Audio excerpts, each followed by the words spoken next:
Hi, welcome back guys. This is your friend, the Broccoli Fanfics. Back with amazing fanfiction. This is the series of What If Deku Had Aoi Sentient Quirk?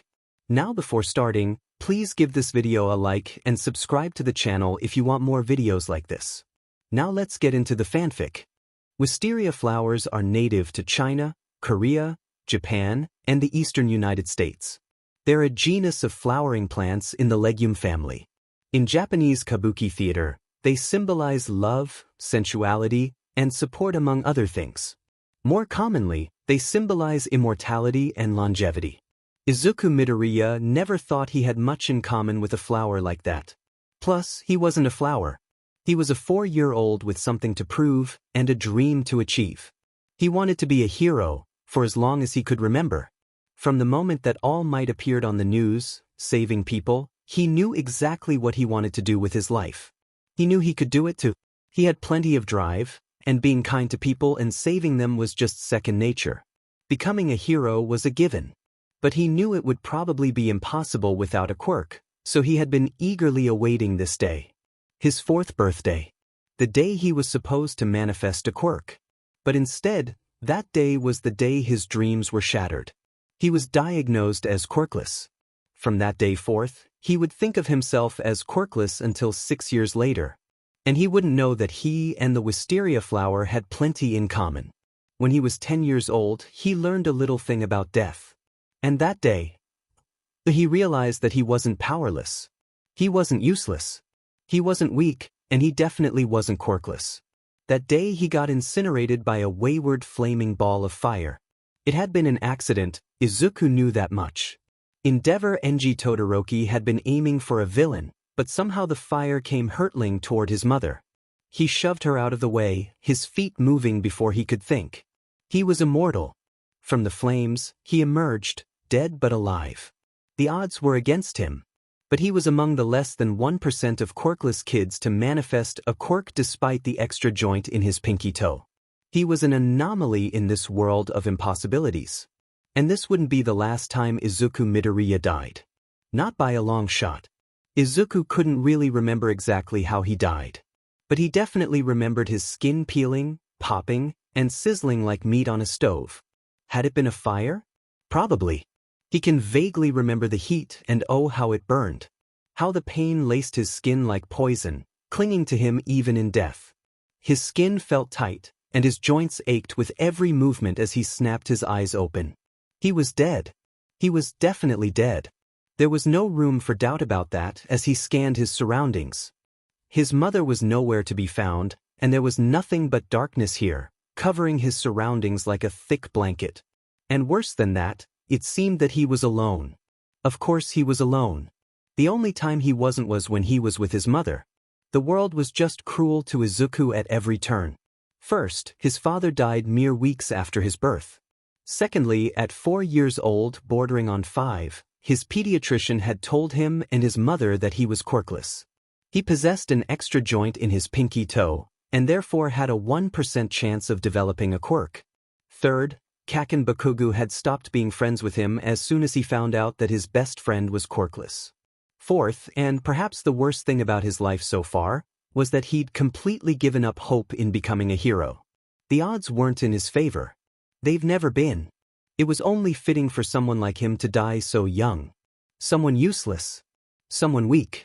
Someone quirkless. No one would miss him except his mother. Izuku knew his mother would miss him, but hopefully she'd get over it quickly and move on. Besides, what could he do? What use could he be to society if he didn't have a quirk? He was Deku, a worthless excuse for a human. That's what Bakugo always told him, and it stung every single time. So he felt at peace almost as he looked around. He wouldn't have to deal with Bakugo anymore or the insults from his classmates. If this was the afterlife, then he was content to float here in the inky blackness of oblivion. This isn't the afterlife, a voice piped up, flickering in view like a hologram in front of him. Izuku scrambled to his feet, his eyes nearly bugging out of his head in shock. The man before him was sitting with his legs crisscrossed like a kid, but he definitely didn't look like one. The man had slicked back white hair, and a cocky smirk that looked slightly out of place on his face. His skin was white, almost like paper, and even though he was sitting, Izuku knew he was tall. Well, everyone was tall to Izuku. He was 10.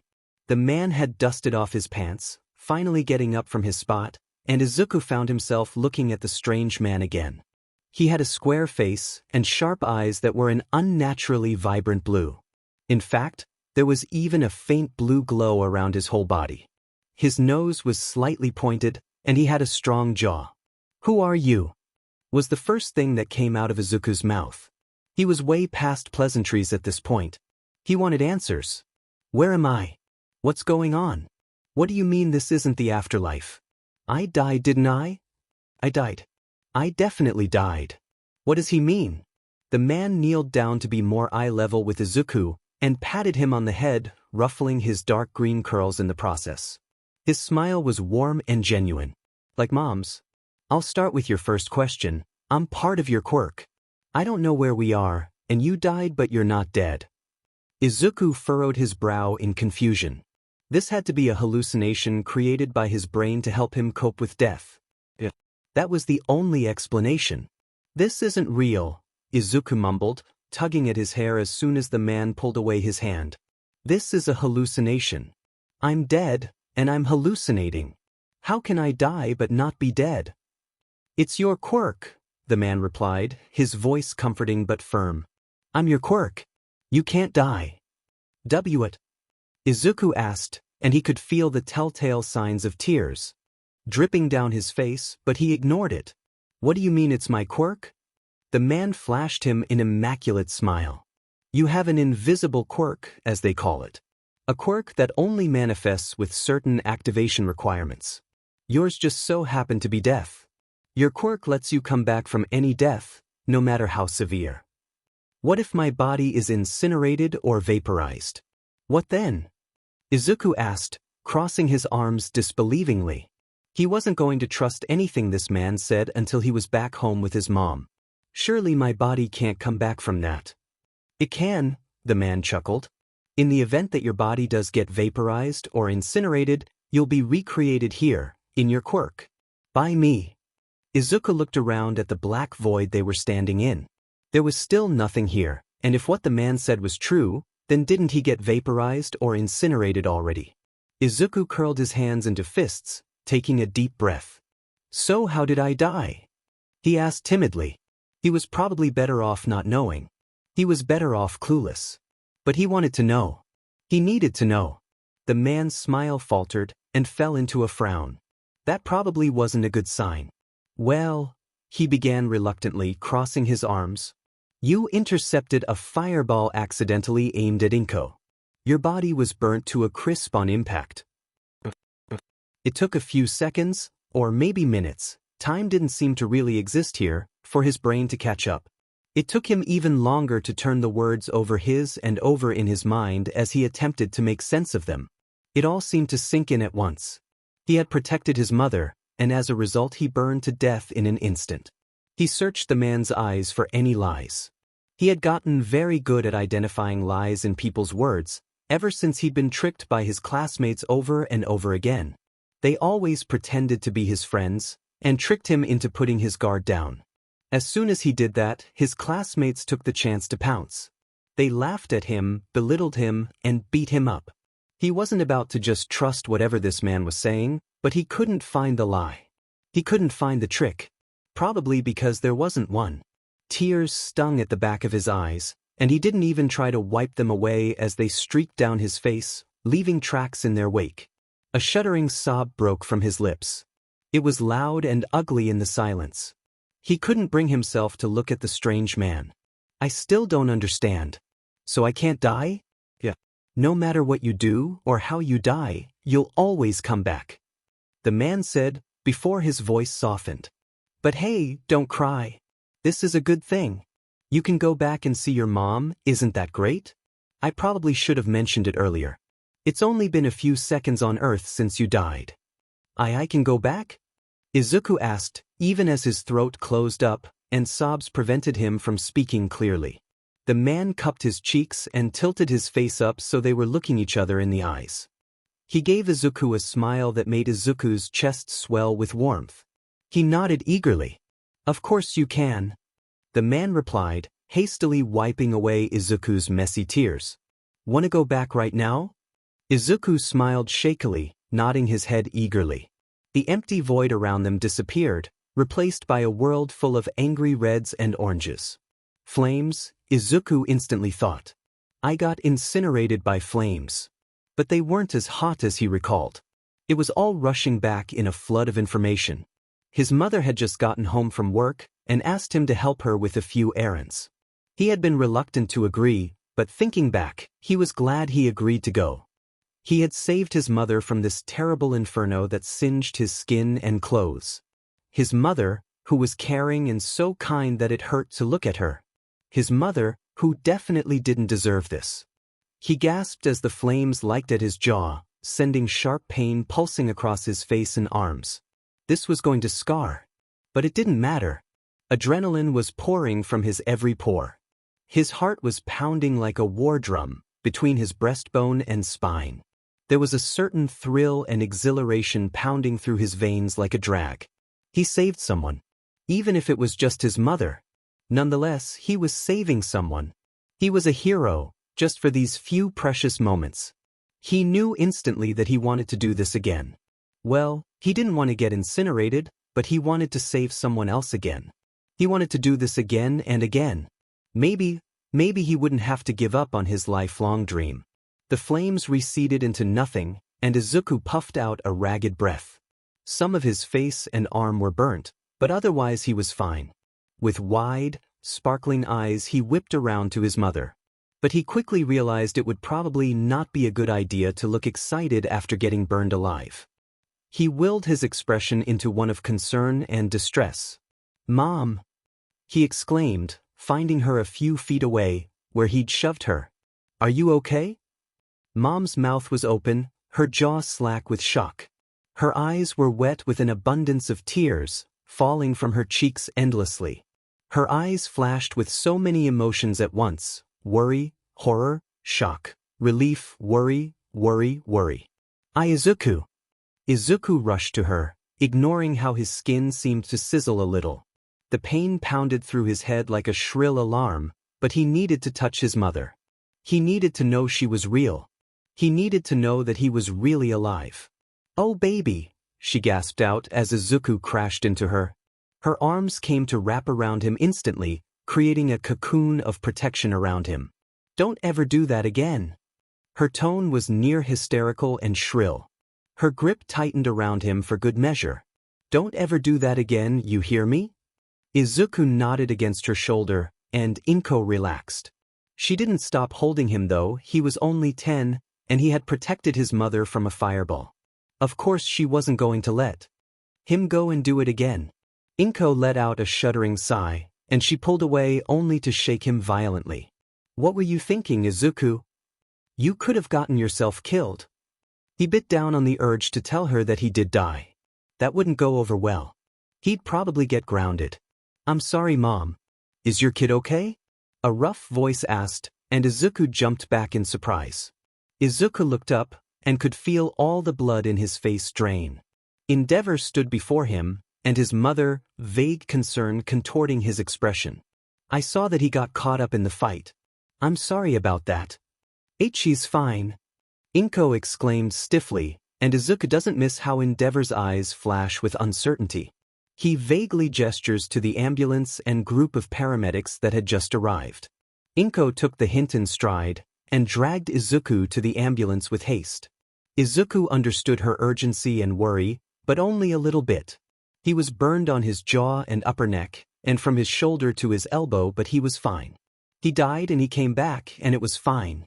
He could do it again, countless times if he had to. He didn't like the idea of dying over and over again. But it was nice to have a safety net. He could essentially function as a human shield if need be, in all honesty. So he really didn't see the point in going to the ambulance and getting his burns treated, and he didn't see the point in giving a statement either. He was 10. What kind of impact would his statement be to the police? Yeah, he got burned by Endeavor's fireball. No, he wasn't going to press charges. Yeah, he got burned. No, He didn't want to get Endeavor's autograph. He wasn't exactly a fan of heroes. Not anymore. It took Inko dragging him away to get the policeman on the scene to stop badgering him about every single detail. And that day, he realized that he wasn't powerless. He wasn't useless. He wasn't weak, and he definitely wasn't quirkless. He was immortal. For some reason it reminded him of a story that his mother had told him ages ago. That on the day of his birth, Hisashi Midoriya, long dead, now had left a vase full of Wisteria next to her hospital bed. If he remembered correctly, Wisteria symbolizes immortality. How ironic. He was immortal. And his long-forgotten dream that had been collecting dust in the recesses of his mind was not so impossible as it had once been. It wasn't a world away, so out of reach that he could barely see it. It wasn't unattainable. He could be a hero. Inko was a lot of things. Anxious, sad, worried, exhausted. She was a mother, a widow, and most definitely a former vigilante. But she wasn't stupid. That was one thing Inko wasn't. She had definitely seen her son die. She'd seen his body get incinerated instantly. She smelled it. She heard it. The smell of burning flesh was so potent and strong that she knew, deep down despite the hopeful thoughts swirling in her brain, that Izuku had died. To save her. She knew this to be a fact. An indisputable fact, but as the flames receded, Izuku stood, mostly unharmed.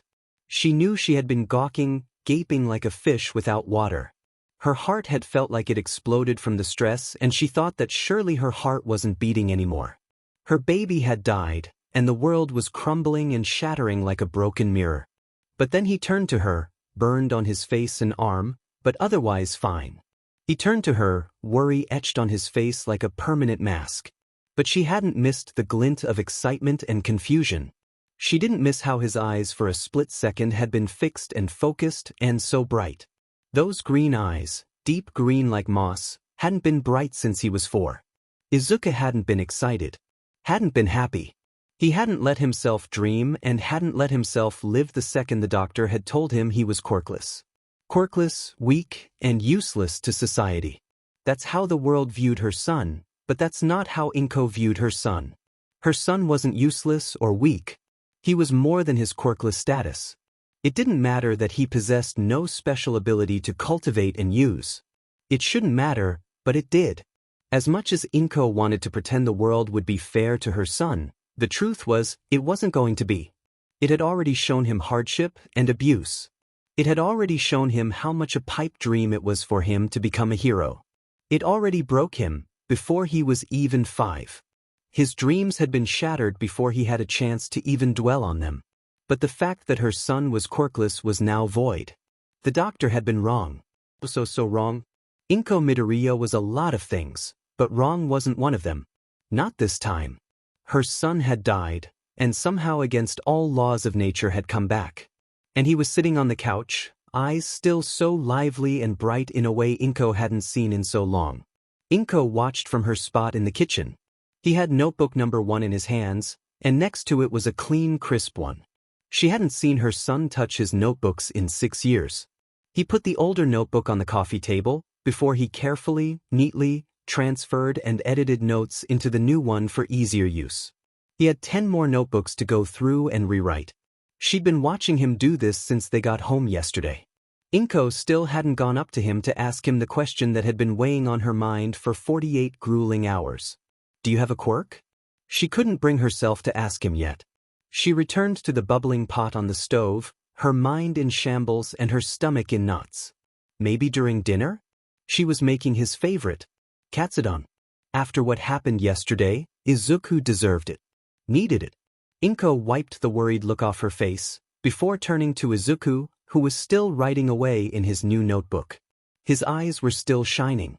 Inko shuffled around the kitchen and got 2 bowls out, piling them full of food before she called, "Izuku, dinner's ready." She barely had time to set down. Both of the bowls on the table before Izuku sat himself down in one of the chairs. She couldn't help the grin that pulled at her lips. "Thanks, Mom," Izuku said as he grabbed his chopsticks and dug in. Inko took a seat as well, but was slower to eat than her son was. She watched him warily as he ate, wondering exactly how she should phrase her question. Izuku, dear? She should probably start off small, build up to the question. Izuku looked up from his food, mid-bite as she spoke up. You have a revival quirk, don't you? Or just rip the band-aid off, why don't you? Izuku seemed to go pale almost instantly. His chopsticks shook in his hand, and Inko grabbed onto it. He didn't speak, but Inko didn't expect him to. We have to keep it a secret, okay? Inko began.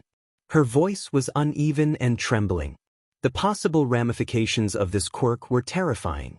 If it ever got out that Izuku had an immortality-like quirk, then he would be taken away and studied under a microscope like an animal. We'll go get your quirk registered tomorrow, and we can't tell them what it actually is, okay?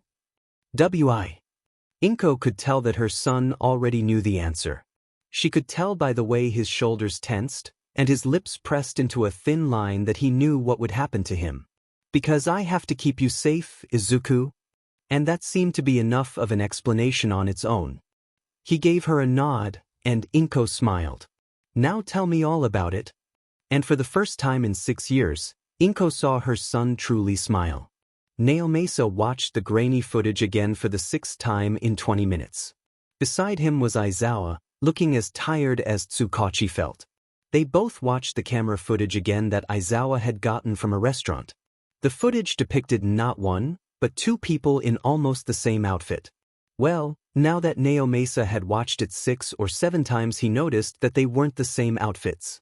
Not at all. The shorter one was definitely wearing a black turtleneck, a black leather belt, and black tapered cargo pants with a number of pockets and straps. The taller of the 2 wore a black jumpsuit with green lining.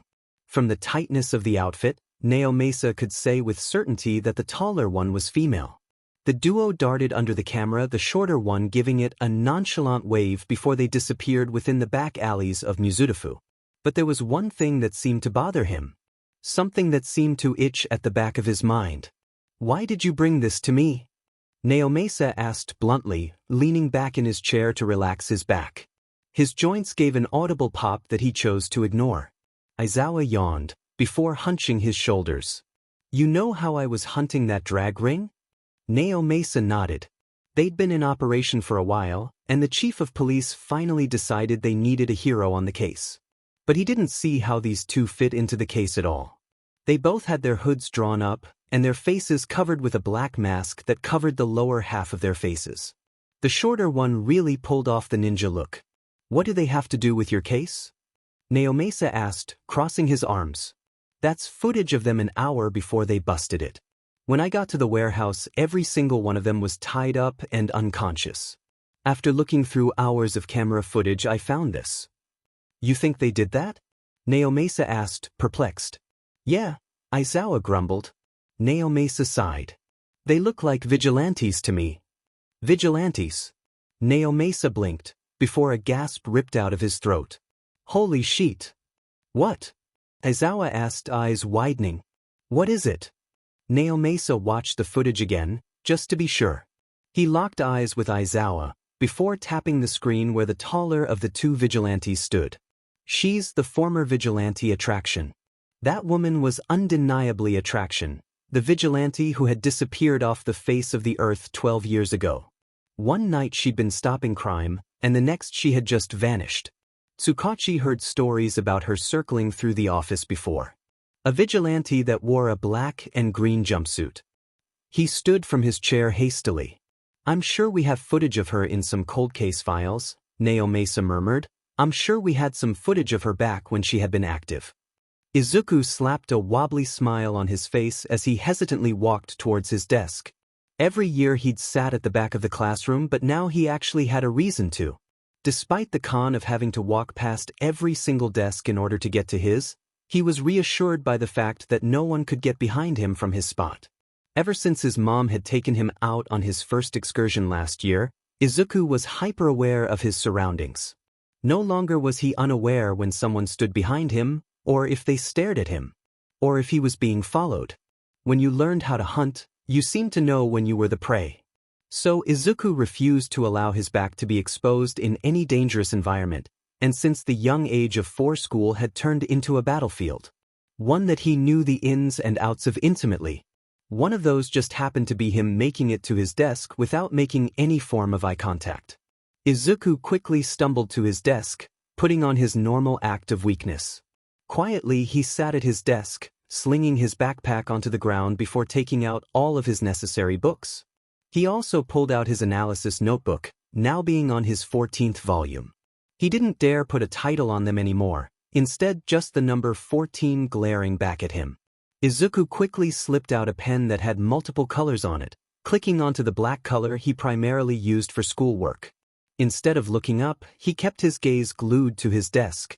Looking up or at someone was an act of defiance. Not being a model student was seen as a weakness. Beating too many people was an act of confidence he couldn't afford. He didn't really have to worry about the last one because of Bakugo. He'd always get a 90 and up, so Izuku limited himself to a 90 even if he knew the answers to the questions. Usually he didn't have to worry too much about faking answers unless he excelled at the subject. Focusing his gaze on a notebook, he allowed himself to listen to the room. By slowing his breathing, he could listen clearly to those around him. Most of the time his classmates wouldn't talk about anything of importance, yet it was useful information if you knew how to use it. For example, the girl next to him who was named Mishi had tons of lucrative information. She was one of the people in class who would talk about anything and everything, especially if it was something she wasn't supposed to know about. She was currently talking to another kid in the class about how she overheard that one of the kids from 1B had started selling drugs. Izuku remembered how last week she had said that 1B's teacher had made a move on one of their students. Mishi had also hand-fed him the information that allowed him to make the second-year students back off when they bullied him too harshly. There had been a ring of kids who had been forming somewhat of a gang. Instead of confronting them directly at school, he had sent them letters in their lockers detailing everything he'd compiled about them. He essentially blackmailed them into staying far away from him. Soon enough the bell rang for homeroom to start and the room quickly filled up. Izuku hoped the day would go by quickly. The day had been going at a glacial pace, every teacher seemingly more boring than the last. Even classes he'd loved dragged on for forever and he wanted nothing more than to go home. But he'd have to wait for school to be over before he could get to doing what really mattered.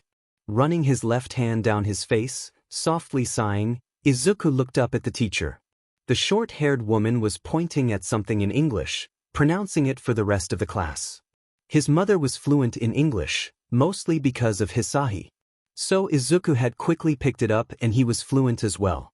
Yet he couldn't allow anyone else to know and accuse him of getting too far ahead, so he forced himself to remain in the class instead of asking to be placed in a more difficult class. Or be given challenging homework.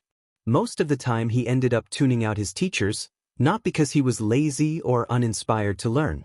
Izuku knew most of the material. The world as it was now had hyper-focused onto the world of heroes. So everything he learned has also been somewhat about heroes. The history of heroics was a class, gym centered around different training routines created by different pros. Literature was full of books published by pros, new and old. Math and science also centered itself around different quirks and practical reasonings for learning the material. Being a vigilante, it was only rational that he'd started learning everything he could about different quirks and how they were sorted, what weaknesses they had and how he could get the upper hand. Izuku knew he wasn't a powerhouse and he had to make up for it somehow, and intelligence seemed like a good choice. So Izuku was currently staring at his analysis notebook, rereading notes he had taken the night before when he was suddenly called upon. She just asked you what the past tense of run is. Izuku quickly looked up and made eye contact with the teacher. She didn't deserve his respect, but she definitely got it. Otherwise he'd face detention. Ran, Izuku said quickly before looking back down, ignoring her slight look of surprise. He knew that it seemed like he was never paying attention, but that was all right. He really wasn't. Thank you. He heard a soft buzzing in his mind, most likely Aoi just humming as a response. For some reason, the white-haired man had picked that habit up from his mom. Ironic when considering he thought of the man as an uncle. He sat through the rest of the lesson quietly, the teacher droning on but never calling on him again. The bell for lunch rang and he quickly darted out of the room. He needed to be one of the first people there so he could get in and out. Izuku didn't need to have attention drawn to him for any reason. He quickly made it to the large room, the first person to get there like usual. Normal kids usually ended up taking longer because they would get caught up with their friends.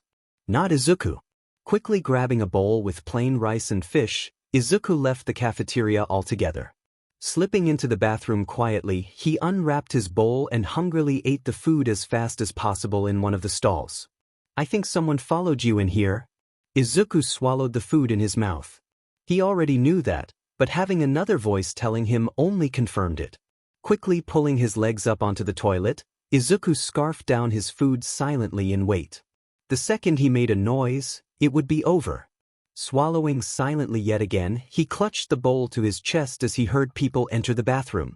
From the scuffing sound their shoes made, it was probably 3 people. There were a handful of groups that would corner him in the bathroom.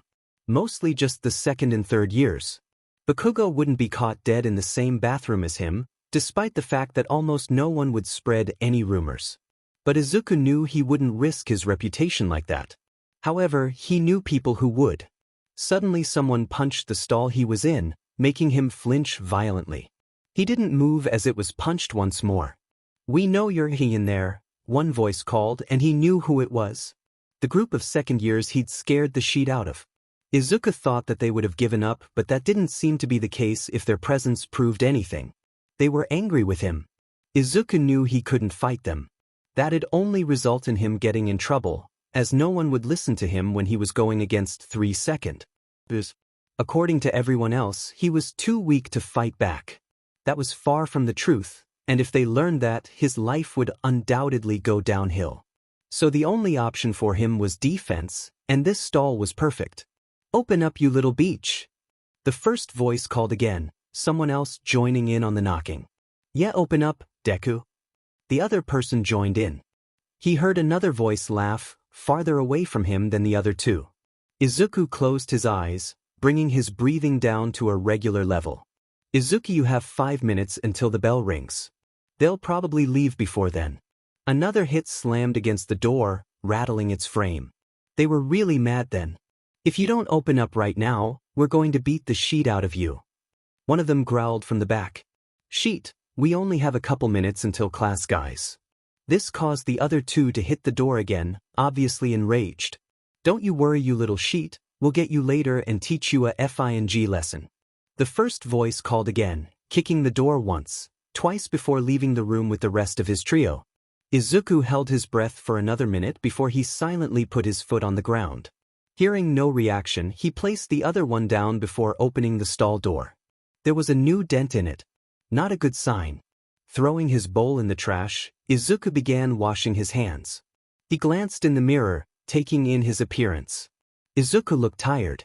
His eyes portrayed no emotion, seemingly indifferent to everything going on around him. The bags under them spoke the truth, and his face was pale due to the lack of sun he got. His hair was a wild mess on the top of his head. Drying his hands off, he ran a hand through it before he left. He only had a minute before class started, but he was thankfully close to it, so he slipped into the throng of people. Finding his seat was easy as he prepared himself for his next class. Yesterday the teacher had said that they'd be watching a movie, which meant he'd probably have a lot of free time during it. The final bell of the day rang and Izuku felt his heart fall to his stomach. He knew the people from the earlier would definitely be waiting around some corner to pull him aside. Izuku desperately wanted to run away and escape. Jumping through the window would be easy enough, as would a rooftop escape. Yet Izuku knew he had to face them eventually. If he just ran away and evaded them at every turn, he would only end up getting caught eventually. They'd get tired of hiding and would barge into the room as class ended and would drag him off to who knows where. It'd be worse then, and they would probably break something. So he did the only logical thing and walked down the hallway normally. Aoi was quiet as he continued down the hallway, feeling eyes on him the instant he turned towards the doorway that would let him free. A second later, there was a hard tug on his collar before he was pulled away roughly. Uncaringly, the boy holding him hauled him away from the gathering of people. Izuku knew where they were most likely going, and it made his hands shake as he was shoved face first into the bathroom. Before he could react, he was shoved into the sink. His back popped as he made contact, the porcelain not doing him any favors as he was pinned against it. Finally getting a good look at the boy, he realized that it was indeed the second year's. Philip said. Holding up his hands, he leaned away from his attacker. He didn't want to instigate anything, so retreating was probably the best option. Izuku couldn't do anything from his position against the sink. Suddenly he was hauled upwards again, now face to face with the boy. He was rather plain-looking, blue eyes and brown hair, an average jawline and body type. The only thing that was special was his smirk. Bakugo had him beat. A fist flew onto his face, but Izuku didn't make any move to dodge. He took the hit to his cheekbone, knowing it would bruise tomorrow. His head was thrown back into the mirror, shattering the glass behind his head. He heard laughing. Glass rained down on him, getting in his hair and slicing the back of his neck and head. He could already feel the blood dripping, but it didn't feel deep. It wouldn't kill him. Another body pulled him away, dragging him against the cold tile flooring. It wasn't the same boy as before, probably one of his lackeys. Glass sliced his arm as he made contact with the ground. Izuku attempted to get his feet beneath him in vain as he was thrown against the wall. There was more laughter. Slamming his head against the wall again, he crumpled to the floor as the boy retreated, probably to rear back and kick him. In an instant, he felt a tug on his mind and suddenly the room was bathed in blue light. He felt Aoi shielding his body with his own, curled around Izuku protectively where he lay on the floor. Aoi was warm, his breath hot against his neck. Izuku couldn't even turn around to clearly look at him, his head facing the wall. Too weak to protect yourself, huh, Deku? When the group laughed again, he could tell that more people had joined the party. No longer was it just 3, but more along the lines of 10 people. Izuku quickly curled up, wrapping his hands around his head. Someone tried pulling Aoi off to no avail. If the man didn't want to move, he wouldn't. Izuku could feel his heart race. He wasn't scared, he couldn't die, so he wasn't afraid of that. It was anticipation.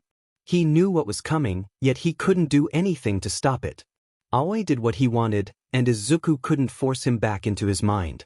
Izuku was glad that Aoi was a good person and loved him. Otherwise, this would be a problem. Let him go, you piece of garbage. The original boy hollered, brutally kicking the back of Aoi's head. No pained noise came from the man sheltering him, but he could feel him tense up. The kicking that followed rang in his ears, hearing the dull thud of shoes against the body of Aoi. All 3 of them were brutally kicking him with no worry. Aoi wouldn't die, but he would disappear after enough damage was inflicted on him. Aoi's skin was tough, almost like kicking metal, and he wouldn't feel a stab wound. He couldn't feel anything in this state.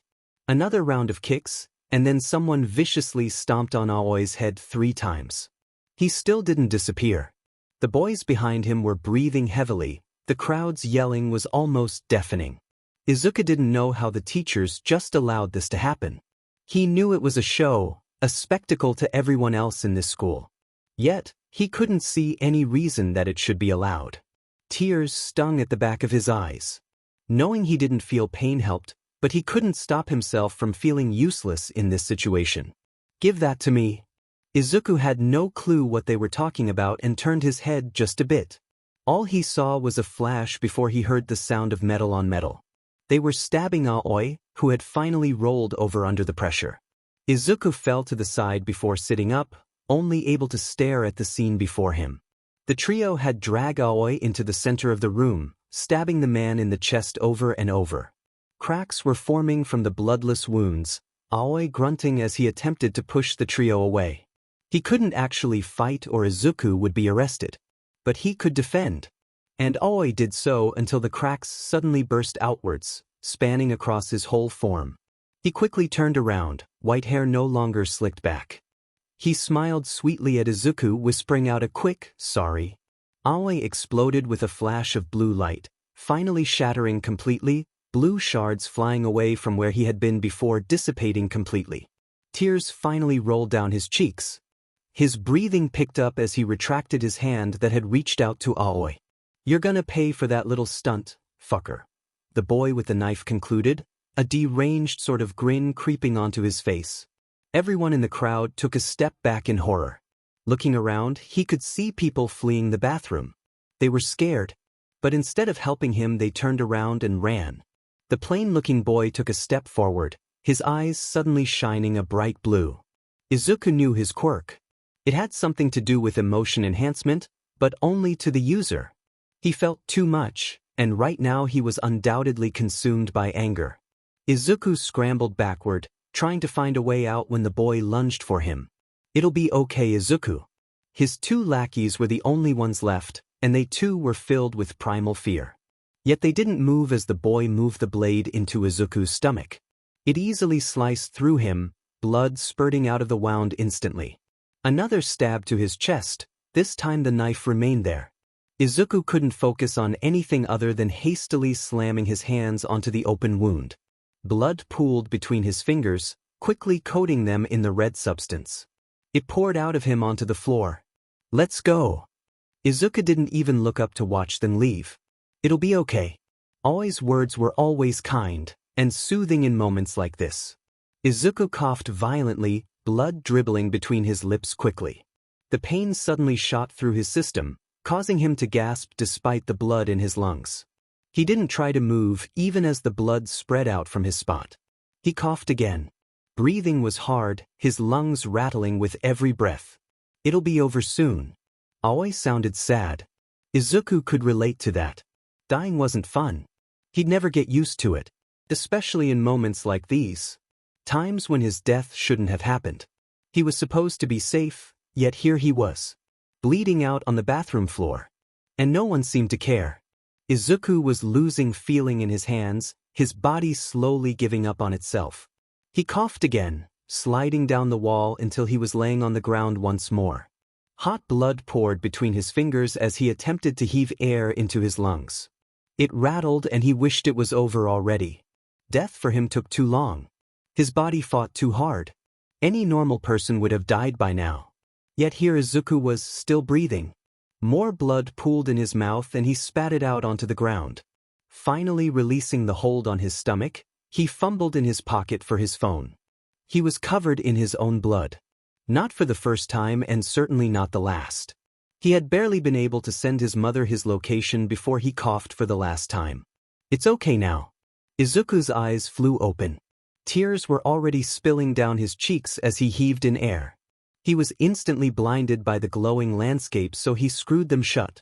Tears still slipped through his eyelids as he desperately tried to breathe. Air refused to enter his lungs, and before he could reach out to touch his neck he was enveloped in a hug. Arms wrapped around him as he cried. Dying never felt good. Coming back equally esigi.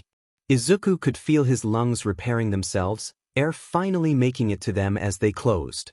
The knife pushed itself out as the skin around it healed, the blood finally stopping. He could feel his stomach repair itself, knitting back together painfully. Slowly, Izuku's body repaired as he fell apart. In order for his wounds to heal, Aoi brought him back every time. Slowly and methodically. Aoi never missed a detail and went about his work quickly. Unable to contain himself, he allowed his ugly sobs to echo throughout his mindscape. The arms around him tightened before he was pulled into Aoi's lap. Cradled in warmth, Izuku sobbed violently. Tears dripped off of his face and onto the blue-green man below him, the liquid sliding right off of him. He drew in ragged breaths only to release them as a gut-wrenching sob a second before. Aoi ran his hands through Izuku's hair, brushing it away from his red, wet face. Izuku looked up at him, crumbling further at the thought of what had happened to him moments before. Reaching out his hand, Izuku gently touched his face. Izuku's throat closed up painfully as tears rolled down his cheeks. His voice broke horribly. "They killed you." Izuku gripped Aoi's shirt, his knuckles tightening painfully, but he didn't let go. If he let go he'd lose himself. He pulled the fabric closer to him, suddenly angry. Tears still fell from his eyes and he was sure to sound pathetic. He killed you and then they killed me," he ground out, fat tears obscuring his vision as he looked at Aoi. This was his family. "Izuku, it's all right." The blue-green man softly looked back at him, brushing his hair back once more. Izuku whined with the contact as one hand cupped his cheek before brushing his tears away. "I'm not a person." Anger swelled in his chest, begging to be let free. "But you are." And they killed you. Aoi looked sad now, and Izuku wanted to reach out to tell him everything was alright, but he couldn't. The tears refused to stop and he was shaking violently. Arms snaked around him once more, pushing him to the blue man's chest. Izuku sighed heavily. Even if you aren't a quirk, you're still human to me. He felt the man nod. To you and others I might be seen as a person. But in the eyes of the law, I'm only a quirk, a byproduct of your existence. Izuku tightened his hold. He wanted revenge. Badly. He couldn't sit here idly and let these kids get away with killing 2 people. Not that I agree with them. I have my own thoughts and feelings. He felt more tears glide down his cheeks at that statement. Aoi had thoughts and feelings, yet he was brutally murdered as if he was nothing more than a robot. Then again, the same thing had just happened to him. Murder was murder. Izuku reined in his breathing. He couldn't allow himself to panic anymore. Time was going at a glacial pace, minutes ticking by here whereas it had only been seconds in the real world. Wiping his face on his long sleeve, Izuku finally pushed himself out of Aoi's arms. He stood unsteadily, gladly taking the hand that was offered to support him. All it took was a single thought and the landscape went from barren to an actual room. His room, to be exact.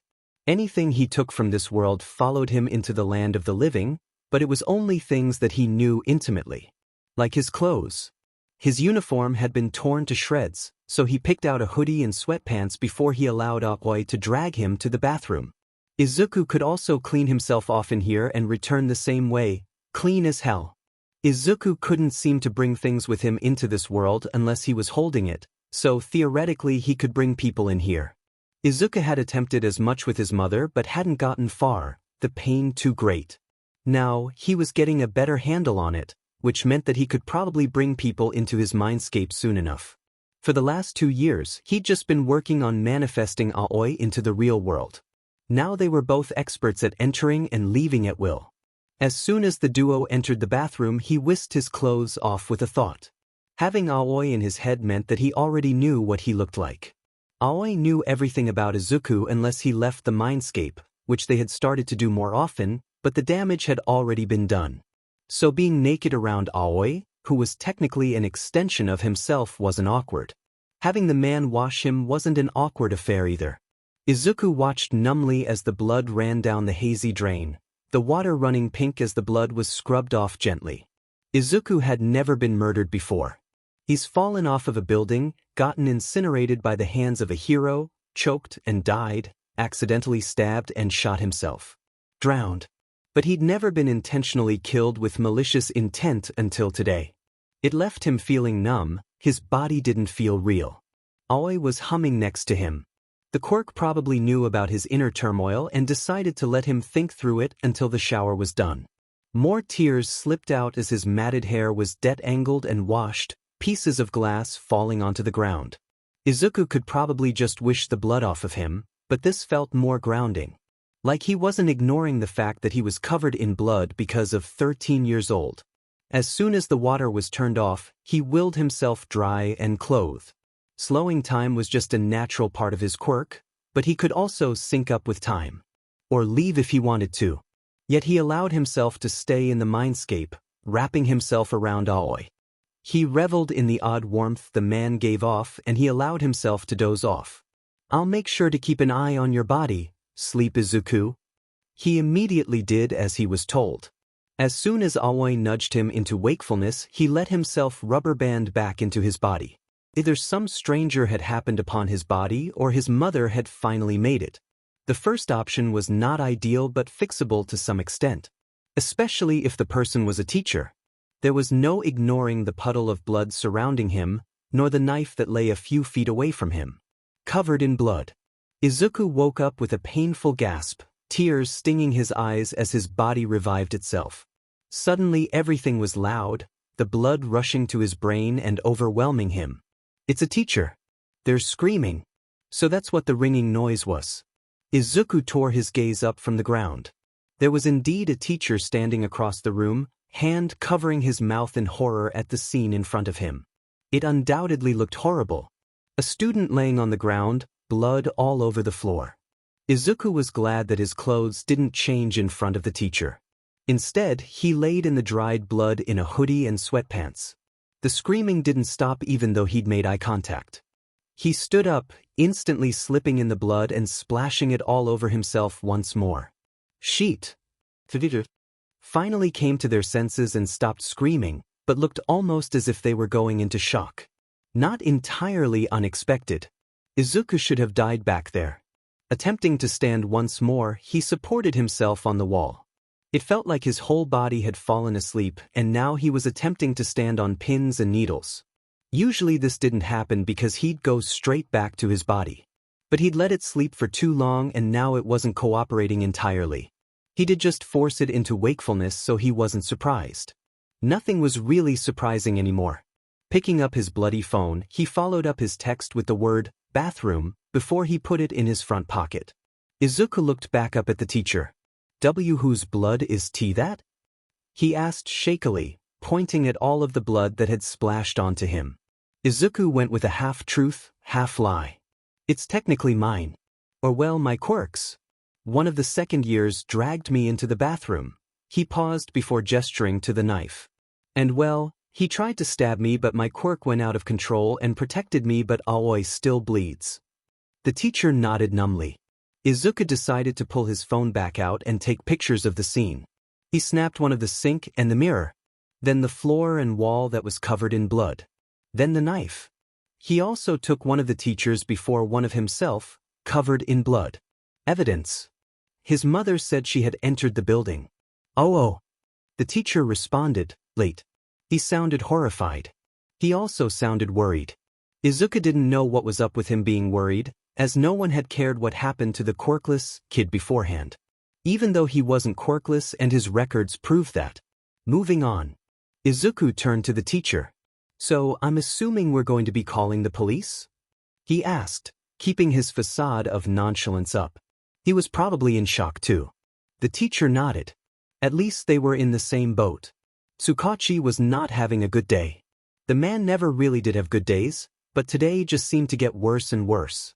So when he was called to Aldra Middle, he didn't know what to expect. All dispatch had gotten from the caller was blood, kid, and pressing charges. So, being the only person who had a truth quirk in the area, he was sent out to help. It just so happened that Eraserhead was sitting next to him when he got the call, so the two ended up going together.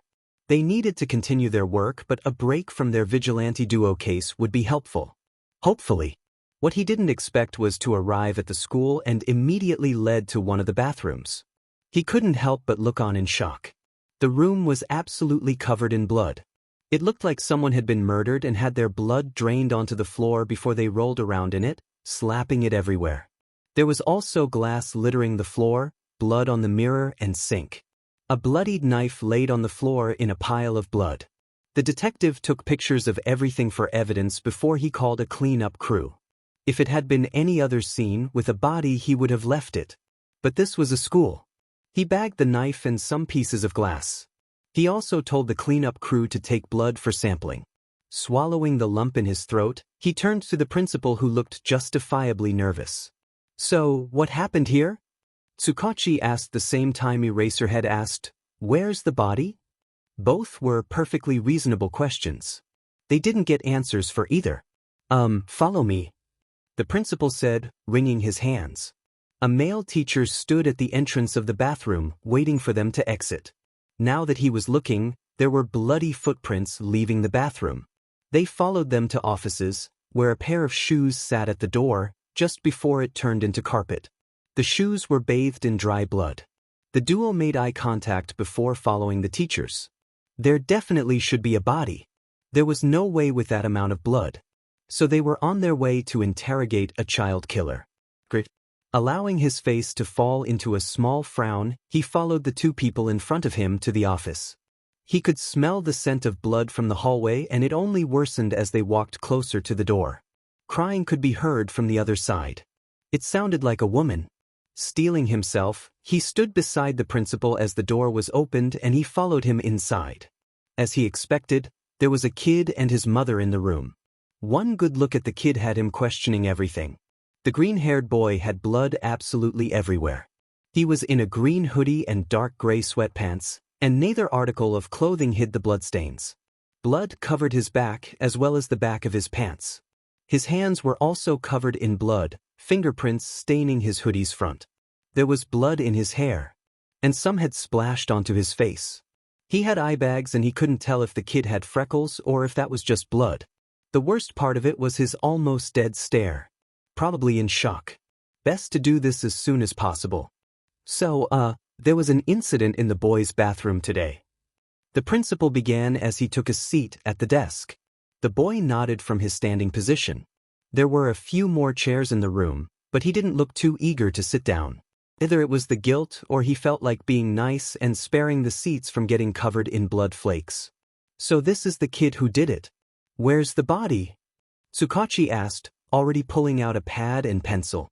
The green-haired teen let out a humorless laugh as his mother tried to rein in her tears.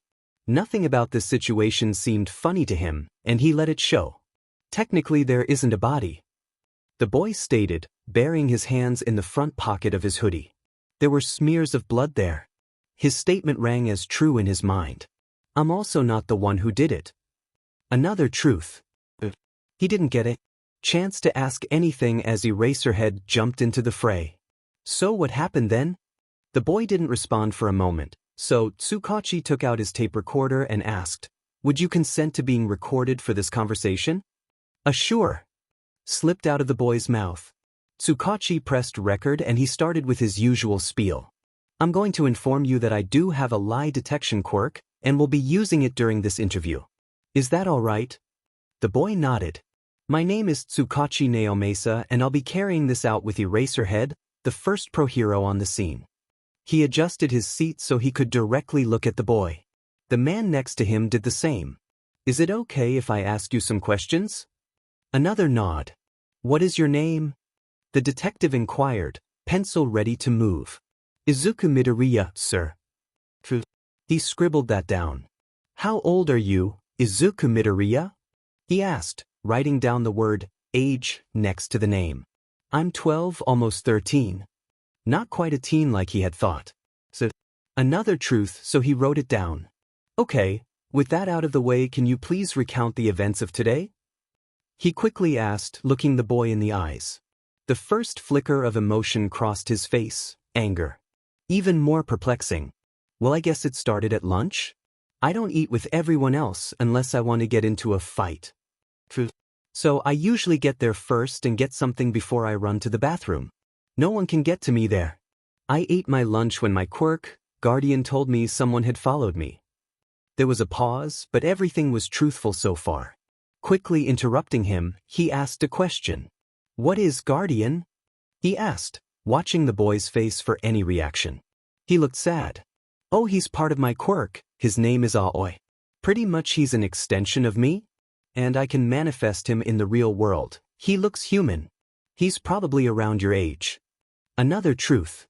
Quickly scribbling everything down, he gestured for the kid to continue. Anyways, Aoi told me that someone was following me. I knew they walk really loud. But as soon as he said that they started punching and kicking the stall I was in. I didn't do anything though because class would start up in 5 minutes. I knew they would leave. They did. So then I went back to class. Oh, by the way, there were 3 of them I'm pretty sure and they're second years. More truths. You didn't go to the teachers about any of this? He asked, genuinely curious. They could stop the harassment before it got too far. Before it made him snap. The boy fixed him with a look that would probably haunt him. If I told them anything it'd get worse. And I'd get detention which would only invite them to attack me afterward. It'd be easier for them.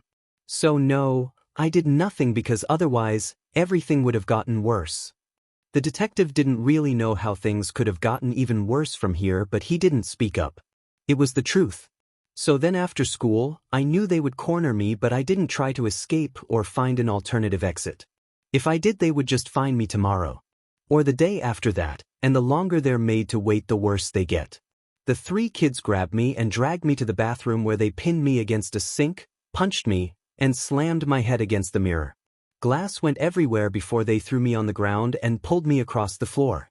They then threw me into the wall where I hit my head again. He paused when his mom started crying, just muttering to her that it was all right and everything would be okay. Everything was the truth. The room was silent, and as the detective looked over at the two teachers, he was disgusted. Both of them just looked shocked, like they didn't realize this had been happening under their noses. He couldn't dwell on it because the boy continued. I heard a lot of laughing, and it was then I realized that people had come to watch. Finally, the boy's strong front cracked as a tear slipped out of his eye. He didn't seem to notice as he continued. I couldn't get up, but as soon as they threw me at the wall, Aoi manifested himself. He curled around me and protected me from them for as long as he could. More tears fell, and his face fell. Aoi, he paused again before his eyes suddenly shone a brilliant blue, lighting up his face as tears fell. Suddenly there was a man standing next to him, all blue and slightly transparent. Izuku didn't seem to notice him until a hand was placed on his arm. When he turned towards him, the boy released a sob. The mother also cried, reaching out to squeeze his arm. Takechi couldn't help but feel sorry for them. This was never easy to experience. Aoi seemed to notice the boy's state and picked up where he left. I defended Izuku as long as I could, using my body as a shield. I can't feel pain, so it was the most logical thing to do, even if it is technically illegal. They repeatedly kicked me and stomped on my head until Edo Tanaka, the main boy who has an emotion-enhancing quirk, pulled out a knife and stabbed me with it. I couldn't keep Izuku safe anymore as he pulled me away. Then he repeatedly stabbed me and kicked me out of the way. Even though I can't feel pain, my body refused to move. They then sliced my stomach and stabbed me in the chest again. Everyone ran out of the bathroom quickly after that. I protected Izuku for as long as possible.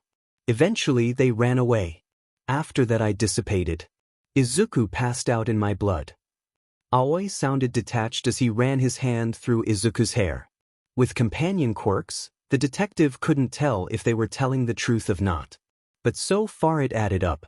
The blood on Izuku didn't seem to be from the front now that he really looked at it.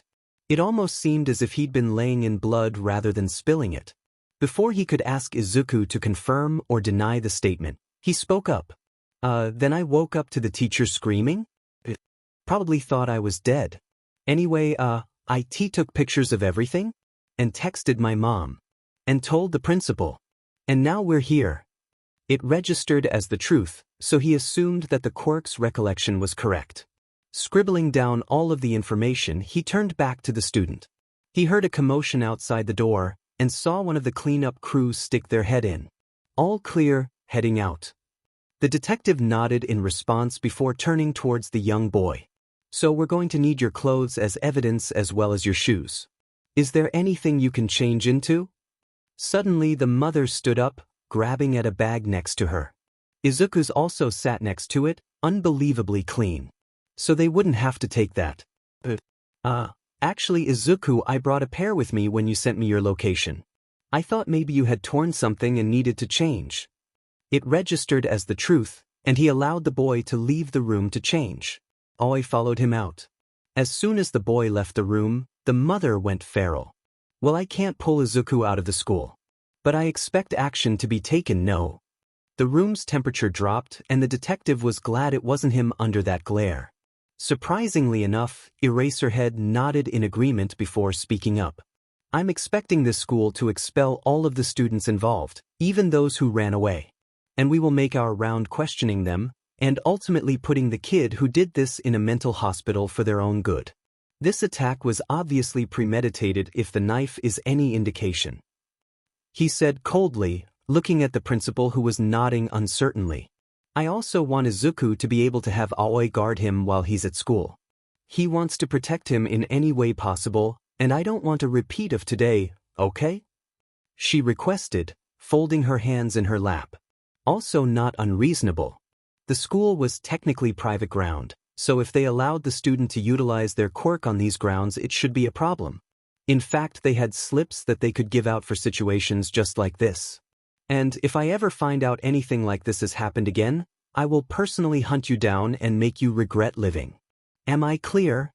Inko continued, concluding as the door behind her opened. The clothes Izuku had been wearing were quickly handed over. I'm assuming we can take our leave? The woman asked, tone light despite the look of horror on the teachers' faces. Eraserhead looked a little smug. A nod from the detective was all it took, and suddenly the trio left. Silence was left in their wake. Well, I assume we should take our leave as well. Tsukachi sat in his car with Eraserhead for a long moment. We should find that kid first, Eito Tanaka? Neither of them knew what to feel as they drove to the house. They didn't know how to feel when they realized the kid had never come home. 3 days later, when the kid never showed up and was reported missing, they gave Izuku Midoriya a temporary quirk license in case the boy ever showed up again. The scene would haunt Tsukachi for years to come. Mom was angry. She was the personification of boiling hot rage and simmering bloodlust. Izuku watched wearily from his spot on the couch as she made him his favorite comfort food, katsudon. Of course she would make that on a day like today. She always knew when he needed it. It was almost as if she had a sixth sense when it came to him. Inko was a force to be reckoned with when angry, and right now she was making katsudon as angrily as a person could. He could see it in the way she wielded her wooden spoon, the way she wielded her daggers. Or how her face was set in a deep frown, and her brows were furrowed with that silent rage that only a true Midoriya could possess. Of course his mother would never direct that rage onto him. She was just as protective as Aoi was, if not more so. If she had the chance, she would probably hunt the kids down that hurt him and show them a lesson they'd never forget, but Izuku protested against it when she brought it up. She couldn't go around making 13-year-olds PSS themselves in the dead of night. No matter how justified it probably was. "Dinner's ready, honey," Inko said tightly, not quite burying the anger in her tone. Izuku detached himself from his semi-permanent residence on the couch. Where his mother had been angry, he'd been numb. He hadn't moved from that spot since he got home. Sure, he'd died plenty of times before, but never by the hands of his classmates. He didn't know how to feel, so he didn't feel at all. Aoi hadn't said anything about his refusal to react yet, but if he knew anything about Aoi, he knew he'd be hearing about it sooner or later. He was practically his dad. Izuku was quick to make it to his seat, where a steaming bowl of katsudon waited. He grabbed his chopsticks from where they rested next to his bowl, and dug in without preamble. Mom was glaring something fierce into her bowl, and Izuku didn't really feel like filling the silence. But apparently Aoi did. "So are we going crime-fighting tonight as a family?" Aoi asked, draping himself on Izuku's shoulders. He could feel Aoi's chin digging into the top of his head, and he could see his lanky arms coming to wrap themselves around his shoulders loosely. Izuku shoved more food into his mouth, so he wouldn't have to answer immediately. And he wasn't even sure what the answer to that question was. "I mean, obviously I'll be chilling in Izuku's brain playing really loud EDM. But I mean you guys." Aoi continued when Inko glanced up from her meal. He gestured his glowing hand between them as Inko tucked a lock of green hair behind her ear. "You can't do that," Izuku mumbled around the food in his mouth.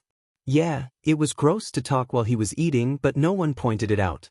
"You never know, we haven't exactly tried." Aoi pointed out, detaching himself from Izuku so he could venture around the kitchen. It could be like, "That game Saints Row 4 re-elected.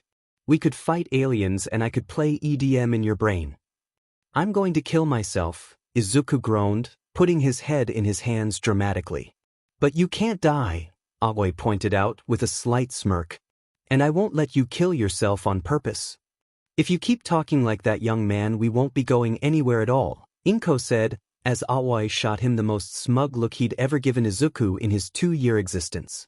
"Fine," Izuku grumbled, glaring at Aoi from across the room, before returning to his half-eaten food. Inko really didn't seem to appreciate Izuku's newly discovered knack for dark humor. Even if it was completely justified and, in his humble opinion, hilarious. He couldn't die, so all of his morbid humor was pretty ironic. Even if he did kill himself, something he would never do, he'd come back. He would always come back. He would rise from the dead like some undead zombie, and walk it off like nothing happened. Single. Even getting incinerated wasn't enough to drag him to the world of the undead. I would just bring him back. Izuku shoved the remaining food in his mouth before Aoi grabbed it and took it to the sink. Inko brought some rice to her mouth and grinned slightly at the sight of him washing Izuku's dish. So we are going out? Izuku asked, as Aoi took Inko's empty bowl. He hadn't been sure, considering all the shit that had happened today, but he really wanted to punch someone today. Well, he wanted to punch someone every day, but that was just his anger issues talking. Another nasty, yet helpful trait the Midoriyas seemed to have. Maybe they should look into their ancestry? Maybe they were a family of psychopaths back in the day. Nothing would surprise him anymore. You're going on a tangent again, Aoi pointed out, and Izuku blinked. Shut up, Izuku grumbled, crossing his arms defiantly in a childlike motion. Don't argue with Aoi, Inko sighed. Aoi gave him another smug look, and Izuku narrowed his eyes in disapproval. His own quirk, getting his mother to side with him? Shameful. F-I-N-G ridiculous. I can't believe my own mother would betray me like this, Izuku groaned. Inko couldn't help the smile that pulled at her lips. I don't think going out tonight would be a good idea, Izuku. Not after what happened today. With that, Aoi vanished without a sound to retreat back into the recesses of Izuku's mind, sensing an incoming argument. Izuku could always feel his presence like a slight pressure at the back of his head. After 2 years, that pressure had become one of the most comforting things in his life. He was never alone. Aoi was always there in his mind. He saw everything and heard everything Izuku did. Granted, he was technically nothing but an extension of Izuku's existence, but that didn't stop Izuku from thinking of Aoi as a person and loving him all the same. Extension of him or not, Aoi was someone he cared about deeply. Inko didn't move from her seat. What do you mean we shouldn't go out tonight? You died. Your classmates killed you on school grounds. Inko exclaimed incredulously. You were murdered. Does that matter? Izuku shouted, yeah, I died, and that hisses. Yeah, it hurt, but I can come back, unlike everyone else. I can save people with my quirk. Izuku, Inko's tone was firm and left no room for argument. You need to take death more seriously. I am taking it seriously. Izuku slammed his hand down on the table. It's not like I want to die all the time, Mom, but I'm willing to do it to save people. She gave a heavy sigh and dropped her head into her hands. You shouldn't be willing to die. Just, Inko sighed again, her shoulders drooping. Go to your room, please. Mom. Please. Izuku bit back the retort begging to leave his lips, and stormed into his room slamming the door behind him. You should listen to her, Izuku. I know what you're thinking. Aoi grumbled, not sounding at all sympathetic to his plight. I'm going. You can't stop me, all. Izuku threw himself into his bed with a heavy sigh. Aoi materialized in a flash of blue. She's right, you know. Aoi admitted. You shouldn't go out after what happened today. I'm going, Izuku grumbled angrily. It was around midnight when Inko finally went to bed, and Izuku got up to get ready. His outfit was hidden as well as he could manage while living in an apartment.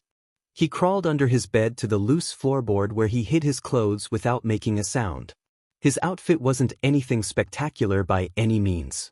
It was a simple black turtleneck, a hoodie, black tapered cargo pants.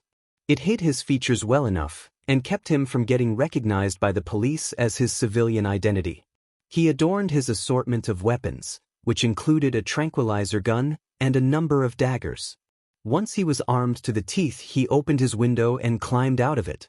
Their apartment was 3 floors up, but it didn't take him long to climb his way down.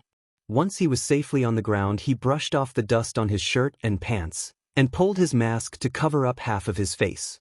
Aoi grumbled something incoherently as Izuku happily slipped into the crowd of people who were still wandering the city at this time of night.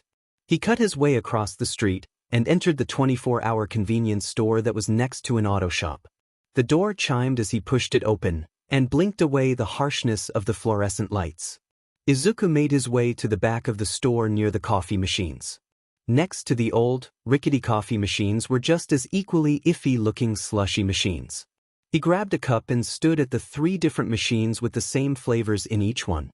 The slushy sign on one of the machines was completely peeled away with age, and on a different machine the flavor stickers were gone. Oh, get kiwi strawberry, Aoi suggested. For a minute or two he weighed his options. He tapped his finger to his chin. In thought, before caving and getting what he usually got. I'm getting blue raspberry. You always get blue raspberry. I pointed out, sounding a little annoyed. Why even bother to think about it if you get what you always get? Izuku didn't respond verbally or otherwise. He walked up to the machine and filled his cup with the freezing substance and popped a lid on it before grabbing a straw. He took a long sip of it as he strolled to the front to pay for it. The cashier looked utterly exhausted, and Izuku could relate on a spiritual level. That's because you're an insomniac. Okay, first of all, I'm not. Izuku replied as the cashier rang up his stuff, and he procured the cash from one of his many pockets. Just because I'm a vigilante doesn't mean I don't sleep. Do those 4 hours of sleep even count as sleep, Izuku? They do to me. Izuku pocketed the remaining change and then he left. Thank you for coming, the tired cashier said as the door closed behind him. Izuku rolled his shoulders and brought the drink to his lips again, downing the cold, sugary sweet drink. He took his time getting to the alley sandwiched between the auto shop and the store. Izuku grabbed his phone out of his pocket and scrolled through a hero forum for a second. Eraserhead is watching you. He's on top of the building to your right. Izuku sent a subtle glance upward, toward the building next to him. Just as Aoi thought, he locked eyes with none other than Eraserhead, the underground hero. He winked, and Eraserhead looked absolutely terrified.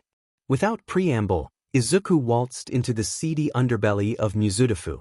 It was where most criminals congregated on a daily basis. It was a network of alleyways and abandoned buildings. The alleys here were covered in graffiti marking abandoned buildings as gang territory. Izuku could tell that Eraserhead was following him, but he didn't mind. He wasn't really in a safe place, and if he got into some trouble, then Eraserhead would keep him from dying twice today. The underbelly was a treasure trove of crime, and was a surefire way to find someone to save.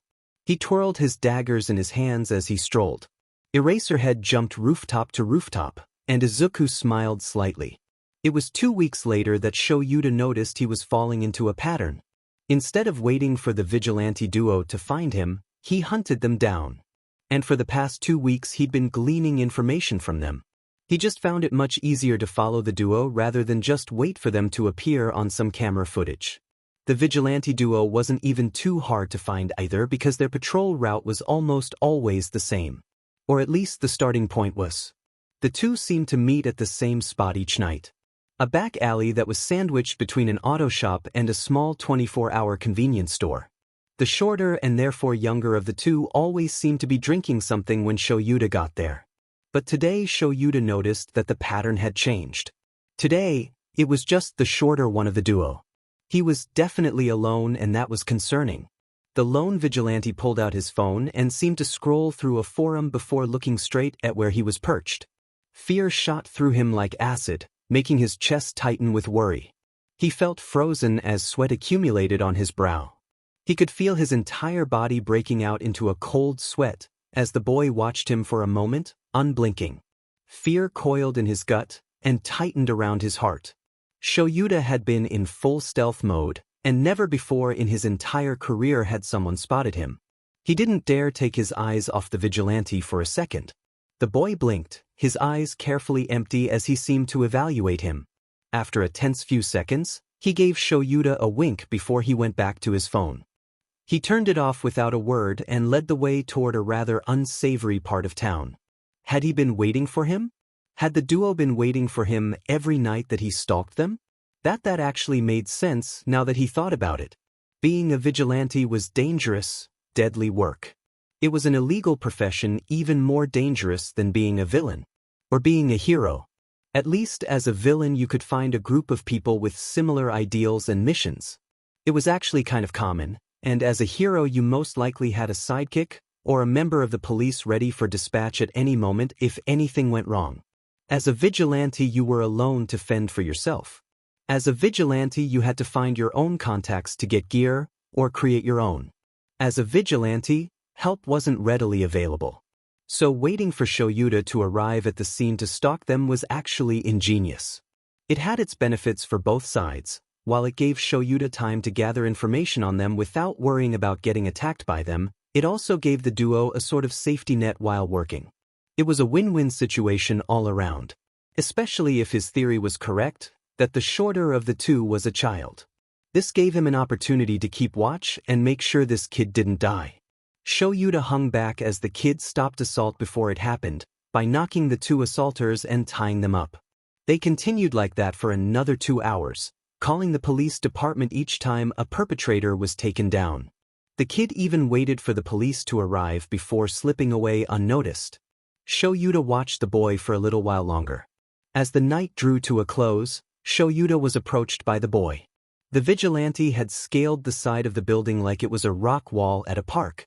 Shoyuta pretended not to notice the new presence as he perched himself on the edge of the building.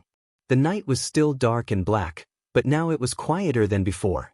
Just the mere presence of the vigilante was enough to send a lot of the minor villains underground for the night. It made his job admittedly easier in the long run.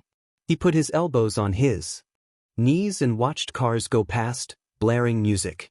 There was a tense bout of silence between the two, and Shoyuta refused to acknowledge the vigilante's presence first. Let the boy say what he wanted to say. Gain his trust. That's how he would catch him. Eraserhead, the boy mumbled into the silence. He couldn't have sounded older than 10 or 11, F-. Another problem child waiting to happen. Where the hell were his parents? Did they know that their kid did this in their free time? Problem child, Shoyuta replied deadpan, after he realized the kid wouldn't elaborate. There was a soft, amused chuckle. What's so funny? I prefer the name Wisteria, Eraserhead, the boy said as his footfalls got louder. He stopped a few feet from him, and Shoyuta looked over his shoulder at him. He was met with an all-black silhouette, all-black pants, hoodie and shoes. That's a strange name for a vigilante, Shoyuta remarked, easing himself into a sitting position. The boy took it as an invitation to sit down next to him. He swung his legs back and forth. Why Wisteria? Are you asking me why I chose the name, or why I chose to be a vigilante? Wisteria turned to look at him with curious eyes. Both, I suppose. Shoyuta admitted. He scanned the area for the kid's partner, but didn't see anything. Was he really alone? Who would leave a freaking 10-year-old out this late at night, in this part of Musutafu? They were definitely in a pretty seedy place, surrounded on all sides by gangs and low-level thugs that wouldn't think twice about hurting a little kid. I chose the name because it was cool. I chose to be a vigilante because it's dangerous, but fun. Shoyuta could already feel the telltale signs of a headache coming on. This effing kid chose to be a vigilante because it was dangerous? What was he going to tell Tsukachi? So you didn't do it so you could save people? Oh, I definitely want to save people. I just like to have fun at the same time, Eraser. Why not become a hero? Shoyuta asked, if only to keep the conversation going. Not because he was a bit curious to hear his explanation. Because to be a hero, you have to subdue your enemy and not kill them. The boy began, his tone becoming somber. I can't do that. There are times where force is a necessary evil. So you're saying if your life was in danger, you'd kill someone? Shoyuta mumbled, turning to face the boy. No. If someone else's life was in danger I would. Izuku mumbled, but heroes have to abide by hero laws. Shoyuta sighed heavily. That doesn't mean you can't be a hero, kid. He turned to look at the child vigilante, but realized he was alone. He was gone. Like he'd never been there at all.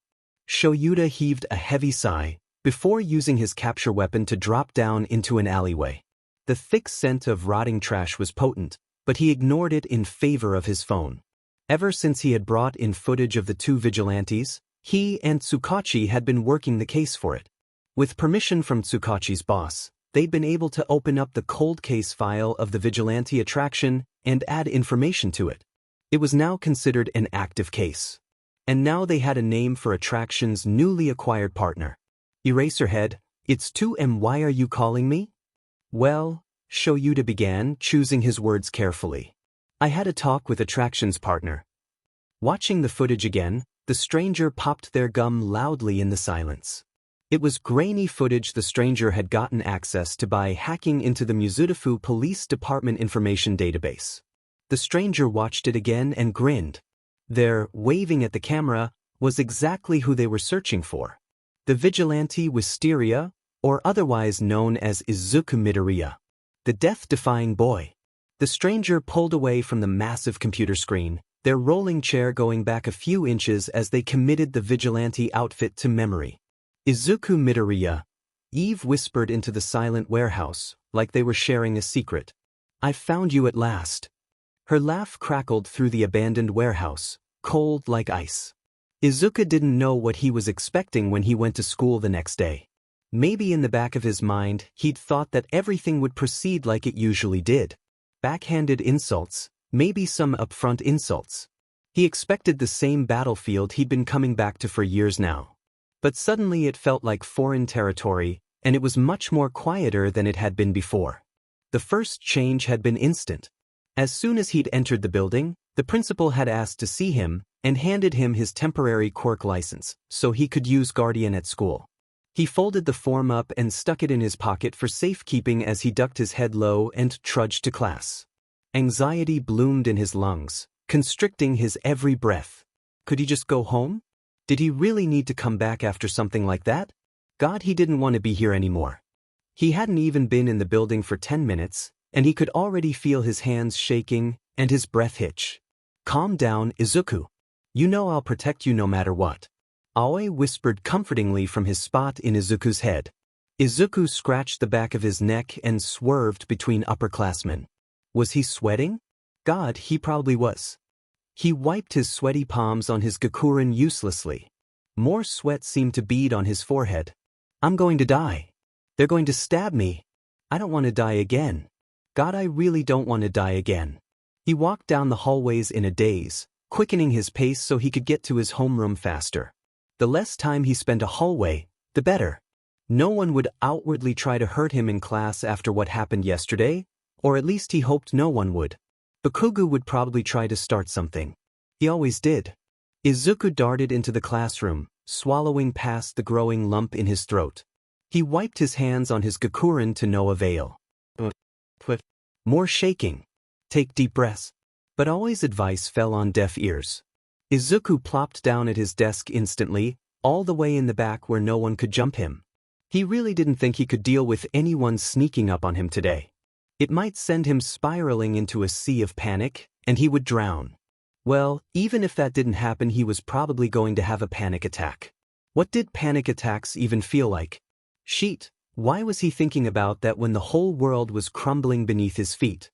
The world was ending, and all he could think about was if he was having a panic attack or not. He could hardly even breathe. "Are you listening to me, ya demon nerd?" Izuku lost himself in the sea of anxiety and worry that seemed to cover everything. It was like rushing water, filling the entire classroom like it was a sinking ship. It was like Izuku was on the Titanic and they hit the metaphorical iceberg and now he was sinking.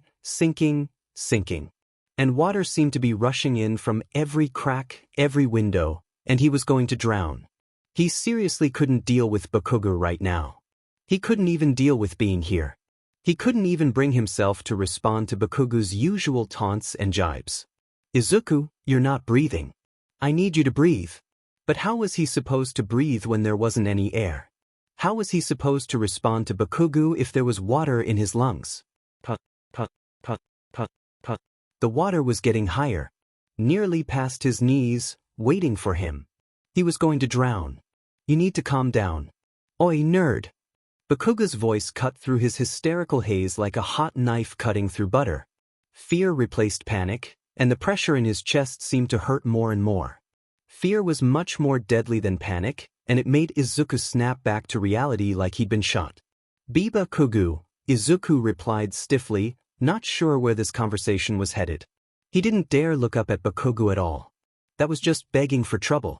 And after what happened yesterday, he didn't want to get in anyone's way. He didn't want to get stabbed and gutted like a sacrificial lamb. Bakugo's reply was just as stiff as Izuku's response, but the words that fell from his usually rash lips weren't what Izuku was expecting. "If something shitty like that happens to you again, nerd, you call me, you got it?" Izuku did the worst thing he could have possibly done, and openly gawked at Bakugo like he was some sort of alien. Bakugo Katsuki didn't speak like this to anyone, much less him. Bakugo was never nice to him. Never once did he spare Izuku a single day of suffering and bullying, but Today seemed to be that fated day. Maybe he finally feels bad? I doubt Bakugo can actually feel human emotion. Izuku. It. Izuku mumbled dumbly, like there was cotton in his ears, and he didn't quite catch it. "Ya heard me, shitty nerd," Bakugo grumbled, stuffing his hands in his pockets and hunching his shoulders like he was some gangster. His usual spiky hair seemed a little less lively than usual, and he definitely didn't miss the new pair of bags under his eyes. No one deserves to get fucking shanked in the diamond bathroom like that. Shanked? Just shanked? You got fing gutted. Izuku watched him walk away, his red eyes burning like hot coals as he glared at nearly everyone in the classroom. The rushing, sloshing water seemed to recede, and with it so did his panic. It wasn't completely gone, and it lingered like a ghost. But it was better than drowning in it. Izuku risked a few glances around the classroom and realized that no one was saying anything or even looking at him. That was better than usual by a great margin. Izuku let the tense muscles in his back loosen until he was limply leaning back in his chair. He shouldn't let himself relax. Not here. Not in this battlefield. You deserve to relax. I'll protect you, Izuku. It's my job. Izuku heaved a heavy sigh before placing his head on his desk and wrapping his arms around his head protectively. He wouldn't nap, but he'd take this chance to actually relax for once. He needed it, especially after the entire fiasco yesterday. Luckily, as class wore on, none of his teachers called on him at all. It was a blessing. But blessings didn't last forever. Shoyuta didn't follow the vigilante duo tonight, due to being called in for a case that Present Mike was working on. A new villain was on the rise, named Viper. Apparently, their quirk allowed them to blow out poison from their lungs. The poison itself was pretty deadly, so of course Shoyuta had been dragged onto the case so no one died needlessly. For now he was perched on the edge of a building in the middle of a stakeout with Midnight, the R-rated hero. Present Mike was currently going through all the available information and videos that they'd acquired on the villain, considering that Shuta's and Midnight's quirks were more suited for this kind of operation. Shoyuta adjusted his capture weapon as Midnight peered through a pair of old binoculars. "Hey Mike, you sure this is where he was hiding?" she asked into the comms, doubt coding her words. There haven't been any movements for a long time. He stifled a yawn against his hand before snatching the binoculars away. Looking through them, he had a much clearer view of the building they were watching. The warehouse was abandoned and had been abandoned for years. The windows were all shattered, and the glass was foggy with age and grime. The outer walls of the building were smeared with gang graffiti and curse words. "That's why it's called a stakeout, Midnight," Shoyuta grumbled. "We could be here for hours. Even days." "Oh God, I hope not," Midnight whined, as Shoyuta handed her the binoculars again. "I want to sleep." Shoyuta yawned again, his joints popping as he shifted his position just slightly. Midnight's hand shot out to grab his shoulder. "Eraserhead," she whispered harshly, shaking him out of his exhaustion. "There's movement." He straightened his back so fast that his spine popped in quick succession. Sure as hell, there was movement inside the building. Present Mick's voice crackled through the radio. "Engage. I have police cars dispatched to your location, and they should be there within 5 minutes." He had already launched himself forward, Midnight on his heels as they dropped onto the ground. Cutting through an alley, they came to face the only known entrance to the warehouse, if old blueprints were to be trusted. Shoyuta kicked the door, and the hinges screeched as they came loose. The door fell flat on the ground with a resounding wham. Shoyuta readied his capture weapon as the Viper darted forward to greet him. True to his nature, the villain opened his mouth, and poison shot out of it like liquid fire. He pivoted to avoid it, his eyes flashing a distinct red as his hair lifted. Midnight closed in on him and ripped open some of her suit to let her anesthetics free into the air. A purple-like fog floated from her skin like perfume, and the villain Viper was down for the count. "How long until the police arrive?" Shoyuta asked, growing impatient. He wanted to check on Wisteria. Badly. He had a weird feeling since he woke up this morning that something bad was going to happen. He wanted to be wrong, but he had to check. He had to make sure. 2 more minutes, Eraserhead." "Why?" Present Mike asked, his voice sounding slightly robotic over the radio. "No reason," Shoyuta replied, crossing his arms and straightening. "I just want to be done with this as soon as possible." "It's the vigilante duo, isn't it?" Present Mike guessed, and Shoyuta could hear Present Mike smiling. "Attraction and Wisteria, right? You've been following them for a while, haven't you?" "Shut up," Shoyuta grumbled, before he began to lie. Just to spite his husband. "I just want some coffee before I go on patrol." "Fine, then I'm coming." Present Mike insisted. "I want coffee too. FINGDMN it." "Ah," Midnight remarked with a flirtatious smile. "You guys are so cute." "Shut up," Shoyuta grumbled at the same time that Present Mike said, "Thank you." "Ah, to be young and in love," Midnight continued, with a slight blush coloring her cheeks. "You're 1 year older than us," Shoyuta replied, without much malice. "Let's get this sheet over with so we can get coffee, Present Mike." "Police are there, bring out the villain," Present Mike replied as Midnight hauled the man over her shoulder. She gave Shoyuta a wink as she shot past him out into the street. Shoyuta ran a hand through his hair and let the tenseness in his shoulders fall away. Maybe Attraction and Wisteria would be fine without him for one night? Surely they would. They were both experienced vigilantes, and they looked out for each other. He would soon learn he'd regret not going looking for them. He'd soon learn that Wisteria and Attraction weren't as fine as he thought they were going to be. Izuku twirled a dagger in each hand nervously. He couldn't help but feel nervous whenever Eraserhead chose not to follow them around all night, though he understood why. His quirk was useful in a number of ways, and he was a hero with a job to do. He couldn't always spend every night with Izuku and his mother, who chose to wander willingly into the dark underbelly of Musutafu each night like it was a leisurely stroll. Izuku and Inko knew the risks they were taking very intimately. They knew it would be easy to get killed or ambushed in this part of town, but they chose to go this route anyway. Still, he couldn't shake the worry gnawing away at him. It had stuck with him all day from the moment he walked into school. And it continued to linger, but he didn't say anything. Inko, decked out in her black and green jumpsuit, held up a hand to stop him in his tracks. They'd been hunting an illegal weapon manufacturing ring. They were creating weaponry that could be used in tandem with one's quirk. Like for example, if a villain had a quirk similar to Midnight's, like secreting poisonous gas, this gang could create bombs or darts that would have the same effect. They were monopolizing on it and mass-producing products that could help villains. An operation like this was too dangerous to let continue for much longer. They needed to put an end to it before it even became a problem, but what was more concerning was who was possibly running the operation. Aconite was probably behind it, one of the 3 gangs that seemed to rule the underbelly with an iron fist. The other 2 gangs were known as Asphodel and Amaranthus.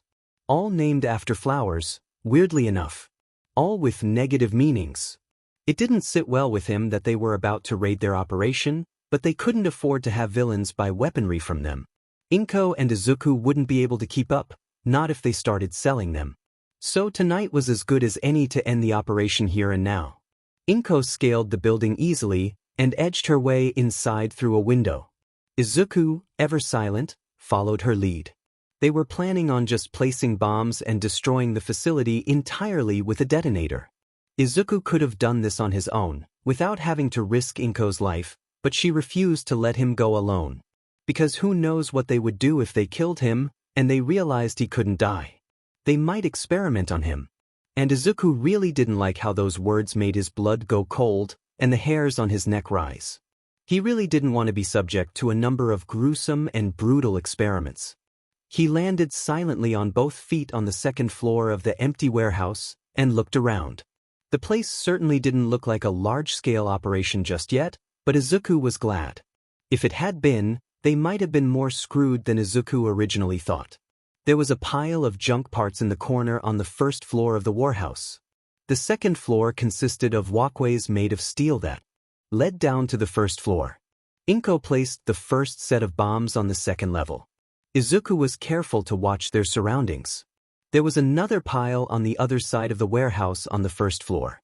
Weird-looking futuristic weapons. Blueprints plastered to the walls, like maps.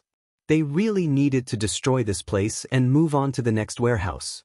There were 2 in total that Izuku had narrowed down as their manufacturing warehouse. Obviously this one had just been started. Maybe the next one would have more weapons? Inko and Izuku ventured down the first level and placed bombs there too. Izuku held the detonator, eager to press it as soon as they got the second warehouse.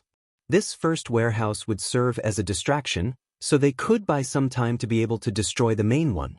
Inko dusted her hands off and straightened. On to the next one, she whispered through her mask, her voice muffled. Izuku gave a curt nod, and they picked their way out of the warehouse. The next one was just a few alleyways away. It didn't take them long to reach their destination.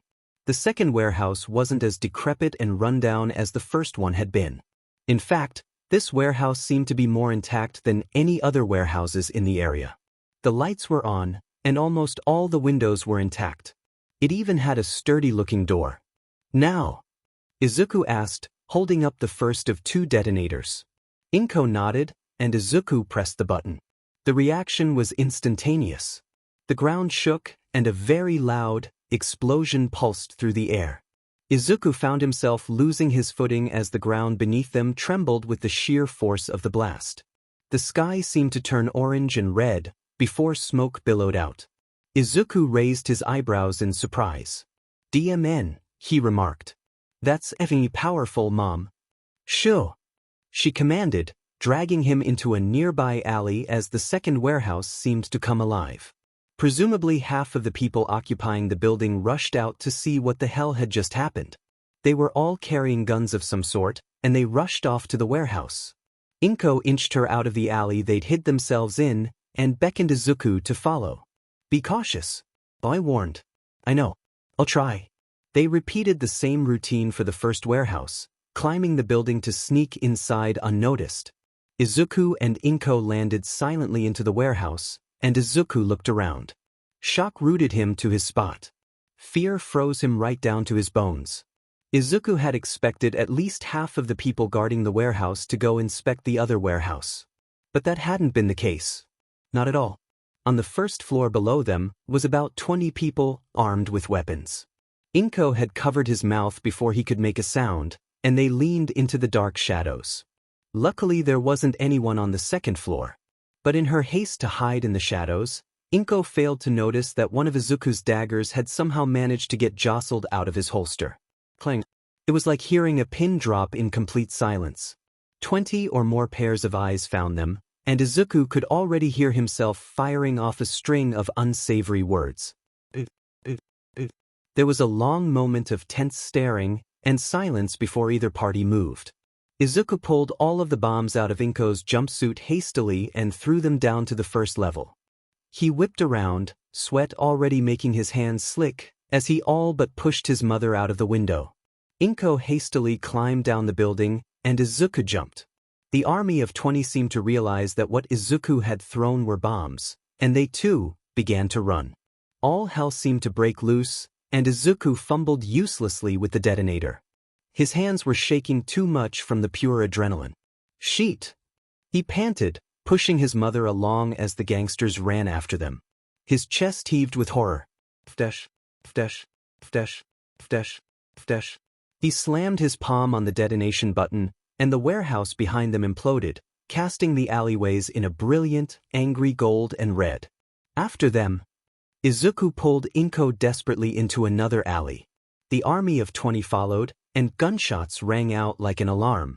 More of them seemed to pour from everywhere. Izuku turned right into the next alley, but on the other side members of Aconite waited, guns drawn. Izuku grit his teeth and backpedaled, turning left this time. But every FING exit was FANG blocked. Aoi was there in an instant, as more members of Aconite seemed to appear from nowhere like flies. There's no way out. The realization seemed to strike him somewhere deep. Izuku's gaze flickered around like a trapped animal. When you become a hunter, so seem to know when you become the prey. And they were definitely the prey. Izuku turned around completely, but they were waiting there too. Izuku pressed Inko up against the wall, with his back to her. "Izuku honey," Inko murmured, her tone gentle, yet broken with fear. "Mom," Izuku replied, his throat closing already, with tears pricking at his eyes. His vision blurred with tears, but he willed them away. Not right now. Not right now. Aconite neared, their weapons still drawn, and aimed to kill. His knees were shaking, practically knocking together in his near hysterical state. No. Mom can't survive death like I can. Please. Dash, Izuku said uselessly, running a hand through his curls again and again. His eyes flicked back and forth between the literal army before them. 2 members of the gang stepped forward, gunning down Aoi before he could even defend Inko. His vision seemed to darken as the 2 men turned to Inko and him. Every part of him seemed to shake with fear, not for himself, but for his mother. Inko gave him one last look. Izuku couldn't bear to look away, as he was shoved to his knees.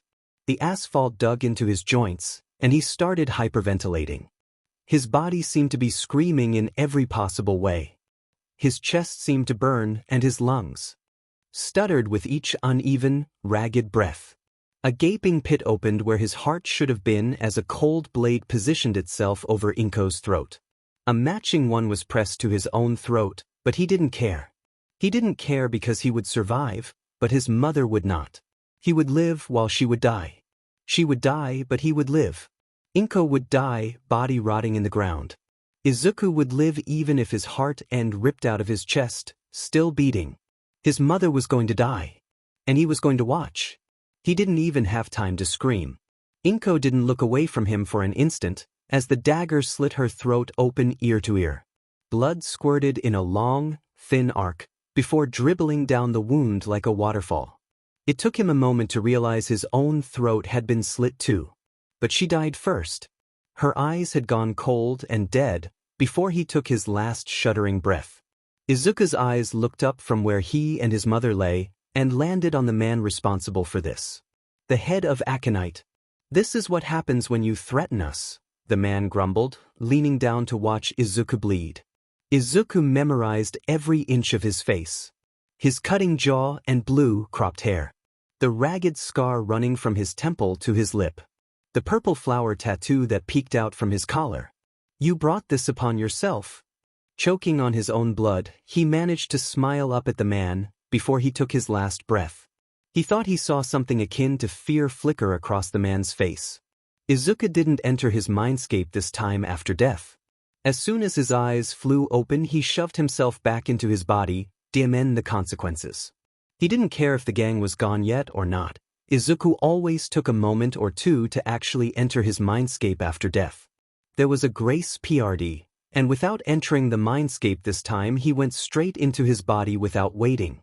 The last thing he'd seen was that man's face staring down at him as the blood spurted from his neck. Izuku would remember that face. The face of his mother's killer. When his eyes flew open for the second time, he realized that everyone had left. It was only him and the body of his mother. Aoi was horrifyingly quiet. Izuku pushed himself up from the pile of blood he'd been laying in. The still warm liquid coated his hands. As quickly as possible, he crawled over to where his mother lay. His hands were shaking. Izuku could barely feel his body as he cupped her soft face. In the time it had taken him to revive, she'd grown cold. Her skin was pale, the blood a striking contrast in comparison. It coated her chest and the ground, but Izuku couldn't bring himself to care. Ever so carefully, he lifted her body slightly to pull her into his lap. It started to rain. Izuku ran his bloodied fingers through her hair, untangling the knots as he stared down at her. Even in death, she looked so kind. Closing her eyelids, he felt Aoi tug on the back of his mind. Soon enough it was the 2 of them surrounding Inko's body. Izuku didn't know when, but at some point tears had started to slip past down his cheeks. He didn't stop his hands as he looked up towards Aoi. The blue man was in a similar state as him. Aoi didn't seem to care about the fact that he was sitting in blood. Nor did he seem to notice that glowing tears had begun to fall from his eyes as well. When the duo made eye contact, he could see the pain there. The sorrow. The grief. He knew himself well enough to know it was reflected back in his own eyes. The longer he sat there, the tighter his throat got until he was swallowing sobs. Aoi crawled over, hands getting soaked in the process. The rain helped in getting rid of the blood. The blue man leaned over Inko's body, careful not to move her in the slightest. She felt like ice in his hands. As soon as he felt the warm arms wrap around him, he broke down.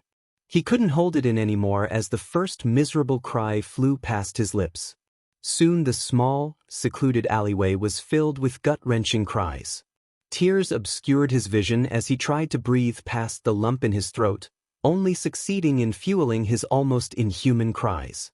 His eyes and throat burned as he sobbed, the tears an endless flow. Izuku couldn't do anything other than grip onto Aoi for dear life as his world crumbled for the second time that day. Quickly time was lost, and suddenly it was pouring down on them. He still didn't move. Finally, his body seemed to have enough and he couldn't cry anymore. His tears were spent even though his throat constricted with every breath. Izuku finally pulled away from the embrace to look at his mother again. She looked peaceful in death. Her eyes were closed, face lax. He couldn't bring himself to find comfort in that. It seemed his body still had more tears to shed as tears rolled down his cheeks again. He clenched his fists, body rapidly filling with rage. Pure, unadulterated rage filled his small 12-year-old body as he gently set the deceased woman down on the ground, freeing his lap. Izuku couldn't contain himself as he stumbled onto his feet. "I'll effing kill them," the not-quite teenager spit out, sounding more akin to a growl leaving his lips rather than words. There was no response. "I'll rip them apart for this. I'll run the streets red with their blood." His fists were shaking violently as more tears made their way down his cheeks. He felt a hand gently clasp his right shoulder and he looked over it to make eye contact with Aoi. The blue man nodded. "We'll FNG hunt every one of them down. We'll make sure they regret what they did to her." He continued, watching his guardian nod. "We'll get revenge." They were silent as they gathered Inko's body. Aoi held her bridal style, tucking her head against his shoulder. The rain had picked up again, washing all of the blood away. As if this had never happened. The rain cleaned his face of tears. It also rid him of blood. The only thing it couldn't take away was his pain. His grief. Sneaking back home wasn't hard. No one was around to spot them. As soon as he stepped into the house, he got to work. Aoi helped him change his mother's clothes, putting her in her favorite pair of pajamas. As he stared down at her, he could feel determination pool in his gut. He knew what he had to do, and he'd do it soon enough. Soon all of the gangs in Musutafu would know his name. Tucking her under the blanket, he finally left the room. He would leave her here for the landlord to find eventually. They'd quickly realize that she didn't die in the bed, if the lack of blood was any indication. But he would be long gone by then. He immediately went to the front of their apartment, grabbing the one key he had never used. Izuku always thought he wouldn't ever use it, but here he was, grabbing it. Stalking over to the couch, he pushed it across the floor and pulled up their rug. His mother had shown him this when he first manifested his quirk. Quickly finding the loose panel, he pried it up quickly. Inside was a safe. Pulling up a couple more panels to make room, Izuku quickly heaved the safe out from its hiding spot. Instead of having a combination, it had a single keyhole. Shoving the key into its hole, he twisted until it popped open. He knew what was in here. The deed for the apartment. A burner phone with a singular number on it. Keys to an underground bunker. There were more papers and cards and insurance sheet in here as well. Aoi suddenly shoved a bag into his hands. "Thank you, Aoi," he muttered, voice quiet amid the silence. "Of course, I'm going to start packing up your stuff while you finish up in here," Aoi stated before Izuku heard him turn around and walk to his room. At least he'd never be alone. No matter what. He carefully set everything into the backpack, making sure not to crumple anything in the process. Sticking the burner phone into his hoodie pocket was easy enough. The outfit he was in was innocuous enough as long as he changed his hoodie that was still covered in blood. He didn't bother putting anything in its rightful place. The police wouldn't find anything in the safe aside from his fingerprints. Pushing himself off of the floor, he hauled his backpack with him. Finding his mother's wallet was easy. She had always kept it by the front door for easy access. He threw the whole thing into his backpack. Quickly walking towards his room, he spotted Aoi. He was currently throwing anything and everything into a bag. He stood there for a moment watching the white-haired man. When he filled up the bag in his hand, he willed it away to his mindscape and it disappeared in a flash of blue. Aoi handed him a hoodie and he quickly changed. Then he procured another bag and started filling that one with as much stuff as he could reasonably get. Izuku decided to make quick work of this as well. Immediately he grabbed his laptop and any chargers he'd need, putting them into his backpack. Then he grabbed his own wallet that had been filled with money. His mother had been a paranoid person. They always had a contingency plan for if this ever happened and he was following it as fast as possible. Open the safe. Grab your sheet. Call the number on the burner phone and meet with him. Finish the meeting. Head to the bunker. Soon enough his room was almost completely barren of clothes and other necessities. For a 12-year-old, he certainly had a lot of clothes. He used to have exclusively hero merchandise, but now he had plain t-shirts and skinny jeans. Not the most fashionable, but it did the job. He didn't grab his school uniform. The last things he grabbed were the remnants of his vigilante costume and notebooks, as well as his mother's vigilante costume. The police would find no trace of attraction here. That's the least he could do. Izuku handed the bag to Aoi who, along with himself, willed it away to the mindscape. He heard Aoi sigh in the back of his head. Here we go. Suddenly the sun was rising as Izuku stared down at the pile of ashes. He'd burnt their vigilante sheet. The only thing he left were the clothes on his back. Pushing himself up from his sitting position, he looked at the pile. This was it. His final goodbye for now. He couldn't cry. Slipping the phone out of his pocket, he dialed the number that was saved. An older man answered with a sigh. He sounded tired. So it happened, huh? The man asked, tone gentle. Yes. Another sigh. Meet me in 30 minutes at the location I just sent you. Head out now, make sure you have everything. The man quickly hung up after that. Izuku clicked around on the phone until he found the text with the location. He willed the phone into his mindscape and it flashed away. Get off the roof and take a left. Instead of entering the building and walking down, he launched himself off the edge. Landing on the fire escape, he descended. The meeting was brutal. It put everything into perspective. The reality of the situation was dawning on him. Izuku was given the location of the bunker, hidden in a privately owned warehouse. He was also given the key. The man had somehow procured a new identity for Izuku. His mother had set it up. Akatani Mikumo was his new name. He didn't know if he liked it. He'd also drained every account Wisteria had, transferring the funds to one of his new accounts. The amount his mother had saved up for him was insane. It would last him a long time. The apartment didn't go to him, nor did any of her belongings other than the bunker. He left the meeting with a new birth certificate, ID, social security, bank account, and phone. Izuku never asked the man for his name, yet he saved his number in his new phone. Just in case. The warehouse was actually only a block away. Clearing the distance quickly, he opened the doors. It looked completely abandoned. Glass littered the floor and rust had set in. Izuku didn't worry about it and instead stalked to the middle of the room. There was a lid to the sewer in the middle of the room. Odd, but not entirely out of place in a place like this. Except, he knew better. Prying it open, he pushed it aside. Giving himself enough room to plop inside, he landed in a crouch. As soon as his feet made contact with the ground, everything lit up. He wasn't inside just yet, the door looming in front of him. Glancing back above, he moved the lid back in place before moving on. He knew the code. Punching in the numbers 8629, the door made a pressurized sound before opening the rest of the way, blinding him with light. It was just one massive room. Closest to him, there was a small kitchen with numerous appliances. Attached to the counter there was a breakfast bar, with 2 stools. Beyond the kitchen, there was a small adjoining room. Probably either a bathroom or storage room. Walking further into his new home, he saw a bed on the floor on the other side of the room. It already had a cover on it with blankets and pillows. Next to it sat a small couch and desk. There was another door there. Between the bed and kitchen sat a huge table with chairs lining it. The whole room was beautifully decorated. Just for him it seemed. Nothing of Inko's stood out.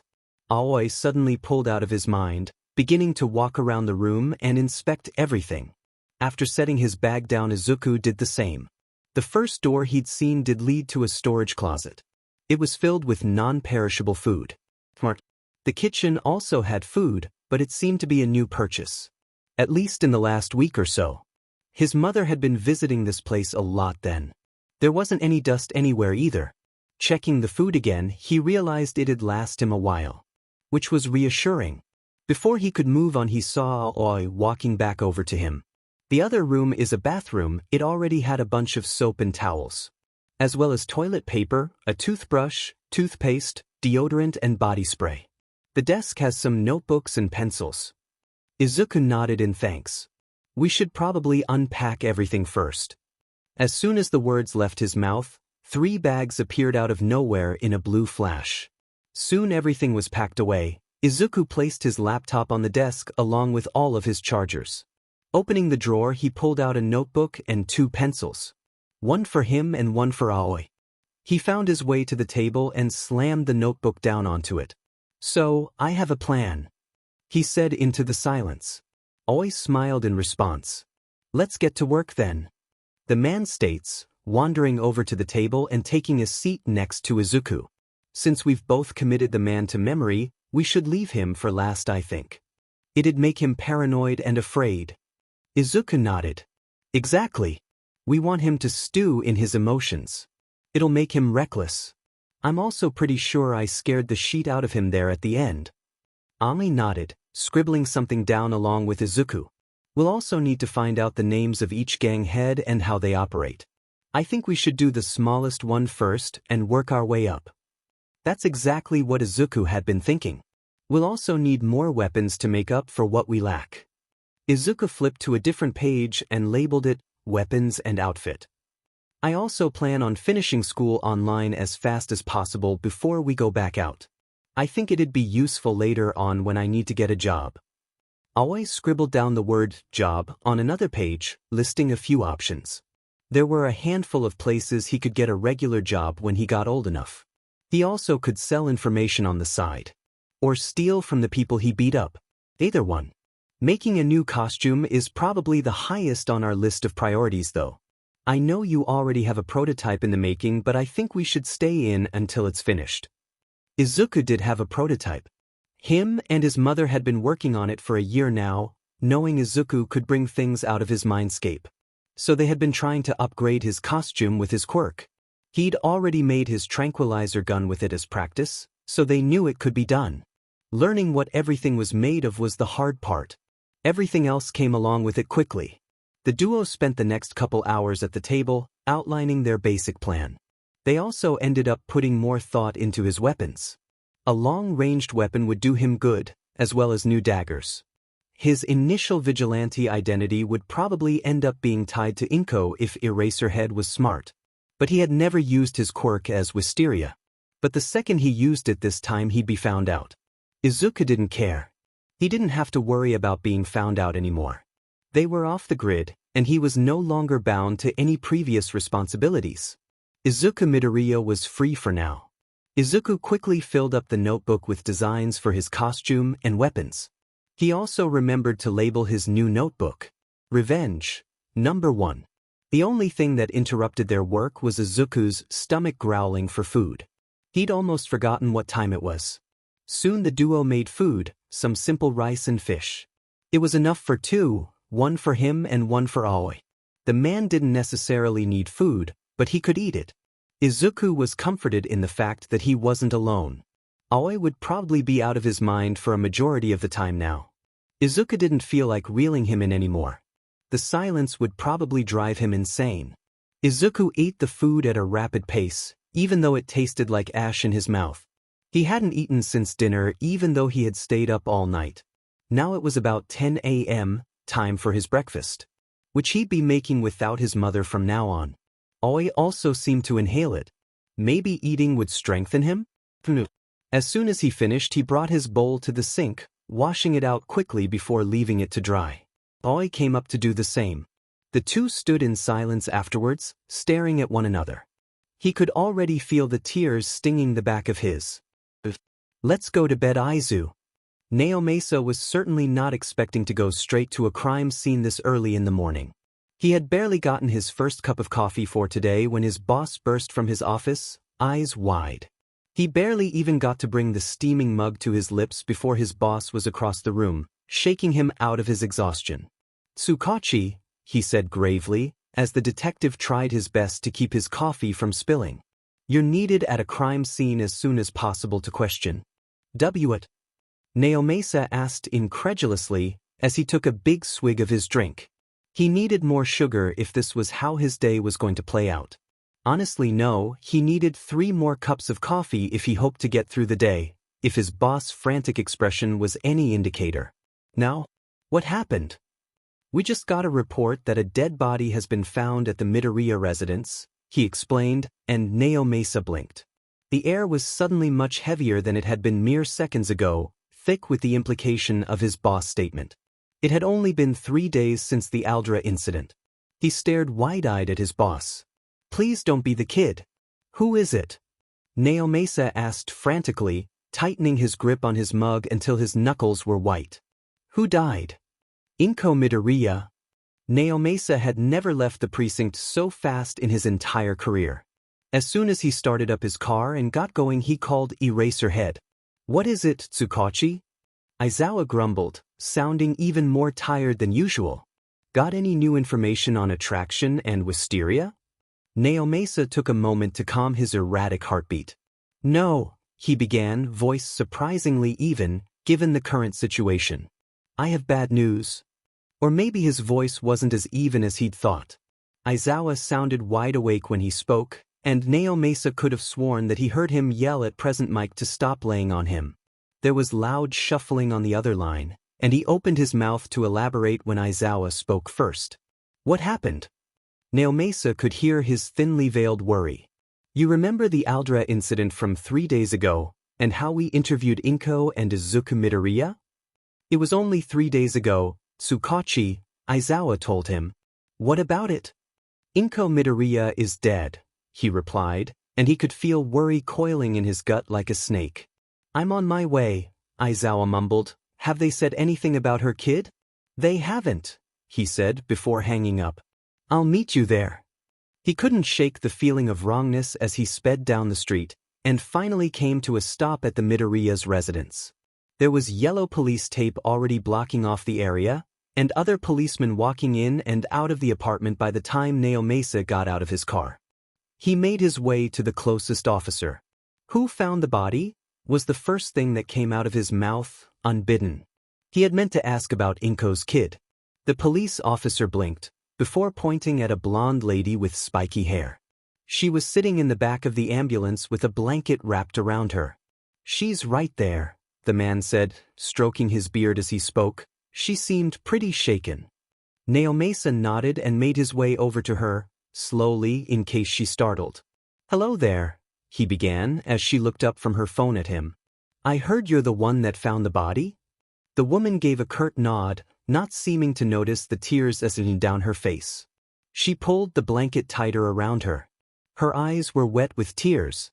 "Is it okay if I record our conversation?" She gave another nod. Naomasa bit his lip, already feeling guilty for making the woman relive the entire ordeal. "Thank you," he said, as he pressed the record button. Interviewer: Detective Tsukachi Naomasa. Interviewee: Bakugo Mitsuki. Date, time, location, July 25, 7:30 a.m., outside the Midoriya residence. Begin transcription. DT, for the record, I'm obligated by law to inform you that this conversation is being recorded so it may be revisited at any time. I'm also obligated to tell you that I have a human lie detector quirk, and therefore can tell when you're lying to me. BM, that's fine. DT, may I ask your name? BM, Bakugo Mitsuki. DT, and how did you come across the body, if you don't mind me asking? BM, I went to check on her. We usually hang out once a week because we were childhood friends. DT, what were you two planning on doing? BM, we usually just go grab coffee and talk about our kids. Inko was always happy to talk about Izuku. Heavy sigh, she was always so proud of him. DT, pause, I'm sorry for your loss, Mitsuki-san. BM, it's fine. What do you want to know? DT, about what time did you find the body? BM, Around an hour ago, I called the police. She wasn't answering any of my calls, so I decided to check on her. She gave me a spare key back when she first moved into the apartment. I used that to get in.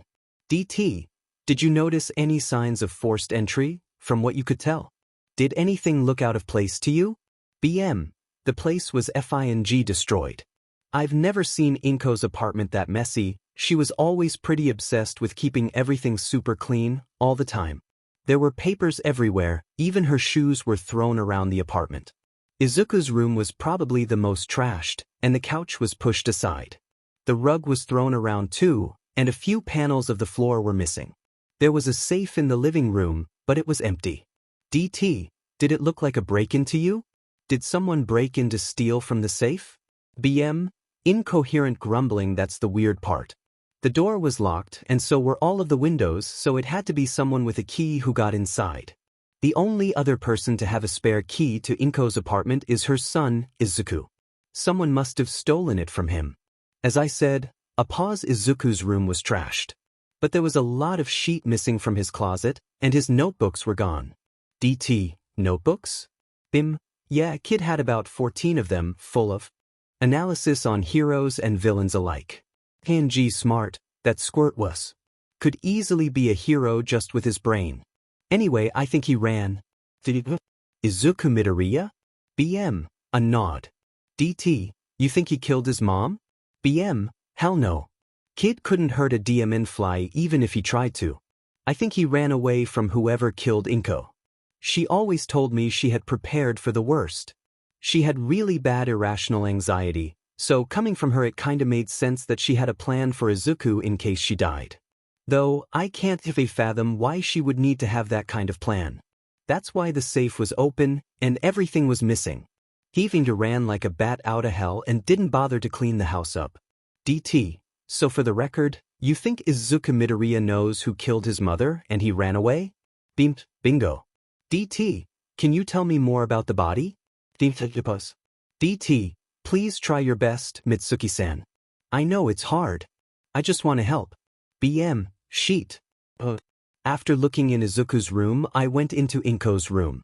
This is where it gets even weirder, detective. DT, please go on. BM, when I went into Inko's room, she almost looked like she was sleeping.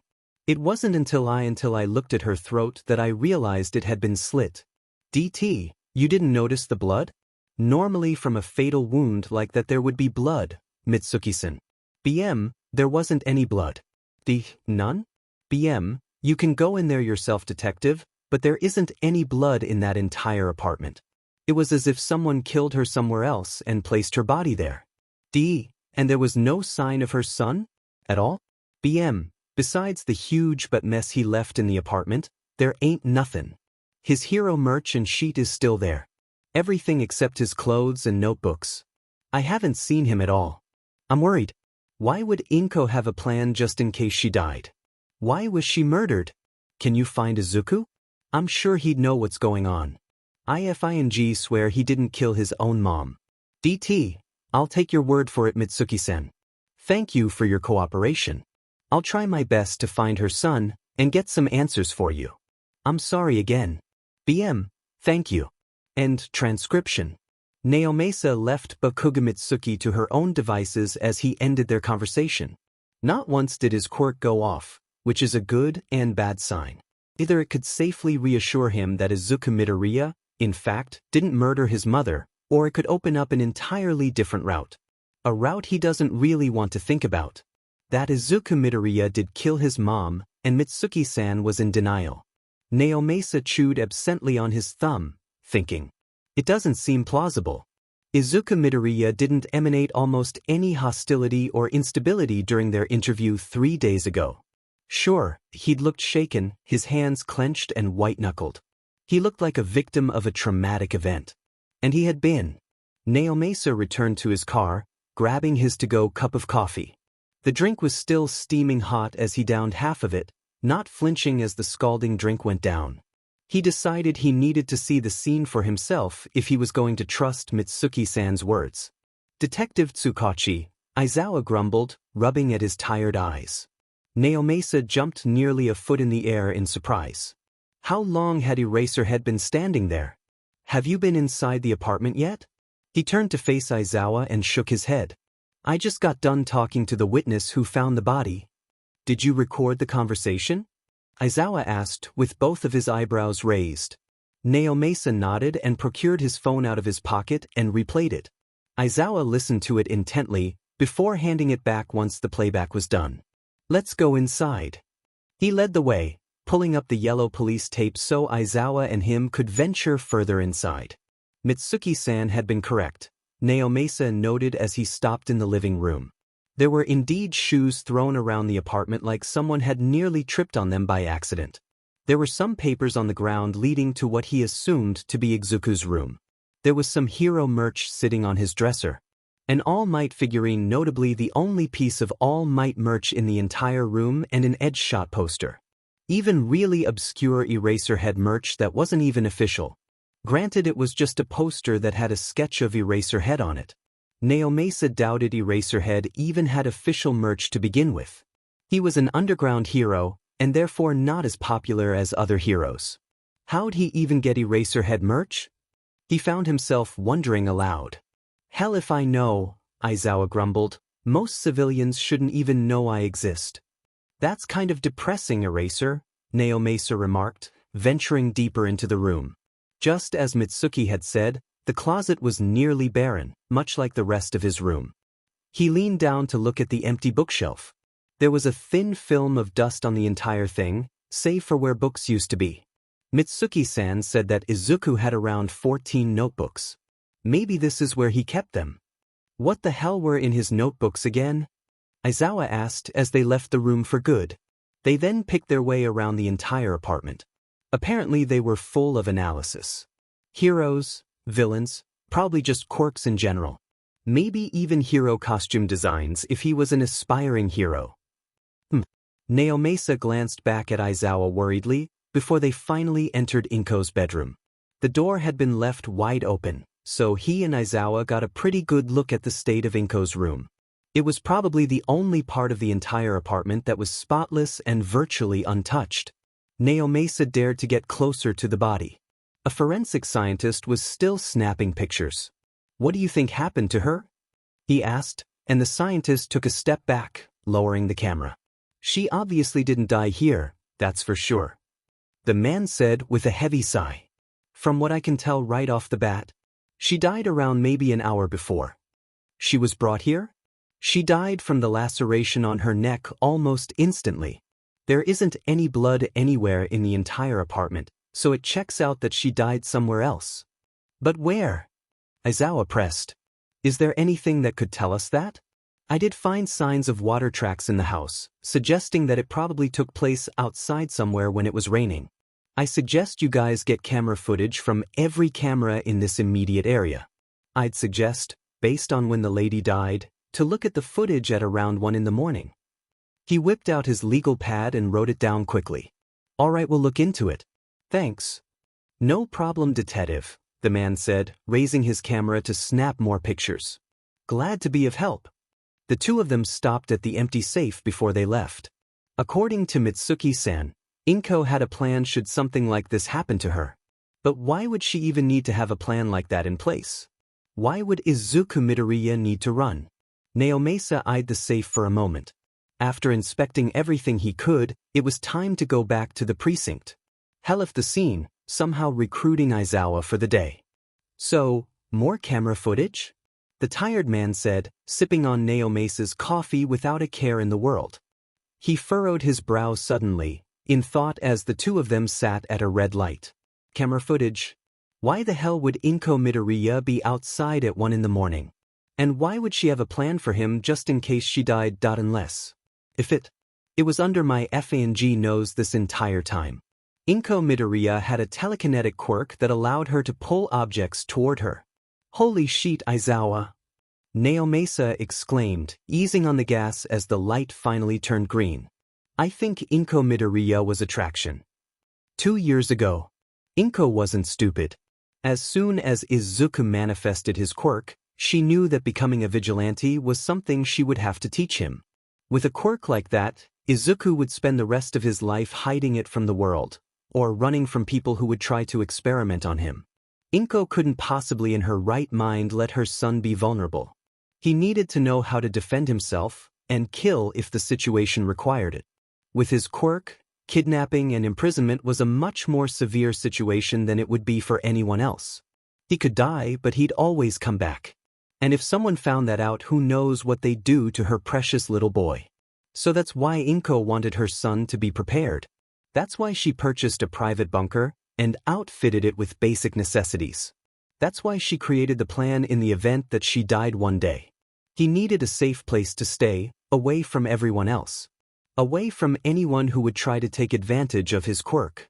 Inko opened the safe, placing a thick wad of cash in it. She placed a number of other items too, the deed for the apartment, a burner phone with her brother's number on it, some other legal documents, and an assortment of cards with money on them. There was even the key to the private bunker she'd purchased. Inko hoped that her son wouldn't have to put this plan into action one day, but she felt much more relieved that they at least had one.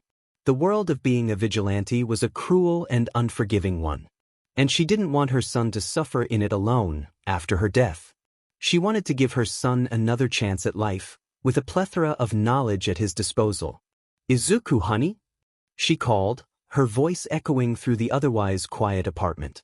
"Can you come here for a second?" Inko could hear the telltale signs of her son running through the apartment to meet her. "What is it, Mom? Why is there a safe in here? What happened to the floor?" Inko patted the spot next to her. Izuku took the hint and sat down next to her, peering curiously at the safe. "Izuku." "Yeah, Mom? There are going to be people in the world who you can't hide your quirk from. A lot of people will want to take advantage of your quirk and hurt you, baby." Inko explained slowly, holding up the key to the safe. "If I ever die, for any reason, you need to run." "But why? What does this have to do with the safe under the couch?" Izuku asked, looking at her in confusion. His brows were furrowed together, and he looks concerned. His eyes went wide, and his tone went up a pitch in concern. "Are you dying now?" "No, honey," Inko replied, running a hand through Izuku's curls. "But if I do die, I have a plan to keep you safe." "A plan?" Inko patted the safe and held up the key again. "First, you grab the key. Next, you get everything out of the safe. Then you grab all your things, Izuku, as fast as you can, and leave. Once you leave the apartment, you need to call the only number on this phone," she explained, grabbing the burner phone that lay in the safe. "The person that will answer will help you and lead you to the private bunker I bought for you. Do you understand?" Izuku bit his lip and nodded. "Good. Now do you want to practice?" Izuku woke up slowly. There wasn't any light drifting through his windows to indicate the sunrise because he didn't have any windows. There was no alarm on his phone because he had nowhere to be. For the first time in his life, he didn't have anything going on at all. It only took him a moment to realize Aoi hadn't left him in the middle of the night if the warm presence beside him was any indication. Sleepily, he continued to stare at the ceiling. The bunker was almost devoid of light, but the soft glow from Aoi's body was comforting in the fact that he could act as a nightlight. A stark white expanse stared back at him. Izuku lost himself as he continued to stare at the ceiling, time ticking away slowly. He could have sat there for minutes or hours before Aoi finally turned over to make eye contact with him. The man looked at him knowingly, slowly reaching out to ruffle his hair. Izuku had no idea what time it was or what day it had finally turned into. Of that mattered to him anymore. A regular sleeping schedule wasn't currently on his list of priorities. And if he was planning on hunting down gang members, he couldn't afford it to be regular. Irregularity would be his friend here. Before Aoi could worry about him any more than he already was, Izuku pushed himself up into a sitting position. His world spun into focus, eyes adjusting to the almost completely dark room before he stood from his sitting position. He needed to get to work as soon as possible. Time wasn't on his side anymore. Anger was building. Flicking on the bathroom light, Izuku quickly got undressed for a shower. Aoi poked his head in quickly. "I'll make us some food, then we'll get started?" he half-stated, half-asked. Izuku nodded in response before actually replying. "I'm thinking we could focus on my costume and weapons first if you're okay with that?" Izuku asked, throwing his shirt onto the floor. "Sounds good." With that, the blue man left the room. Izuku threw off the rest of his clothes before turning on the water. Waiting for it to get hot, Izuku glanced in the mirror. His eyes, which were usually so bright, seemed to be dull. The bags underneath them seemed to scream at him in his reflection. Soon the mirror was fogging up and he decided to jump in under the spray. He was just beginning to wash his hair when he realized it smelled just like the one he used at home. Tears sprung to his eyes as he massaged the shampoo onto his head, the smell surrounding him. He'd never forget her. In her memory he'd carry out brutal revenge. And he'd save those in need. That's all she ever wanted him to do because he loved it. He continued doing it because she loved it too. So he wouldn't stop. It wasn't like he had any real danger posed towards him. If anything, this was safer than becoming a hero. A hero got press. The press would find out his quirk eventually, especially if he stopped aging at some point. Or if he had to fight a villain until he died in front of them, only to revive right afterwards. The risk of him becoming a government experiment as a hero was higher than people figuring it out if he was a vigilante. Unless he put himself in a situation to get exposed. Izuku liked to hope that humanity was better than that. But he knew better. Once he was clean, Izuku stepped out of the shower and wrapped a towel around his waist, using another to dry his wild hair. Another look in the mirror made him realize that he looked a little better. More awake. At some point Aoi had laid out a new pair of clothes for him and he accepted them with a mental thank you. In the storage room he'd seen a washer and dryer, so he could wash his clothes. Finally leaving the bathroom fully dressed, Izuku made his way to the kitchen where food was already waiting for him. Izuku didn't really bother with trying to figure out what Aoi had made.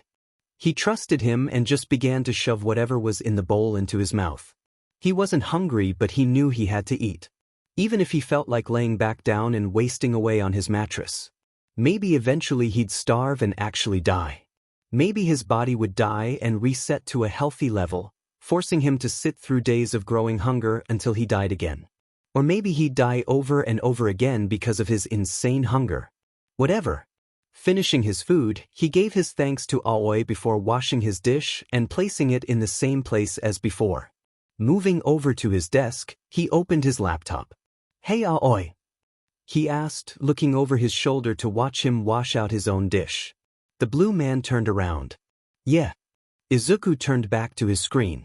"I'm thinking we can split this up. You focus on the actual aesthetic of my costume while I work out the technical part? I'm not really good at fashion decision-making." He knew Aoi was smiling. Izuku didn't have to turn around to know. Yeah. Aoi was closer this time, probably pulling out his phone to look at some hero forum. Izuku had good ideas for items that would support a hero, but when it came to actually designing the product he came up short. That was really more Aoi's forte. He had big plans for his costume, planning one unlike any other at the moment. But his quirk was the crux for this. The only limitation he had was that he needed to know about what he was making.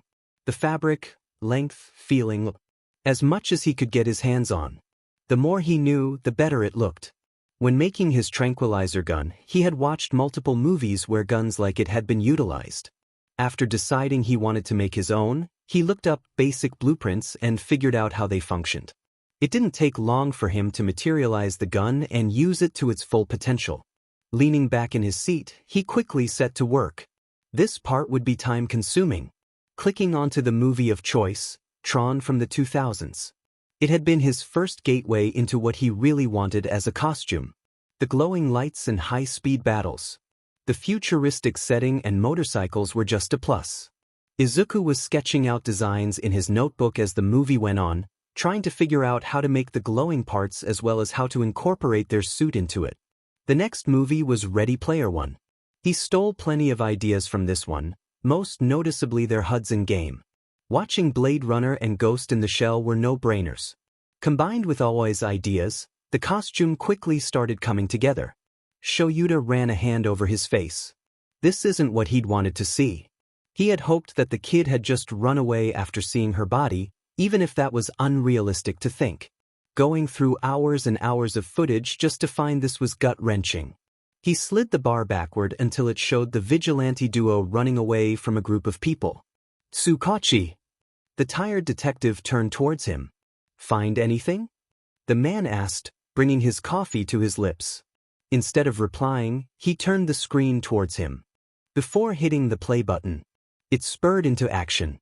At one end of the alleyway there was a group of men with guns waiting. Shoyuta watched for the second time as the vigilante duo turned the corner. He was unable to see their expressions, but he knew they probably looked terrified. With the group chasing close behind them, they ran until they were completely surrounded, the group pointing guns at them threateningly. Changing the camera, he could get a closer look at their faces as their hoods were yanked back. Turning to Tsukachi, he saw him pale as he took another sip. He knew what was coming as he turned back in front. The two were pushed onto their knees, one obviously a young child. Izuku Midoriya. The other was Inko Midoriya. Their eyes didn't leave each other, even as her neck was split ear to ear. Blood poured out of the wound as she fell forwards. Izuku Midoriya got the same treatment but didn't go down as easily.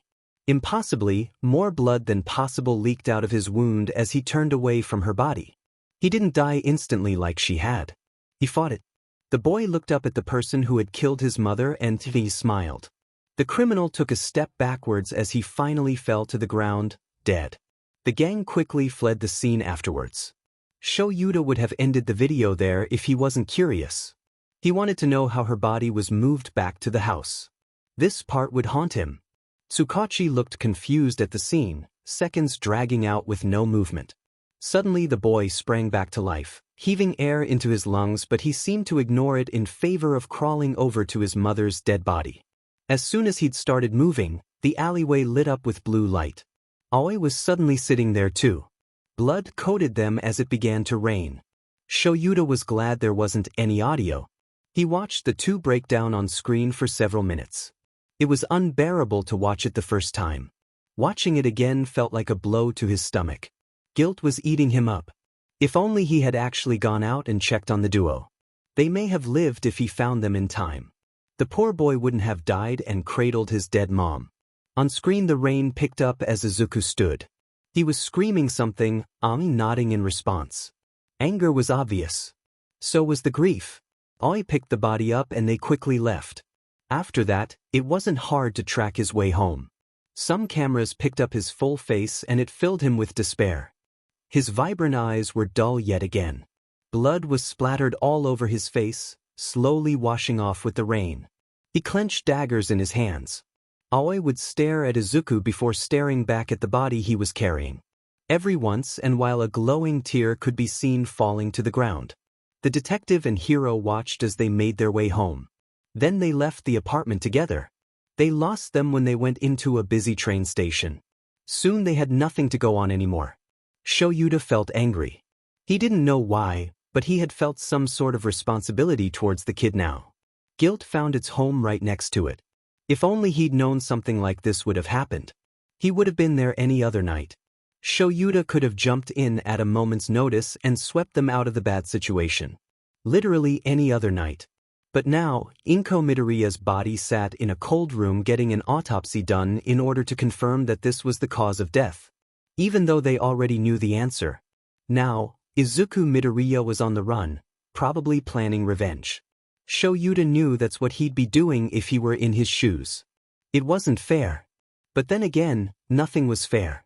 Turning towards his partner, he took in his appearance. Tsukachi was hiding behind his hand, head downturned. He could feel the guilt radiating off of him. Shoyuta could understand his frustration. Never had he actually looked a vigilante duo in the face one day only to see one of them turn up to be dead seemingly the next day. They didn't deserve what had happened to them.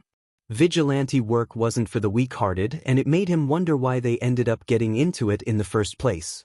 There had to be some reason. Maybe it was the bullying. Or maybe something else had happened that made the mother jump back into it. Bringing her immortal child into it didn't seem like the worst idea until you realized that one day she died and left him completely alone. What in her eyes would justify that? Shoyuta realized he was projecting his emotions and reined them in. It was already too late. She was dead and he was missing. Nothing he could do to change those facts other than figure out where he went and help the problem child. He couldn't afford to feel guilty right now. So he pushed himself up from the chair, closing out of the CCTV tab on his laptop. Any leads? He asked as he shoved the laptop into one of his many bags. The best place to start would probably be with people he knew. Maybe the school?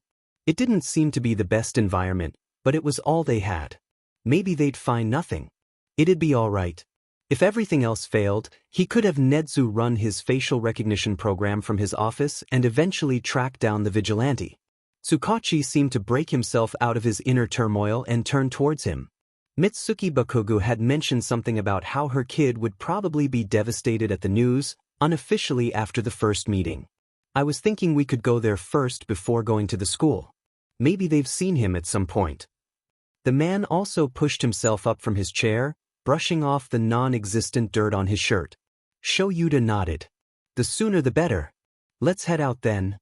The Bakugo residence wasn't too far from the precinct. In fact, it was only a little further than the previous Midoriya residence. The Bakugas lived in a house rather than an apartment, so they just pulled up in front of it and parked on the road. As they knocked on the door, yelling could be heard from the inside before the same woman they'd seen earlier in the week opened the door. Instantly her smile fell as she looked upon the duo. Please come in. Awkwardly, they were ushered to the living room with tea in front of both of them. The energetic blonde spoke up before they could begin anything. So I assume there's news? She asked, somewhat hopeful as she sipped on a drink of her own. Shoyuta wished he could tell her that they had found Izuku, that he was safe and sound, but they couldn't offer any reassurances. Unfortunately, Izuku is still missing. We found CCTV footage of him leaving the apartment in a rush before getting on a train. We couldn't track his location after that. Naomasa admitted, staring down at his tea. Breaking this kind of news wasn't ever easy. The spiky-haired woman sighed heavily. She didn't sound surprised. I thought as much. She paused, looking at something on the wall before turning back towards them. Inko had a plan, and Izuku was smart enough to follow through on it. I don't know how she knew something like this would happen, but she did. I can say for certain Izuku's safe. But I just want him to come home. It's not much, but we could take care of him. At least until he could support himself. Her voice broke. I just wish I could help find him, you know? She stated into the silence. It hung there for a few seconds. This isn't all we came for today. Shoyuta said gently, locking eyes with the blonde. I heard that in the last meeting of ours you said something about your kid possibly being upset about his disappearance? I was wondering if you would give us permission to talk with him for a bit. You can stay in the room the whole time if you'd like. The semi-worried look on her face melted away. She looked nervous but determined. Of course, anything to help. Let me go get the brat. With that, she suddenly stood up and walked out of the room. He glanced towards Tsukachi, the man nodded at him. So everything was the truth. Not that he thought Mitsuki had any reason to really lie, but it was a comforting thought that if they did find the boy, he had somewhere to go. Somewhere to come home to. Almost as fast as she had left, she returned with a boy that seemed to be a carbon copy of her. Attitude and all. Shoyuta could see the subdued spunk. It was slightly amusing, despite the sadness that resided in his eyes. The blonde duo sat down. Is it okay if I record this meeting as well? Tsukachi asked, pulling out a recorder. A nod is all it took for him to hit the button. Interviewer, Detective Tsukachi Naomasa. Interview, Bakugo Katsuki. Date, time, location, July 26th, 5:30 p.m., inside the Bakugo residence. Begin transcription. DT, for the record, I'm obligated by law to inform you that this conversation is being recorded so it may be revisited at any time. I'm also obligated to tell you that I have a human lie detector quirk, and therefore can tell when you're lying to me. BK, that's alright with me. DT, I'm going to start by asking you what's your name? BK, Bakugo Katsuki. DT, are you currently 12, Bakugo? BK, yes. DT, alright, I just have a couple of questions about Izuku. Are you feeling well enough to answer them? BK, as ready as I'll ever be, I guess.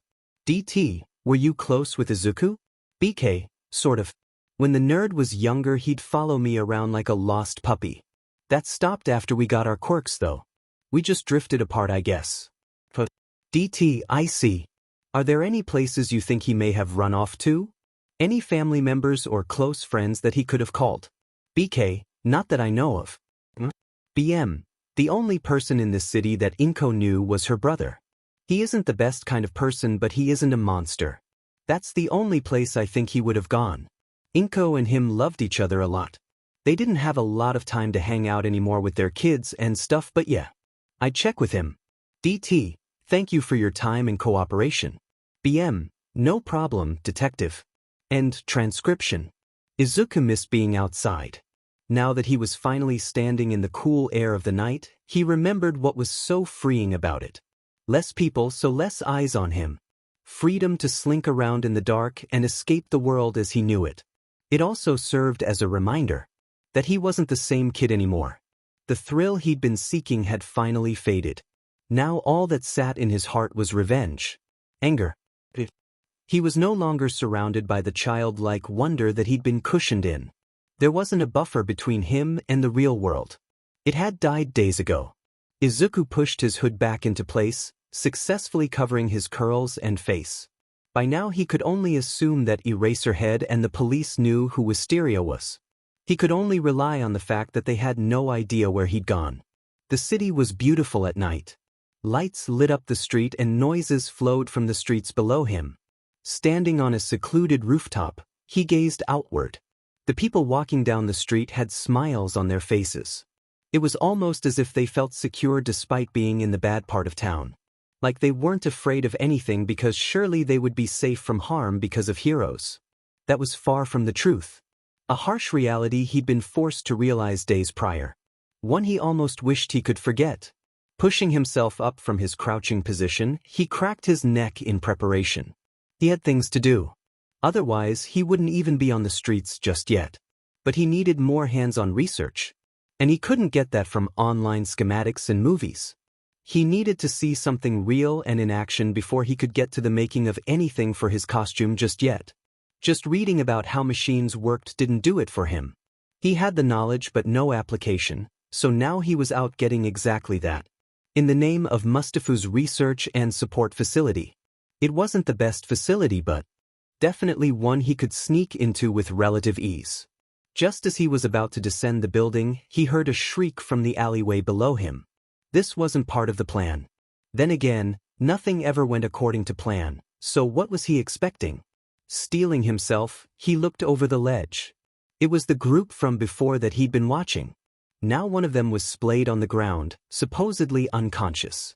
Another was trying to pick themselves off of the ground and the woman was surrounded. She was flanked by gang members. Instantly the rage he'd been forcing back flew to the forefront of his mind, boiling over dangerously. Aoi spoke up, from within his mindscape. I'll distract them at the mouth of the alleyway and then you can get the drop on them. Izuku smiled. That had been exactly what he was thinking. Seemed like him and Aoi were getting even more in sync. Manifesting the blue man beside him, he pulled out his blunt daggers. Killing wasn't on the agenda today. That was reserved for a special kind of evil. Aoi jumped down from the building without a care in the world, landing at the mouth of the alleyway. Pigs! He yelled, hands cupped over his mouth. The sound did its job and drew the attention of the soon-to-be muggers. There were only about 4 gang members in total. That didn't mean they didn't have reinforcements somewhere else, but that didn't seem too likely. A slightly crazed smile grew on his lips. They left the woman in favor of rushing towards Aoi, weapons drawn. Obviously they were lower class than the ones from the warehouses if the blunt weapons gave him any indication. Right as they were running under him, he jumped off the roof, landing directly on top of the largest one. Utilizing his jump advantage, he kicked the side of their head hard enough to knock them out. The body below him went limp as the others turned around at the noise. Low-level thugs like these didn't stand a chance against his superior speed. With efficiency, he dodged their ill-timed attacks and used them to his advantage. Aoi ran down the alleyway and engaged the other 2 members. Izuku would always have a partner at his back. The next member tried to swing his bat at Izuku. His swing wasn't accounting for Izuku's inferior height, so he slid underneath its range. Getting in a solid kick to the ball had the man lurching forward in pain. Taking the opening, he grabbed the sides of his head and slammed it down onto his waiting knee. He heard the satisfying crunch as it connected the dull pain in his knee, nothing but an afterthought. Giving him no room to recuperate, he swung the hilt of his knife onto the side of his head, knocking him out with the rest. Aoi finished off his last thug at the same time as him. Hesitantly turning around, he assessed the people who'd been in danger. The man who was still conscious had finally picked himself up off of the ground, now checking over his friend. The woman looked at Izuku in shock. They probably didn't expect someone to jump on top of them and take them down with brutal efficiency. Izuku wasn't playing around like some heroes would. Seeing that the group was relatively okay, he nodded in recognition. The woman nodded back, somewhat confused before Izuku willed Aoi back into his mindscape. The alleyway lit up with blue and he took the opportunity to climb the fire escape onto the next building. He couldn't afford to waste any more time on them. Sliding onto the roof, he took off. His boots helped him with this. They added a boost to his jumps, so now he was practically flying over large gaps he couldn't have vaulted over before.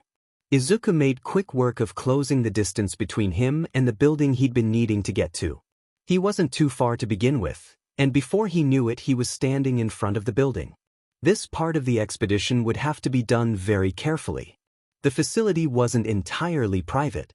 A lot of middle schools and high schools would come visit them time to time.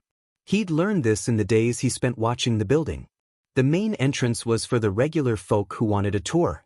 However, there was an employee entrance that he could utilize and exploit. The day before he'd swiped some poor man's ID. Now it was about 30 minutes before they would close, which meant that there weren't a lot of people residing in the building. The flip side was also true though. He needed to get in and get out as fast as possible without warning anyone else to his presence. If he was seen in the better part of town raiding a research facility, it'd reveal that he was alive to the people he was planning on hunting. And Eraserhead would switch his patrol to this area in a heartbeat. So being discreet and effective was the top priority. Swiping out his card, he jumped off of the building he was on, using his boots to slow his fall at the last possible second. He landed silently. Izuku quietly stalked over to the door before peeking in through the window. There wasn't a person in sight, so he held the stolen badge over the scanner. It changed from red to green and he slowly turned the handle to open the door. There wasn't even a click to alert anyone of his presence. There wasn't even a receptionist at the desk. He quietly slipped into the building, slowly closing the door behind him. Before he'd left his bunker, he looked up the layout of the building, so he knew exactly what rooms he was going into. He needed to do this quickly, and he was glad he thought to figure out where the vents were and what they led to. That'd make sneaking around here a lot easier. 2 side rooms flanked the entrance and he took the left one. The vent was in the room on the ceiling, so he quickly headed inside. The vent was quickly pulled off, the screws pocketed with ease. He paused to listen for anyone and was thankful to only hear the rustle of the receptionist finally getting back to her desk. Izuku slid into the vent space, mentally reminding himself to replace the metal grate when he got back. If he went the same way again. Thankfully, Izuku was small enough to crawl through the vents silently. He already knew what room he needed to start in, the only challenge was crawling there. Izuku crawled with ease, glancing through the openings in the vent every once in a while to ensure he was heading in the correct direction. So far everything was going smoothly. When he arrived at the room he needed to be in, he paused. Looking through the vent, he didn't see anyone waiting in the room, nor did he hear anyone. Kicking it open, Izuku entered the room. He knew exactly what he needed to do. He didn't bring out Aoi as he walked over to the closest glass cabinet. Inside of it there was an arrangement of different guns. All non-lethal, but they shot some sort of plasma energy.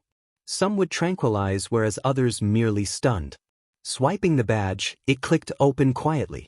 Glancing around to ensure he was still alone, he reached out towards the large gun.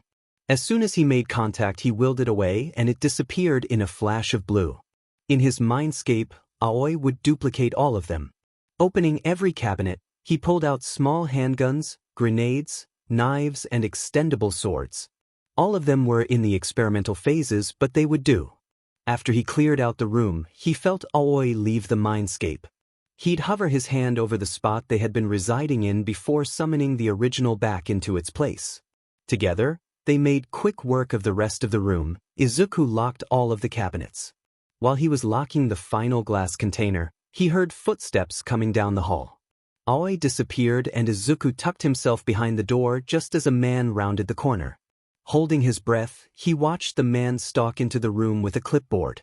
He opened the first cabinet and began to scribble numbers down onto his paper. He closed it and repeated the process with the next. Waiting until he fully turned around, Izuku slipped from the room.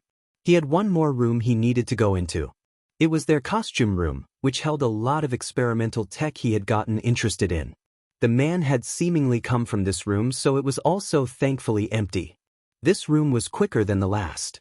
There was no need to be quiet because everything had been placed on mannequins. There were bodysuits, helmets, boots, and so much more. The room was overflowing with tech. All it took was a single touch to get it into his mindscape. All the tech in the room was taken in 2 minutes and returned in 1 with the help of Aoi. As soon as the room looked exactly as he left it, he waited. Soon enough the man from before walked back down the hallway, entering a different room. Slipping out of the room, he entered the room he'd just been in. He fixed the vent cover easily behind him, just shoving it back into the wall. He quickly crawled through the vents again, just as silently as before. Reaching the first room, he slipped out and screwed the vent cover back on. There would be no trace of him being here.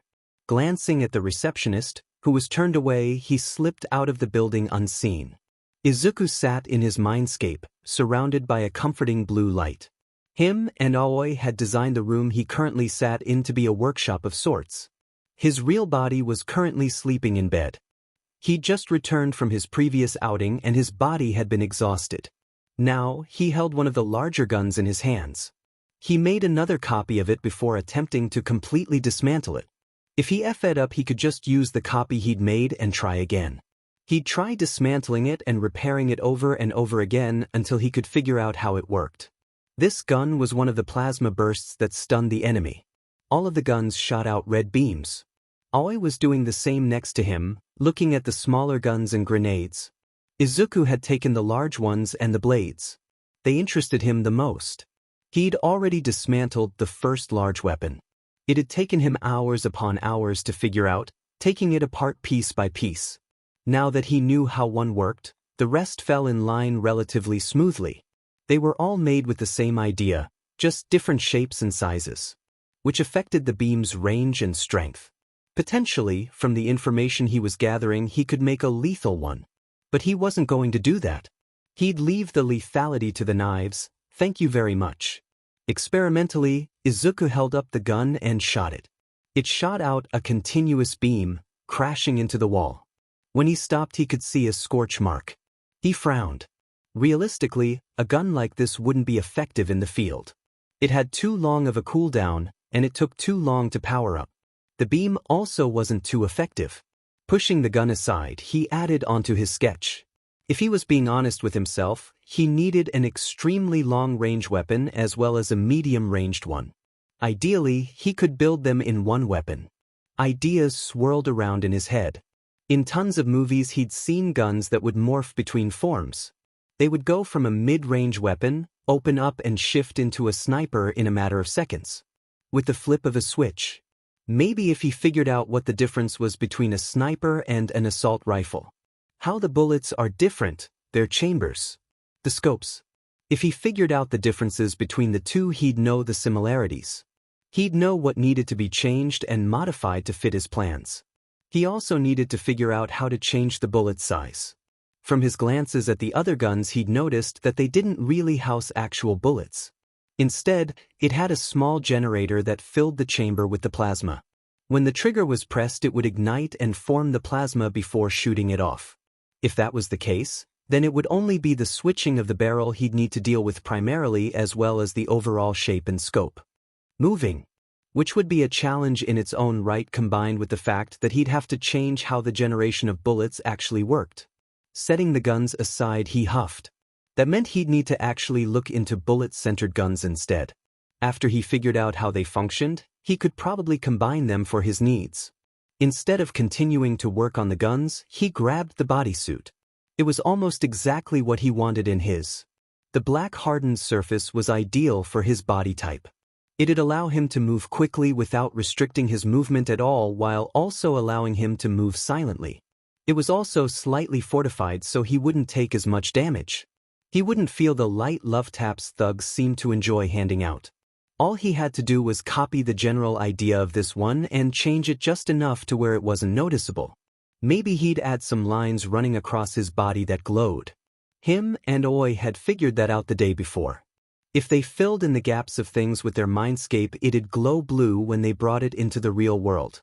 So building it in the mindscape as well as in the physical world would be ideal. For aesthetic purposes, of course. The stuff from his mindscape was also a lot sturdier while also being lighter. It was unique. So adding some lines and shaping it to his body would be ideal. But that still left his hands, head and feet exposed. So he'd need to come up with something for that.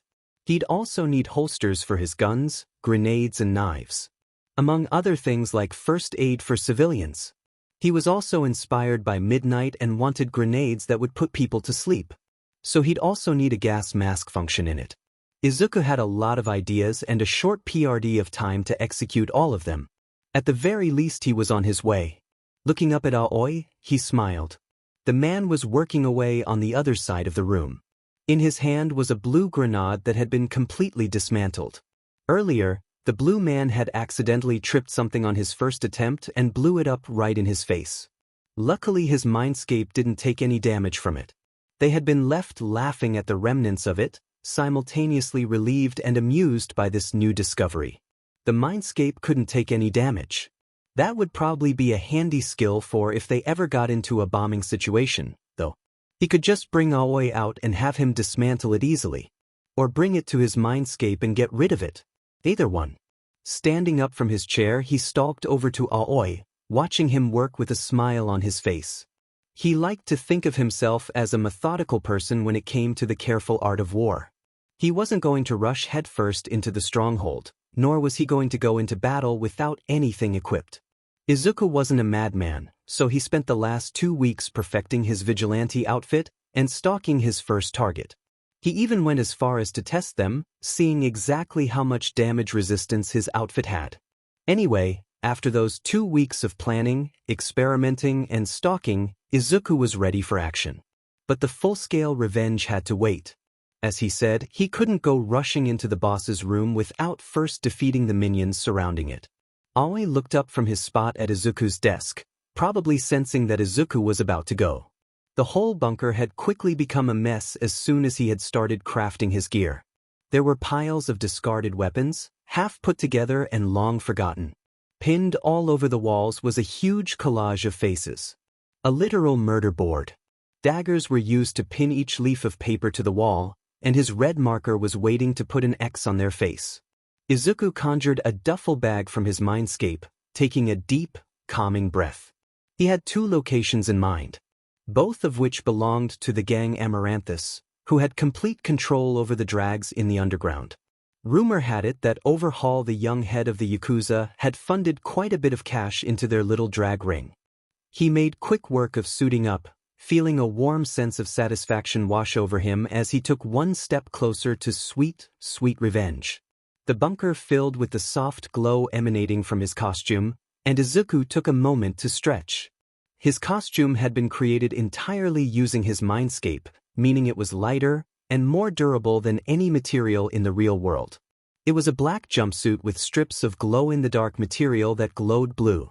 On the back of his jumpsuit right between his shoulder blades was a glow-in-the-dark wisteria flower insignia surrounded by a ring, both of which glowed a soft purple. There were boots that stopped just above his knees with guards, to help add power to his kicks. They had red accents that glowed. He had a sheath strapped to his upper thigh that housed one of his numerous glowing daggers. There was a utility belt around his hips, each pocket filled with grenades and first aid items. On the belt were 2 holsters for his pistols. He had ditched the idea of plasma-powered guns because he just couldn't figure out how they worked. Instead, he decided to work on something else. The morphing gun. Strapped to his back was his brand new transforming gun. Unlike his other guns, this one glowed. In fact, he probably went a little overboard on the glowing, Tron Legacy, cyberpunk vibe. Anyway, moving on. There was a black hood that was attached to his jumpsuit too, and he pulled it up now to his unruly green curls. Lastly, but probably the most important part of his costume was his mask. The mask itself was black and looked plain on its own, but a hologram projected out of it, an exclamation point that glowed red, with a triangle surrounding it. A warning. Even though there weren't any holes for him to see out of, he could see perfectly fine. The mask itself was made of one-way bulletproof glass that he could look out of. The hologram was invisible to him as well. When he wore the mask, that wasn't even the coolest part of the mask. The best part had to be the user interface he'd built into it, otherwise known as his HUD, or heads-up display. It was basically a main menu he could pull up at will and control with his mechanical gloves. With the HUD, he could check his stats, like his heart rate, blood pressure, and core body temperature. He could also use it to pull up a holographic map. It took a lot of creative thinking to get this to work, since he didn't have access to any of the technology that hero agencies had. Soon enough, with enough tweaking, he'd be able to use voice commands. "Are we leaving?" Aoi asked, coming up beside him, hands in his hoodie, breaking him out of his mental ramble. Izuku gave a curt nod from behind his mask. Aoi disappeared in a flash of blue light, and Izuku quickly left the bunker. It was around midnight as Izuku began his hunt. He still ran the risk of running into Eraserhead this early into the night, but that didn't matter. It wasn't like Eraserhead would be able to catch him, even if he found him. Izuku was too fast for Eraserhead. Twirling his daggers in around his fingers expertly in a comforting motion, Izuku pulled up his HUD. Currently, his HUD was displaying his heart rate, blood pressure, and core body temperature. With a wave of his hand, his HUD switched to a map of his immediate area. The warehouses were actually pretty far away from each other, but that didn't bother Izuku all that much. He wasn't going to school anymore, nor did he have a job. He could spend the rest of the night accomplishing everything he needed to get done. Izuku scaled the nearest building with ease, finding footholds where others would not, out of pure instinct and practice. His mother hadn't drilled parkour into Izuku's very being for no reason. Once he'd clambered to the top, he took a second to scan his surroundings. There wasn't anything special about the area Inko had chosen for Izuku to hide at. The only thing that seemed to be the deciding factor was that every building surrounding the bunker was empty, unowned, and abandoned. Izuku jumped from rooftop to rooftop before he finally reached his first destination. As of right now, Amaranthus had control over 10 warehouses. In 2 of those warehouses they housed transport trucks, and that was likely how they delivered drags to from different locations. Izuku didn't doubt that they sent drags to overhaul on a weekly basis, if their activity over the past week or 2 was any indication. Every Monday 2 trucks would leave the warehouse and head in the direction of where Izuku had theorized to be a rendezvous point. Then the trucks headed back to the warehouses, empty. Izuku crouched low to the ground, eyeing the warehouse and searching for movement. He had spent a good deal of time spying on all 10 of the warehouses and the gang members who frequented them. He was confident that he could take down the 2 warehouses that housed the transportation, even if it was heavily guarded. Even if it wouldn't do much in the long run to prevent their production of drags, it was a start. 3 other warehouses were dedicated to the mass production of the drags themselves, which left 5 of the warehouses as unknowns. After he finished his work tonight, he'd probably spend a little more time investigating them. The warehouse he was watching right now seemed to be relatively quiet, given that it was Tuesday morning and they'd already dropped off the drags to overhaul hours prior. The warehouse walls were lined with red, glow-in-the-dark graffiti. A clear mark of Amaranthus territory, yet here he was, getting ready to blow the beach up with a few explosives. Currently, there were 2 guards standing out front, but they didn't seem to notice Izuku. Not a lot of people look up at the sky these days. Rolling his shoulders, he sheathed his daggers and remained hidden in his crouched position. He pulled out his tranquilizer, shooting 2 silent darts into the night, and the 2 guards fell like a bag of rocks in a lake. He put his tranquilizer away for now as he stood to his full height. Time for Phase 2. Izuku jumped from his rooftop to the rooftop of the warehouse, tucking into a roll before he popped to his feet again. He cautiously pulled flashbangs out of the pockets of his utility belt and kept a hand on the gun strapped to his hip. According to the blueprints provided on the oh-so-trusty internet, this warehouse had 2 points of entry. The first was the huge doors at the front, and the second was from the small window on the rooftop. He'd used this exact window to stalk the members of this gang a few days ago, and it seemed that their guard rotation had remained faithful. 5 guards inside, all of them holding a gun of their own. Izuku pried open the window silently, before dropping 2 of his flashbangs into the warehouse. A few milliseconds later, 2 loud, heart-stopping thunderous bangs rang out, like gunshots. Smoke billowed from each stun grenade and they flashed. The flash itself was blinding enough to dull their sense of sight, and the deafening sound of the mini-explosion was enough to leave the 5 guards effectively disoriented. Using it to its full advantage, Izuku dropped from the open window and pulled out his tranquilizer. Thanks to the silencer, the 5 guards had no idea what hit them. Izuku then pulled out the bomb that he was going to use. Setting it for 10 minutes, Izuku quickly restrained all 7 of the guards and took them outside with 7 minutes to spare. 1 blast would be all it took for the building to come down, especially with the trucks inside. With the help of Aoi, they dragged all 7 of the gangsters to the nearest police station. Halfway there, Izuku heard rather than saw his bomb decimate the building. As they left an anonymous call at the police station, he saluted the camera outside. The police would take care of the gangsters, especially since they were wearing amaranthus jackets, decorated with red flowers. Izuku rolled out his wrists. "One more Aoi," he grumbled, pulling up his HUD again. It was around 1:30 in the morning now. He'd wasted a lot of time dragging the gangsters to the police station. The second warehouse was almost a carbon copy of the first, except that there were 2 more cars in this facility, and 2 more guards, for a total of 4 outside. This time he grabbed the transformative gun strapped to his back. The gun's default setting was as a sniper rifle, but there was a button on the grip that when pressed would trigger the switch. This weapon could switch from a sniper rifle to a semi-automatic in less than 10 seconds. This kind of weaponry was only possible thanks to his ability to create in the mindscape. It took most of the 2 weeks to create, after many sleepless nights of trial and error.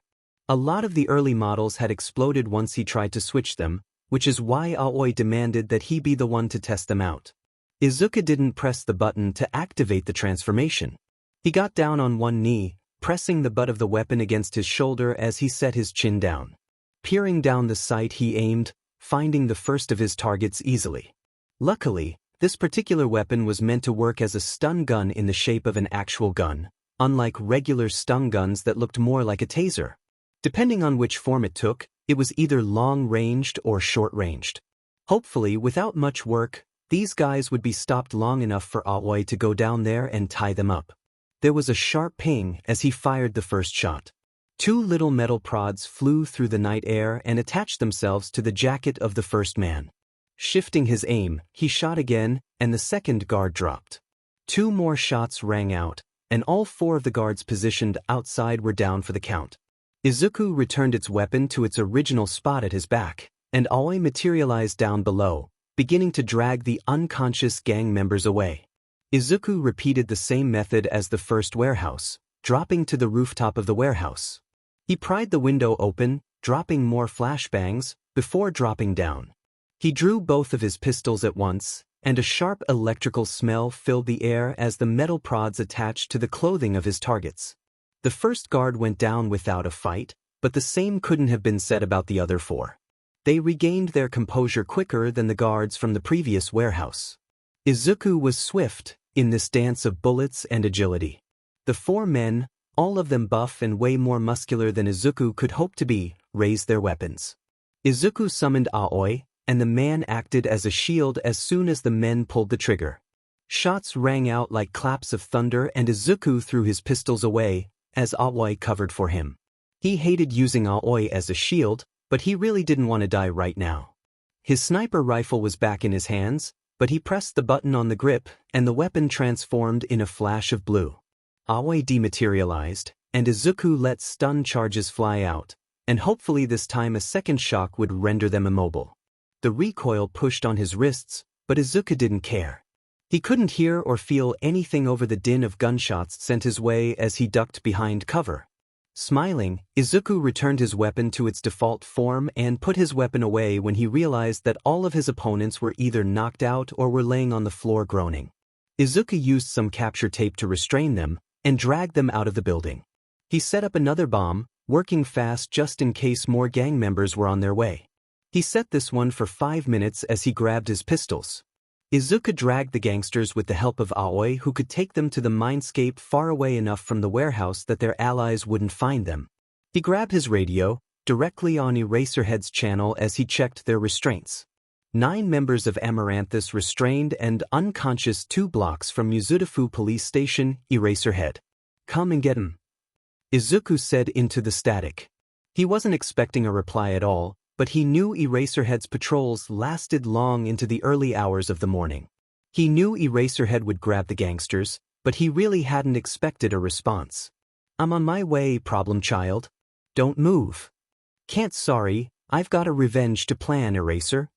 Izuku responded, with a smile no one could see. There was silence for a moment, before Eraserhead spoke again. Revenge will only get you killed, kid. God, I sure hope it does. Izuku yawned, before climbing the nearest building so he could jump rooftop to rooftop. The ground groaned as the explosion finally rang through the air. Did I just hear an explosion, problem child? Izuku laughed shortly, stopping his escape for a moment to clutch at his sides. Soon enough the triad of the underworld will be nothing but explosions. And you know I prefer Wisteria, Eraserhead. Leaving Eraserhead to stew on his words, Izuku turned off his radio with a high, cruel laugh. He continued his escape before Eraserhead could find him. He jumped rooftop to rooftop. Maybe he should make a motorcycle? Should I make a motorcycle like the ones from Tron Legacy? What do you think, Aoi? Maybe then I won't have to run around all night. That's a good idea. Then I could ride with you, Aoi answered, and Izuku could feel him smiling from inside his mind. Maybe we can work on that while we plan our next attack? Hell yeah. Kai wasn't happy in the least when he received news that 2 of Amaranthus' warehouses had been obliterated by Wisteria in one night. Sneering behind his beak-like mask, Kai slammed his fist onto his desk. What do you mean they were destroyed? He yelled, trying his best to keep his anger in check. He was notorious for smashing his cell phone into bits if he got too mad. You mean to tell me one effing man blew up 2 of your warehouses, and you didn't catch him? Amarantha, the young head of the gang Amaranthus, cleared her throat slowly. She took a moment to gather herself, he presumed, as he waited for a reply. Of course, Wisteria is a one-man army in his own right. She explained, as if that was a good reason. Kai rolled his eyes, before rubbing at his temple angrily. The fiery feel rolled around his gut like a snake. Kill him. I don't see the F&G problem. The thing is, Amarantha began, her tone even and clear. Apparently Wisteria has a regenerative quirk. It's not as easy as you make it sound, overhaul.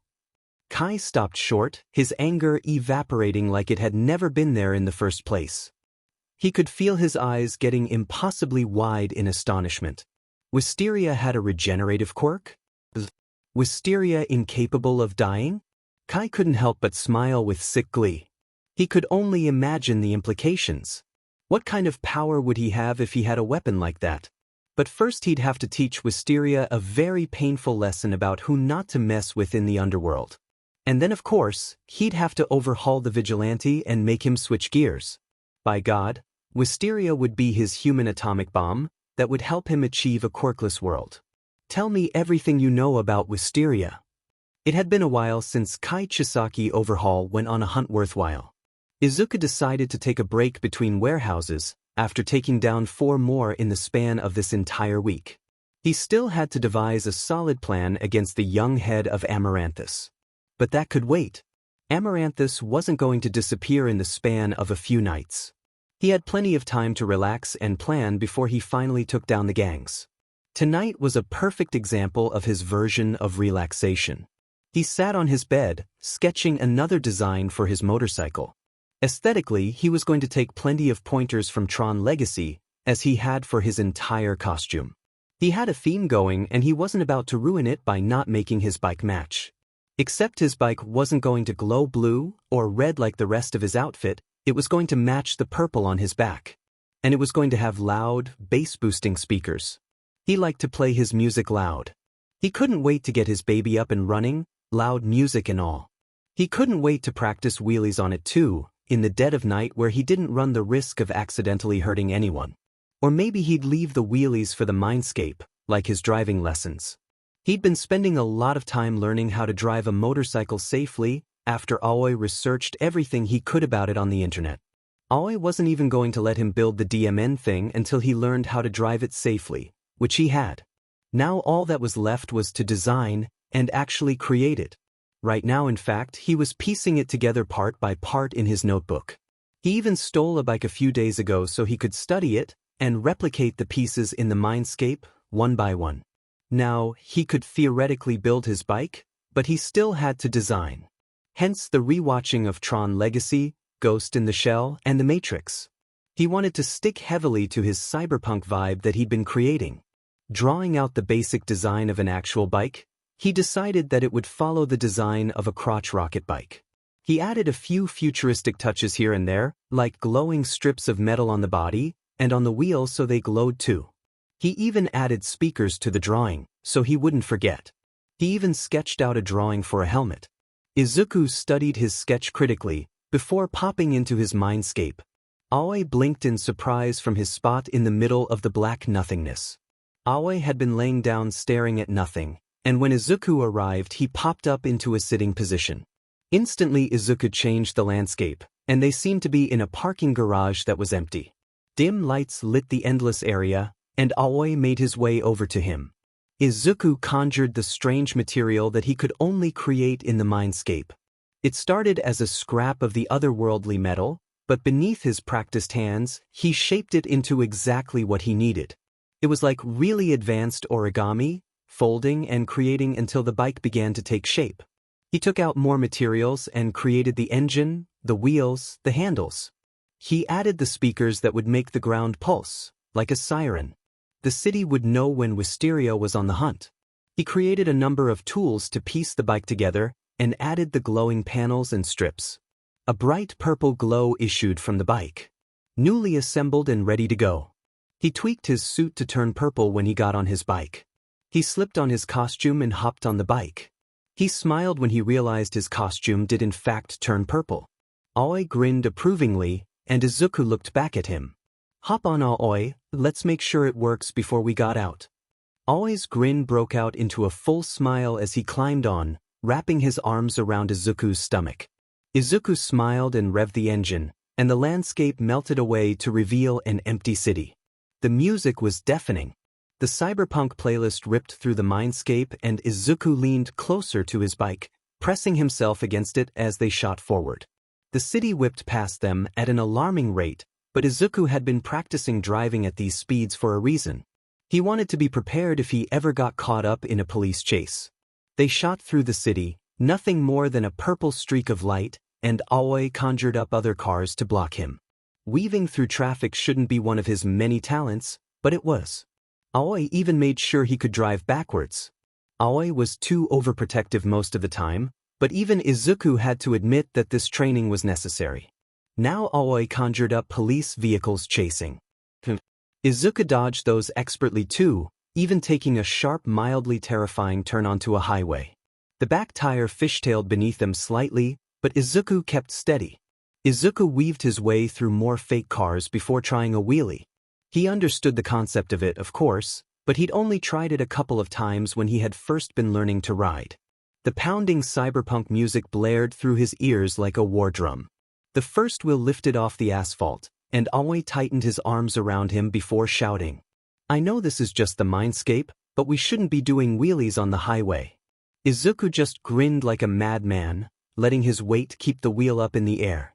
He heard Aoi groan loudly before he finally relented and let the wheel come in contact with the ground again. "Oh, thank God," Aoi mumbled in relief. Izuku eventually let the cityscape fall away and slowed to a stop. He pulled off his mask with a lopsided grin. "I think it works. Let's go kick some butt." "You're going to be the death of me," Aoi affirmed, and Izuku laughed. Well, it's a good thing I can't die, isn't it? He said as they both left the mindscape and the bunker altogether. Izuku put his mask back on as soon as he was outside. Aoi disappeared for now, unless Izuku needed him. He wouldn't. He wasn't really planning on doing any gang activity. Not tonight, at least. He was going to do regular vigilante stuff tonight, like save people and show off his beauty of a bike. Izuku left the alleyways he'd grown so accustomed to, and smiled as he willed his bike out of the mindscape with practiced ease. The purple glow filled the empty city instantly, and Izuku hopped on. His suit turned a brilliant purple, and the baby beneath him purred to life. The music was loud, but he was a vigilante. It didn't matter if he broke the laws with his reckless driving or loud music. He had already broken so many laws just by saving people. What were a few more? The pounding waves of music was probably enough to wake anyone up, but Izuku didn't give a shit. He finally made his FANG motorcycle, and he was living for it. He didn't even start off slow. He shot forward, as the sleeping city around him whipped past. There weren't that many cars out at 2 in the morning. He didn't even pay attention to the colors of the traffic lights as he whipped past. There was nothing to hit, and even if there was, Izuku was good enough at driving to swerve out of the way. He just reveled in the dark of the early morning, and breathed in the air whipping past his face. Eraserhead found us. Aoi mumbled in the back of Izuku's mind. But at this speed he can't follow us, so you're good. Why not let him follow us? I want to chat with him. That's a bad idea, Izuku, Aoi stated, sounding unsure. What if he tries to erase our quirk? It probably wouldn't be good. Oh, it'll be fine, Aoi. Quit worrying about everything. Izuku mumbled back, slowing his speed so that Eraserhead could follow him. Even as a courtesy, he lowered his music enough so he could hear his surroundings. Hitoshi couldn't sleep. He was never able to sleep in that house, with his beach of a foster mother. He couldn't stand to be around her any longer than he had to be, which is why he found himself at a convenience store at 2 in the morning. Her beating that night hadn't been anything to cry over, but it didn't mean he liked them. In fact, he was buying some FING gauze and disinfectant right now thanks to her beach, but, yawning as the cashier tiredly rang him up. Got into a fight, kid? The man asked, blinking a few times. Hitoshi shrugged. If getting his face slammed into shattered glass by his mom counted as a fight, then yeah, he got into a fight. More or less. He grabbed his bag full of snacks and first aid stuff as he handed the cashier his money. Have a good night, man, the cashier said as Hitoshi left. Hitoshi yawned tiredly. That's when he heard it. The loud squealing of tires and pounding EDM music. He looked around with raised eyebrows. There in the street was a glowing purple bike doing donuts in the empty street, lazy and slow while Eraserhead glared at him from a nearby rooftop. Wisteria, please don't do donuts in the middle of the street, he grumbled, and Hitoshi watched with wide eyes. But I just made this bike. It's fun, the vigilante on the rise exclaimed from on top of his bike. Hitoshi couldn't help but laugh. Two heads whipped over to look at him. Wisteria's mask displayed an exclamation mark with a triangle around it. Below the triangle was the word warning. He definitely was the vigilante infamous for destroying gang warehouses in the nearby area. Wisteria stopped doing donuts as soon as he saw Hitoshi. The two stared at him for a long time. That's when he remembered that his face was cut up.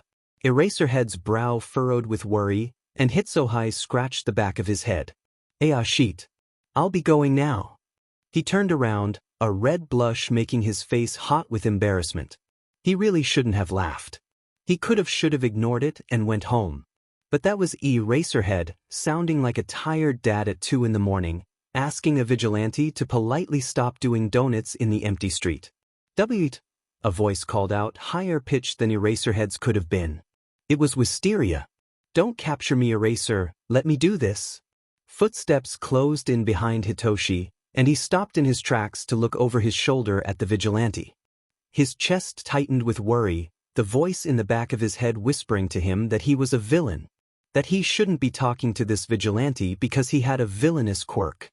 If either Wisteria or Eraserhead knew his quirk, they wouldn't be trying to talk to him right now. "Are you okay?" the small vigilante asked, and Hitoshi found it unnerving that he couldn't see the man's face. The mask was off-putting. Why you're bleeding? I can help you if you want. Hitoshi stared at him, wide-eyed for a moment, as he watched Eraserhead jog up to meet them. For a moment he watched Wisteria with his mouth open in shock. Why do you want to help someone like me? Because of the mask. Hitoshi couldn't see his features. Hitoshi didn't like it. Why wouldn't I want to help you? Wisteria asked, sounding genuinely concerned. Everyone deserves help. Not me, Hitoshi grumbled bitterly, and he didn't miss how Eraserhead flinched. I have a villainous quirk. You shouldn't even be talking to me. Hitoshi saw how Wisteria's fist clenched and he took a weary step back. Your quirk doesn't make you a villain. It's all about how you use it. You don't understand, Hitoshi began, crossing his arms angrily. He could brainwash people. Of course his classmates and foster parents would think he's destined for evil. Hell, even he thought about it for a while, before deciding to prove all of them wrong. Wisteria's next words were gentle, interrupting Hitsushi before he could rant. Then make me understand. He said it like it was the easiest thing in the entire world. What's your quirk? Eraserhead prodded gently, his face carefully kind. I'm sure it's not bad. I can brainwash people if they respond to me, Hitsushi admitted, looking down at the ground in preparation. He steeled himself for the inevitable rejection and disgust. It never came. Instead, Wisteria seemed to short-circuit with excitement. Oh! He exclaimed, jumping up and down. Hitoshi watched him wearily. Brainwash me? Brainwash me? You want me to brainwash you? Hitoshi asked incredulously, and for the second time today his jaw dropped. Wisteria's mask flickered slightly, and the vigilante nods. Yeah. Just don't force me to get captured, Wisteria answered. Do a handstand, Hitoshi commanded. Wisteria's body went stiff for a moment, before following through. Tell me what you really think about my quirk. Still doing a handstand, Wisteria started to ramble. I think it's really cool and you could totally be an underground hero with a quirk like that. You could even go to UE, but you probably would have to do some physical conditioning since your quirk relies on a response. But, of course, you could probably control people through other types of responses like non-verbal responses. It'd be very useful for hostage situations, or to calm a victim down, or to force someone to tell you the truth, or to stop a villain in their tracks. Can I have a list of names of the people who told you your quirk is villainous? I swear I just want to talk. Did I mention how cool your quirk is? Can I have your name so I can add it to my notebook? What's the name of your quirk? How long can you hold the mind control for? Can you mind control multiple people? Your hero name could be Control Freak. Stop talking, Hitoshi mumbled, covering his face with his hands, hiding his burning blush. No one had ever said anything like that to him. You can stop doing a handstand now too. That's literally so cool, Wisteria told him as he dusted off his hands. Eraserhead didn't say anything. He was just watching Hitoshi very closely. Hitoshi watched Eraserhead back for a few seconds before the man spoke. You're bleeding. It's fine. Hitoshi scrambled to say, waving his hands around placatingly. It's nothing, really. Then you wouldn't mind if I helped you get patched up? Wisteria asked, and if Hitoshi could see his face, he was sure the vigilante was probably smiling. Eraserhead glared at the vigilante. Do you even have a first aid kit, Wisteria? Yes, obviously, Wisteria grumbled as if he couldn't believe Eraserhead asked him that, producing gauze and disinfectant from his many pockets. Is it okay if I help you? Hitoshi was hesitant, but nodded in the end. Wisteria was methodical in the way he cleaned Hitoshi's cuts and bruises. He was surprisingly gentle as he covered up Hitoshi's cuts. Who did this to you? He asked, before amending himself after seeing the look on Hitoshi's face. Never mind, you don't have to tell me. Hitoshi remained silent until Wisteria was done. Do you want to ride on my motorcycle? He asked suddenly, but Eraserhead glared at him. He's not riding your motorcycle with your reckless butt. But he needs to get home and it's 2 a.m. Wisteria pointed out, turning to look at Eraserhead. I'll be fine, Hitoshi tried, but then both of them turned to look at him. I'll take you home, Eraserhead grumbled. Consider yourself lucky tonight, Wisteria. I would have arrested you. I'd love to see you try, Wisteria laughed, walking back over to where he'd left his purple bike. With his back to Hitoshi, he could easily identify the glowing Wisteria flower insignia on his back. He turned back to Eraserhead. Well, see you around. I hope you become a hero, control freak. The EDM began anew and the vigilante shot forward in a blur of purple before disappearing. Hitoshi watched him go, more confused than he had in his entire life. So that's the vigilante who keeps exploding random warehouses? Yep, Eraserhead grumbled. He's definitely a Hifenji handful. Where do you live? I'll get you home. Hitoshi shifted his feet wearily before leading the way. After being alive for centuries, All for One could say with the utmost certainty that nothing surprised him anymore. Nothing threw him through a loop and got him excited anymore. He'd seen every quirk in existence. He stole more quirks than he could count. He just wasn't entertained anymore, even after fighting successor after successor of One for All. They dropped like flies, every one of them. They didn't really even turn out to be that much of a challenge anyway. But this surprised him. This camera footage that had been going around the dark web was footage that intrigued him. He'd seen many regeneration quirks, but he'd never seen a boy get incinerated and walk out with only minor burns. He never saw someone with a regeneration quirk die and then come back. Once someone died, they died. There was never room for argument about that. They never came back. But when he watched a few members of Aconite slit Wisteria's throat, and then watched him get right back up, All for One was surprised. All for One was intrigued. He wanted Izuku Midoriya on his side. He wanted that quirk. Enji didn't really think that his assistance in the Wisteria case was needed at all. Eraserhead was a fine hero in his own right, and Detective Tsukachi was really good at his job. Bringing him in on a mission like this was overkill. Especially because Wisteria wasn't predictable in the slightest. One night he'd be blowing up warehouse after warehouse, then others he'd be found beating the shit out of it to be RP. But a job was a job. And ever since the day he'd literally incinerated a kid during a mission, Enji had decided that he'd do his best to do his job while also protecting those who needed it. For some reason, the number 2 hero got a lot of shit at first for dropping his indifference act. His approval rating was higher than it had ever been, but fewer people were crowding around him nowadays. He didn't care. Not anymore. He'd realized 2 years ago that his fight for the number 1 spot was futile. Enji was the number 2 hero, Endeavor.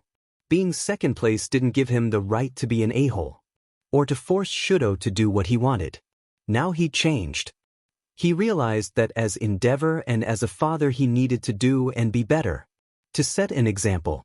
For the longest time, he'd been refused vigilante cases because he ended up crippling 1 or 2 of them. The Hero Commission seemed to realize he'd finally calmed down. At least enough to put him on this case. The Flame Hero sighed to himself as he pushed open the debriefing room.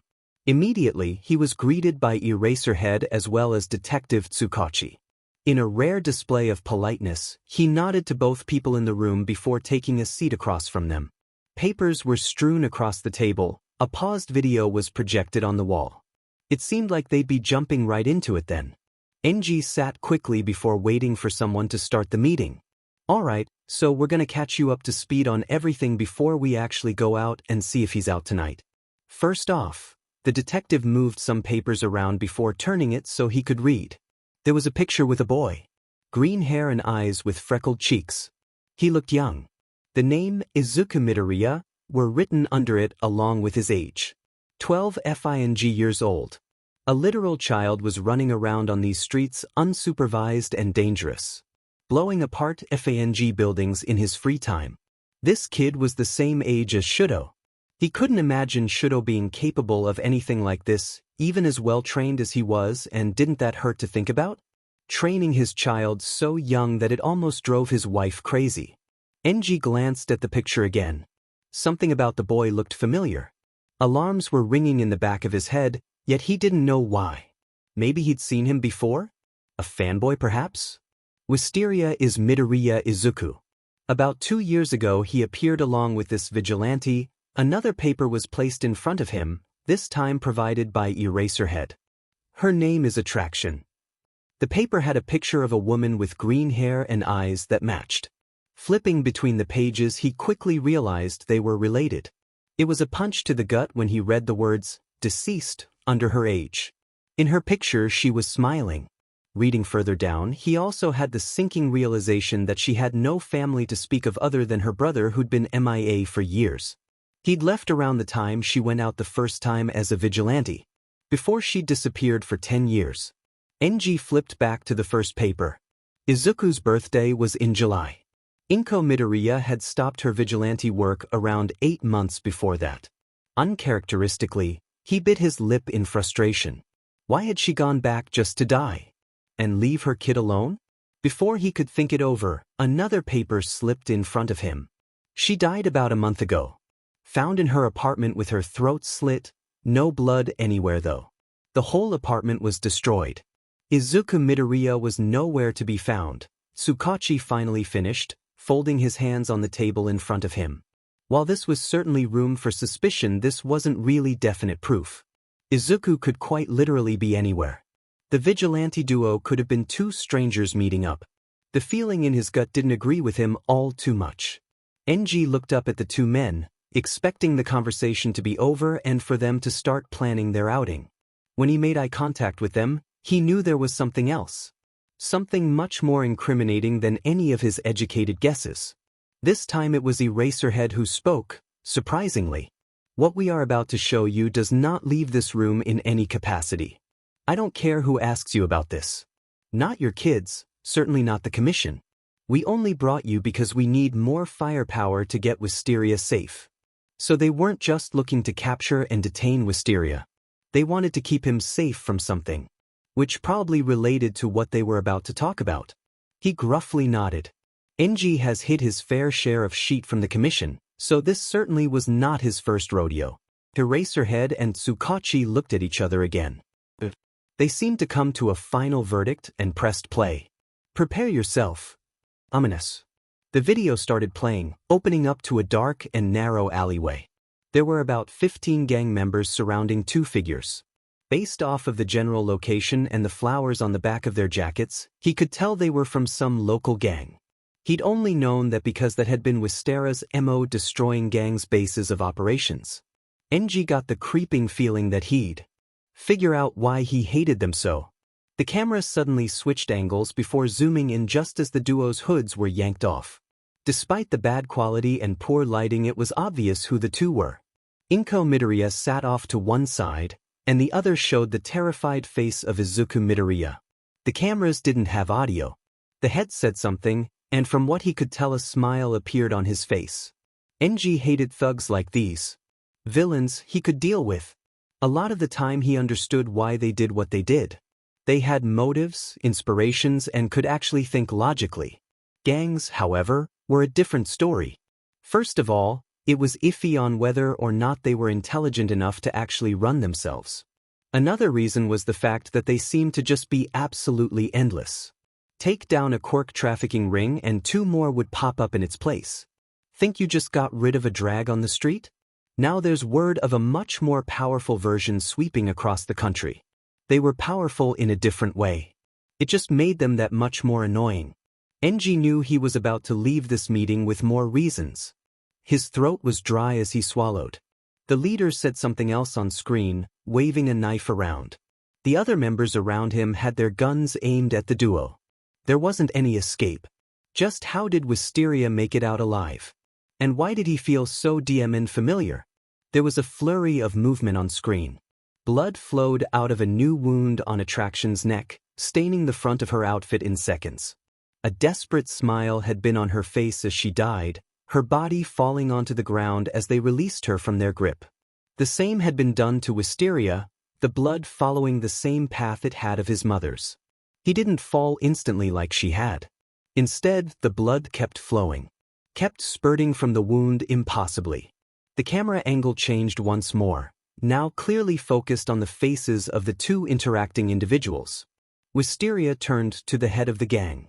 With blood staining his teeth and a blaze in his eyes, the crazed vigilante smiled. It sent a chill down his spine just from watching it. Apparently the head of the gang felt the same way if his horrified expression gave him any insight. The man took a step backwards as the vigilante slowly died. It took a lot longer than his mother.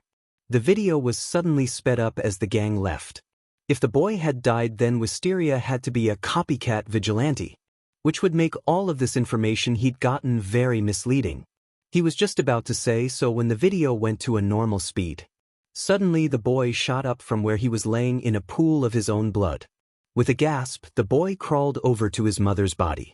Enji watched on in shock. Never had he expected to see the boy with this quirk ever again. He'd wrongly assumed that the mother would hide him away from the rest of eternity. That his quirk would have been hidden from society. Because if anyone had caught wind of it, they would want him. His body. His blood. To experiment on him until there was nothing left to give. That was the only future he'd seen in the boy. It had scared him and shook Enji to the core. He watched as Wisteria broke down over his mother's body. Another part of his quirk seemed to manifest, but it didn't matter to him. Now, everything made sense. He knew where he'd seen him. The video cut out and he looked towards the other occupants. The detective started to speak when Enji said nothing. "I know it's hard to believe, but the flame hero held up a hand. Interrupting the man was rude, but he needed to do it. "I've met him." He paused as the two looked at him in shock. If he'd seen the boy before, he should have mentioned it. But he couldn't mention something he'd forgotten about. Something he'd rather forgotten. "I met him 2 years ago when I was in a fight with a villain. There were tons of civilians walking around the place. I tried to be as careful as possible, but back then I wasn't as cautious as I am now." Enji paused. The image of Shudo being burned alive by his hell flame popped into his mind. He swallowed heavily and pushed away the guilt. He was better now. It didn't excuse the things he'd done, but he was trying to be better. "That day, as the villain was getting away, I shot a fireball large enough to incinerate him. He was going to kill the civilians if I did nothing, so I took the chance. He dodged it at the last minute and my fireball hit a kid." Enji slammed his fist down onto the page he'd been studying earlier. Izuku Midoriya. It hit Izuku Midoriya and killed him instantly. His whole body was gone. It took 2 seconds for my fireball to incinerate his body. I remember looking at his mom and feeling so guilty because I thought about if it had been Shudo in his place. It's why I'm so careful now.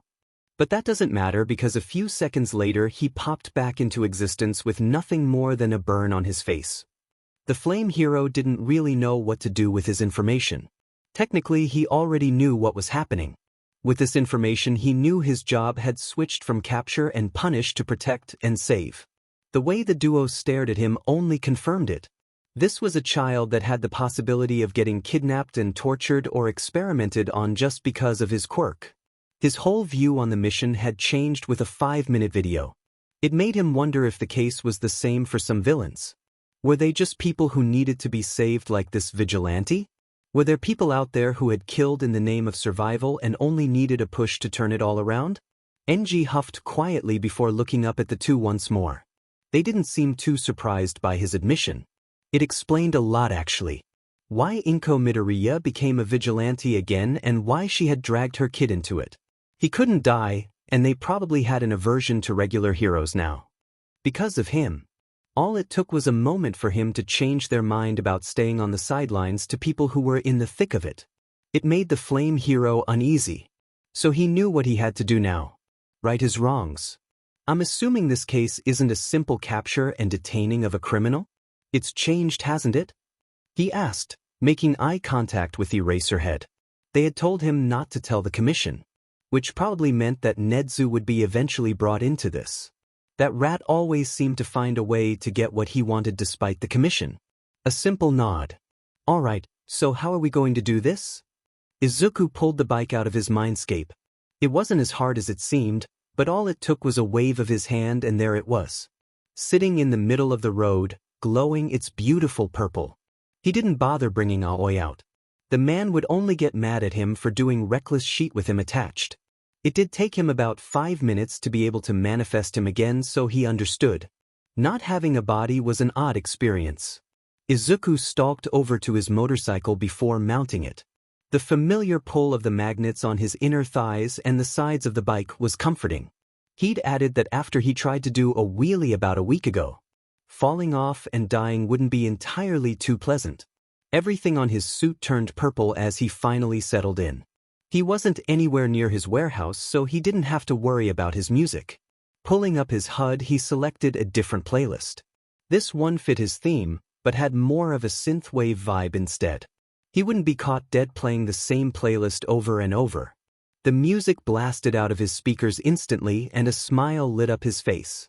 Today was going to be a fun day, he decided. Izuku had work to be done and, most importantly, places to blow up. All it took was a second and he shot off like a rocket, absolutely flying down the street at an insane speed. Buildings whipped past him quickly, most things becoming a mere blur in his vision. Leaning closer to the bike itself, he picked up the speed. He was glad that the roads he usually drove on were empty and void of cars or people. Otherwise, they'd probably feel the force behind him. Without realizing it, Izuku had probably created one of the fastest vehicles on the planet. All because of his quirk. An delighted smile slipped on his face as he flew down streets. The GPS was chatting away inside of his helmet and he diligently followed it. 2 streets down, take a left. Izuku braced himself for the turn. If he was anyone else, the bike would skid across the ground at this speed when taking a turn like this. Luckily for him, he'd planned for this. The mindscape helped him a lot, especially in cases like these. Instead of slowing down, Izuku sped up. If he failed this stunt, oh well. But if he succeeded, this would be FING amazing. With no regards for his personal safety, Izuku willed his bike away to his mindscape. Suddenly, the music disappeared and he was flying through the air at impossible speeds.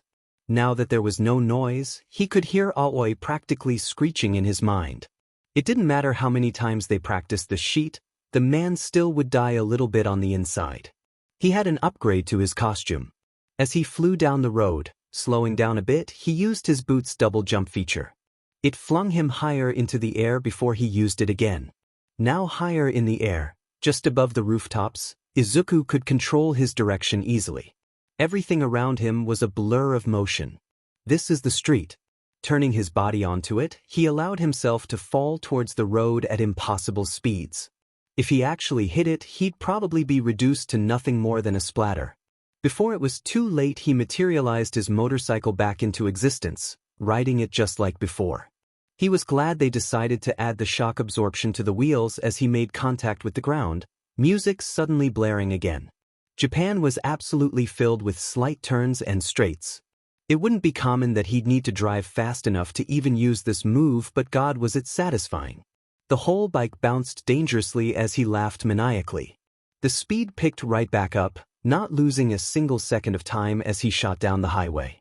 That move would also be handy if he needed to jump onto an elevated street. Or if he wanted to drive somewhere higher. Maybe the rooftops. He was too preoccupied to notice the number 2 hero on one of the buildings he'd flown past. Eraserhead dropped his head onto the table with a resounding thud.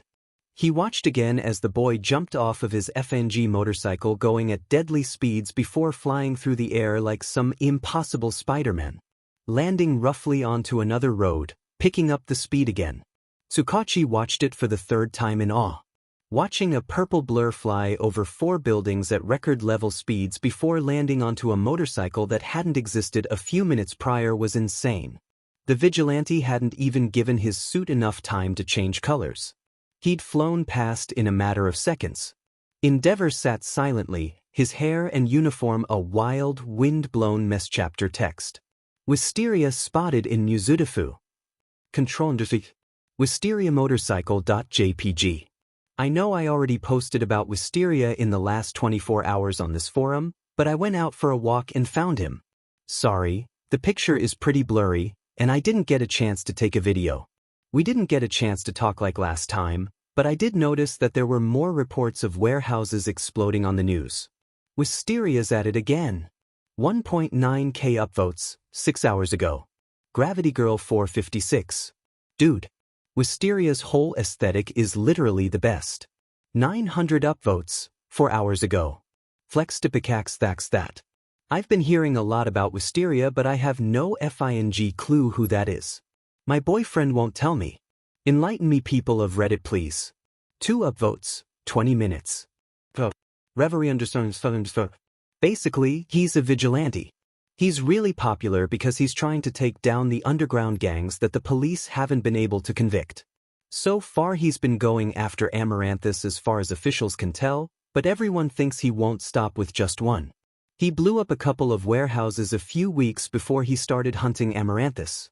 So he's definitely going to try to take down all the gangs, even though it's practically a suicide mission. But people like him. He's doing what the police can't, and he rescues people who need help.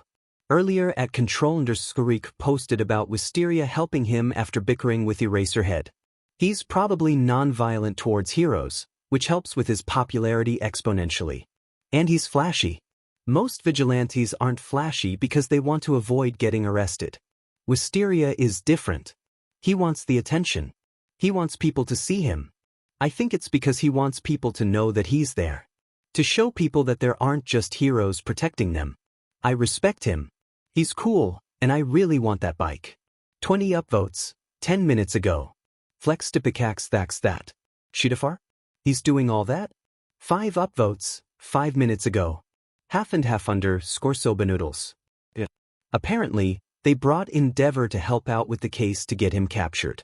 He's pretty elusive. I kinda don't want him to get captured. He seems cool. 1 upvote, 1 minute ago. Control_. They brought Endeavor into it. 1 minute ago. Half and half _Sobanoodles. It's not as bad as it sounds. Endeavor said that they want to arrest him, not hurt him. He's been getting much better about his attitude and keeping civilians safe. His popularity has skyrocketed. Less than a minute ago. Control_. That's good to hear at least. I heard about Endeavor changing his approach to heroics, I just didn't believe it. Less than a minute ago. Explodo Murder. 123-24867-24422. Video.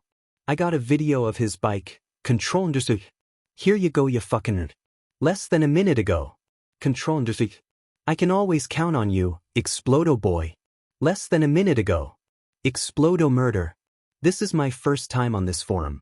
How can you always count on me if I've only ever posted here once? Less than a minute ago. Control_. It bro, I'm just excited. Less than a minute ago. Flex Tipikax that. Bro, that video is crisp as hell. Less than a minute ago. For real. Less than a minute ago. Gravity Girl 456. Asaska bro, he coulda died. How did the bike go away and then come back? Less than a minute ago. Reverie understands. No clue, but that was the coolest thing I've ever seen. Less than a minute ago. Control_. He's so cool I could die.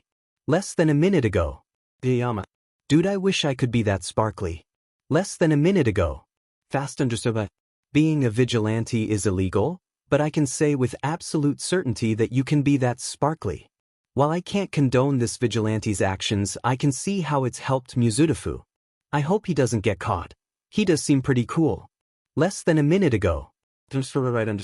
He's so manly. You too, fast _boi. You're manly too. Less than a minute ago. Fast _ Thanks. Less than a minute ago. Laughing face. Less than a minute ago. Control_. Bro, what the F dash. Wisteria _peace sign. Video. He waved at me. Less than a minute ago. Explodo Murder. How the F do you keep finding him? Less than a minute ago. Control_. I just happen to live near where he patrols and I've never seen him this early, I'm shaking. Less than a minute ago. Flex Tipikax that. Early? It's 1 am. Less than a minute ago. Gravity Girl 456. Dude, I need more. Less than a minute ago. Control_. He's getting on his bike. Less than a minute ago. Control_. Now he's driving away, but he did a wheelie for me. Less than a minute ago. Flex Tipikax that. Control_. You're officially the expert on Wisteria. Headcanon accepted. Less than a minute ago. Control_. No. Less than a minute ago. Inji was just doing a regular patrol around the city when he found Wisteria. Of course he'd been subconsciously searching for him, he always was. He felt bad for incinerating him with a fireball when he was 10, And helping him now was the only way he could justifiably say he'd completely redeemed himself. He had truly turned himself around, just before he could make an irreversible mistake. He didn't need to surpass All Might by creating the perfect hero, like he originally thought. No, he didn't need to resort to such dark and horrendous things. He doesn't even need to surpass All Might at all, even though he dearly wanted to. He was a hero first and foremost. Enji's real goal and mission was to save people who couldn't save themselves. He was supposed to keep people safe and protect them. That should be the only thing on his mind, not his dumb one-sided rivalry with the #1 hero. But he had to admit that the rivalry had its benefits. Rivalries were healthy in the hero industry. It kept heroes from stagnating and getting weaker. It kept the villains from surpassing them, but Enji needed to keep himself in check and balance it out. He wouldn't let his rivalry consume him like it had been for years. And Wisteria was the perfect distraction, a case he could turn his complete attention to so he could finally get himself out of that headspace. Enji was leisurely taking a walk along his patrol route, or at least he looked like he was. His steps were slow, precise, and calculated. His eyes scanned everything at once, taking it all in and missing nothing. It was his facial expression that gave off the vibe that he was calm. His features were relaxed and smoothed out, unlike his scowl that he usually but gradually was cutting back on war during work. The streets were relatively quiet, mostly because of Wisteria being constantly on the prowl. He had caused quite the uproar among the underground, with the way he kept blowing up buildings and generally causing chaos.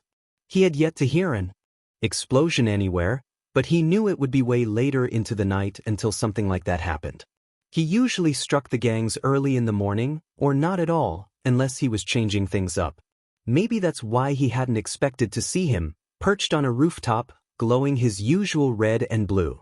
Enji stopped in his tracks, before making a beeline for that building. Wisteria didn't run. That was a good sign. He climbed the building easily and Wisteria didn't move, but didn't acknowledge him for a while. That was fine. Enji could fill this silence with questions, even if he received no answers. Their plan was just to tell Wisteria he had allies. People he could go to if he was in deep, deep trouble. Detective Tsukakuchi and Eraserhead had agreed that this was the best course of action at this time. If Enji tried anything else, they ran the risk of Wisteria disappearing forever, or Wisteria pushing them away. Neither of those were good options. "Hello, Wisteria," Enji began, taking a seat beside him. Wisteria twirled a sci-fi-looking dagger in his hands, but Enji didn't feel threatened. Not because Wisteria was a child, but because the boy didn't give off any ill intent.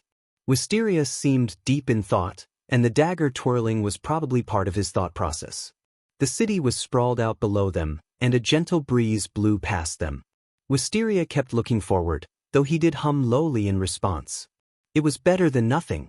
"You've been busy," Enji began, unsure of how to begin this conversation. He thought he heard him snort, and the silence continued for a moment. "I know you feel like you have to do this. But you don't have to be a vigilante. Not everyone is going to try to take advantage of you. Detective Tsukachi and Eraserhead will protect you from anyone who wants to use your quirk to their advantage. And I know this isn't something you want to hear, but this isn't what your mother would have wanted for you, kid. She wouldn't want you to get revenge." For the first time since Enji arrived here, Wisteria spoke. He turned to face Enji slightly, his dagger stilling. "You obviously didn't know my mother that well." Well, Enji wasn't sure how to respond to that. He was telling the truth. Enji knew nothing of incompetent. Not really. Of course, they had met on the day that Enji accidentally killed her son, but they never interacted beyond that. They had barely interacted on the day of, only long enough to make sure Midoriya was okay. "You're right," Enji replied, putting his hands in his lap. "I just think you have the potential to turn this all around. You can still be a hero." "Be that as it may," Wisteria told him, twirling the dagger again, the object glowing red as it spun expertly in his hands. It was deadly in the hands of anyone, but in Wisteria's it was even more so. "I have no intention of becoming a hero. These organizations need to pay, and the payment is long since overdue endeavor. I'm coming to collect, and they better be ready." Enji didn't quite like the tone of Wisteria's voice, like he was getting ready for bloodshed. Like he wouldn't care if he murdered a warehouse full of petty thugs. Not that he wouldn't mind if they were gone. These gangs had been ruling the seedy underbelly of Musutafu for too long. He was glad to see them go. It was more of a problem that Wisteria was a child and killing people. He didn't want Wisteria to get blood on his hands this early into his life. He wanted to save him from anything that dark and scarring. Why not let the heroes handle it? Enji asked, but immediately regretted it. He quickly amended himself before Wisteria could fire a retort. I mean, we could come and offer our assistance.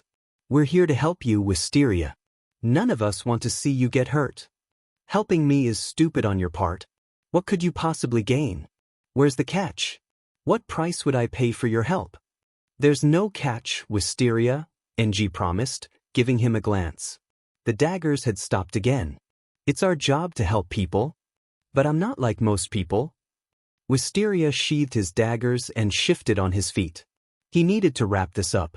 Not only am I a vigilante, which is illegal, but I also have a very rare and valuable quirk. How do I know that you're not going to throw me in a prison cell for my own protection, or experiment on me like a lab rat? I can't trust you or anyone else. I'm sorry. There's no need to apologize, Wisteria. Enji sighed heavily before he stood. Wisteria looked at him, and Enji took in the mask. A holographic exclamation point with a red triangle surrounding it. A mask that had been blowing up forums on Reddit. He'd seen them and stalked them. But that was irrelevant. I just want you to know that some of us want to save you, even if you refuse to believe it. Thanks for the advice, Endeavor, but I have warehouses to explode and people to avenge before the night is over. Wisteria stood to his full height and dropped off the side of the building. Enji watched as he slowed his descent with his boots. Enji didn't chase after him, even though he dearly wanted to. He watched him go with a frown tugging at his lips. He grabbed his phone and called Eraserhead. Hey, Enji said as soon as the underground hero answered. I finally got to talk to Wisteria. He's going after Amaranthus tonight again. It sounds like he should be getting ready to deliver the killing blow soon. Probably not tonight, but soon. I'll go watch him, if that's what you're trying to say, came Eraserhead's response. Yeah, Enji said, that's exactly what I'm saying. If I see on the news that Amaranthus got taken down tonight and none of us were making sure he made it out okay, I'll be said. Have you gotten soft, Endeavor? Eraserhead asked, sounding amused. I never thought I'd live to see the day. Oh, shut the F up, Enji grumbled. He was actually pretty hard to find, in all honesty. Shoyuta had been hopping from rooftop to rooftop, trying to find him after his short but rather enlightening conversation with Endeavor. There wasn't much to go on. But he knew he'd probably be in the shady part of town, where all the deserted warehouses were. Shoyuta heard the explosion before he saw it. God DMN, problem child. Is blowing things up your only solution to your problems? He glanced around wearily, before he found a pillar of smoke floating through the air. He went toward it quickly, leaping through the air and allowing himself to swing with his capture weapon. The air whipped past him, pulling at his hair as he transversed buildings and made it over to the rising smoke. He took a moment to take in the situation. The warehouse was destroyed, but guards sat tied up nearby. He could hear sirens in the distance, so he left the scene, searching for the familiar glowing of Wisteria's costume. Oh, come on, stop lecturing me, Aoi, Wisteria grumbled from nearby. Shoyuta followed the sound, careful not to get noticed. You and I know we can't trust the heroes. It's too dangerous. Come on, Aoi shot back. At least give them a chance to help out, especially if we're planning to take down Amarantha tomorrow night. We don't want to go underprepared. I'll be fine, Wisteria told him reassuringly, and Shoyuta peered down into the alley the two of them were standing in. He could see trash thrown around, soaking wet and soggy from whatever sludge had found its way into the alley. You say that, but what if they capture you and experiment on you? Aoi asked, and he watched him cross his arms. That's the worst possible outcome. We can't risk that. It'll be fine, Wisteria pressed on as he turned away. Now let's go. We've got 2 more warehouses to destroy tonight. Shoyuta followed them from a distance away, watching as Wisteria methodically and concisely plotted his plan as he went. He would watch the building, deducing how many guards there were and create a plan based on that. He watched as Wisteria got out his sniper rifle, using his specialized stun charges to stun them or knock them out. He then moved on to sneak into the warehouse through the back. Shoyuta snuck to the rooftop to peer through the glass to watch. Wisteria placed bomb after bomb slowly, before moving to the gang members milling about. He knocked out one of them with a piece of cloth over his mouth and nose. Chloroform, probably. He watched as he knocked another out with the blunt part of his pistol, and Shoyuta winced. It wasn't that he felt bad for any of these people, but he just was surprised to see how skilled he was. He didn't hesitate to move. He was unflinchingly confident in every takedown he'd done, as two more members dropped down to the ground, guided silently by Wisteria. He restrained them, and Aoi appeared to take them outside. He continued this method for a few more minutes, and 4 more people went down. He and Aoi as a team took them outside the warehouse and then rigged it to explode.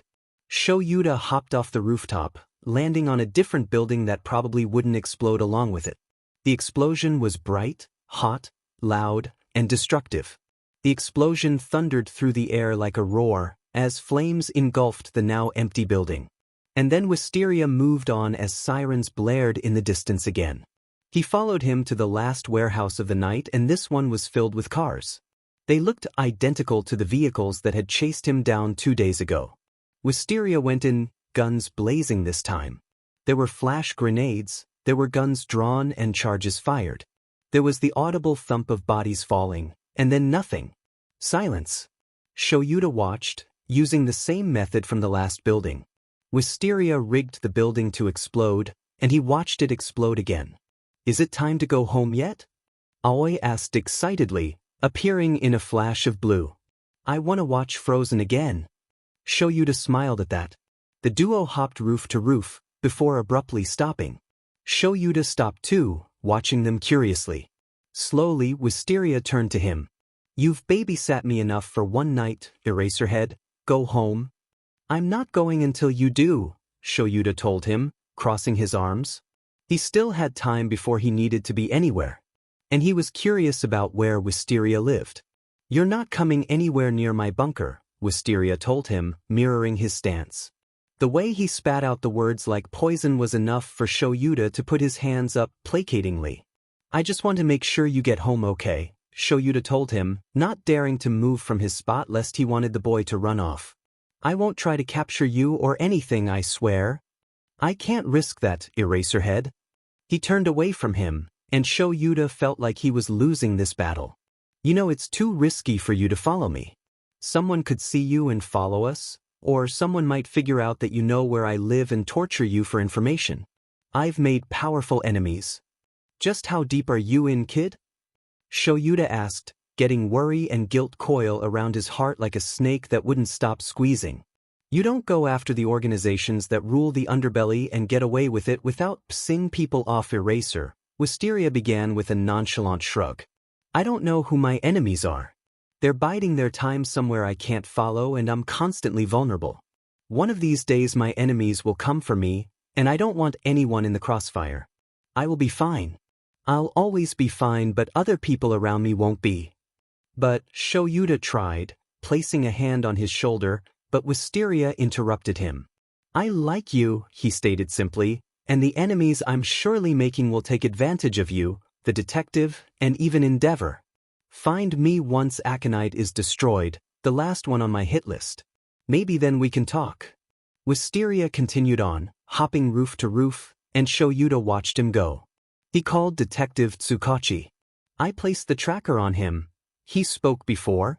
Tsukachi could say anything. Is it working? Yeah, the detective said, and he could hear him smiling.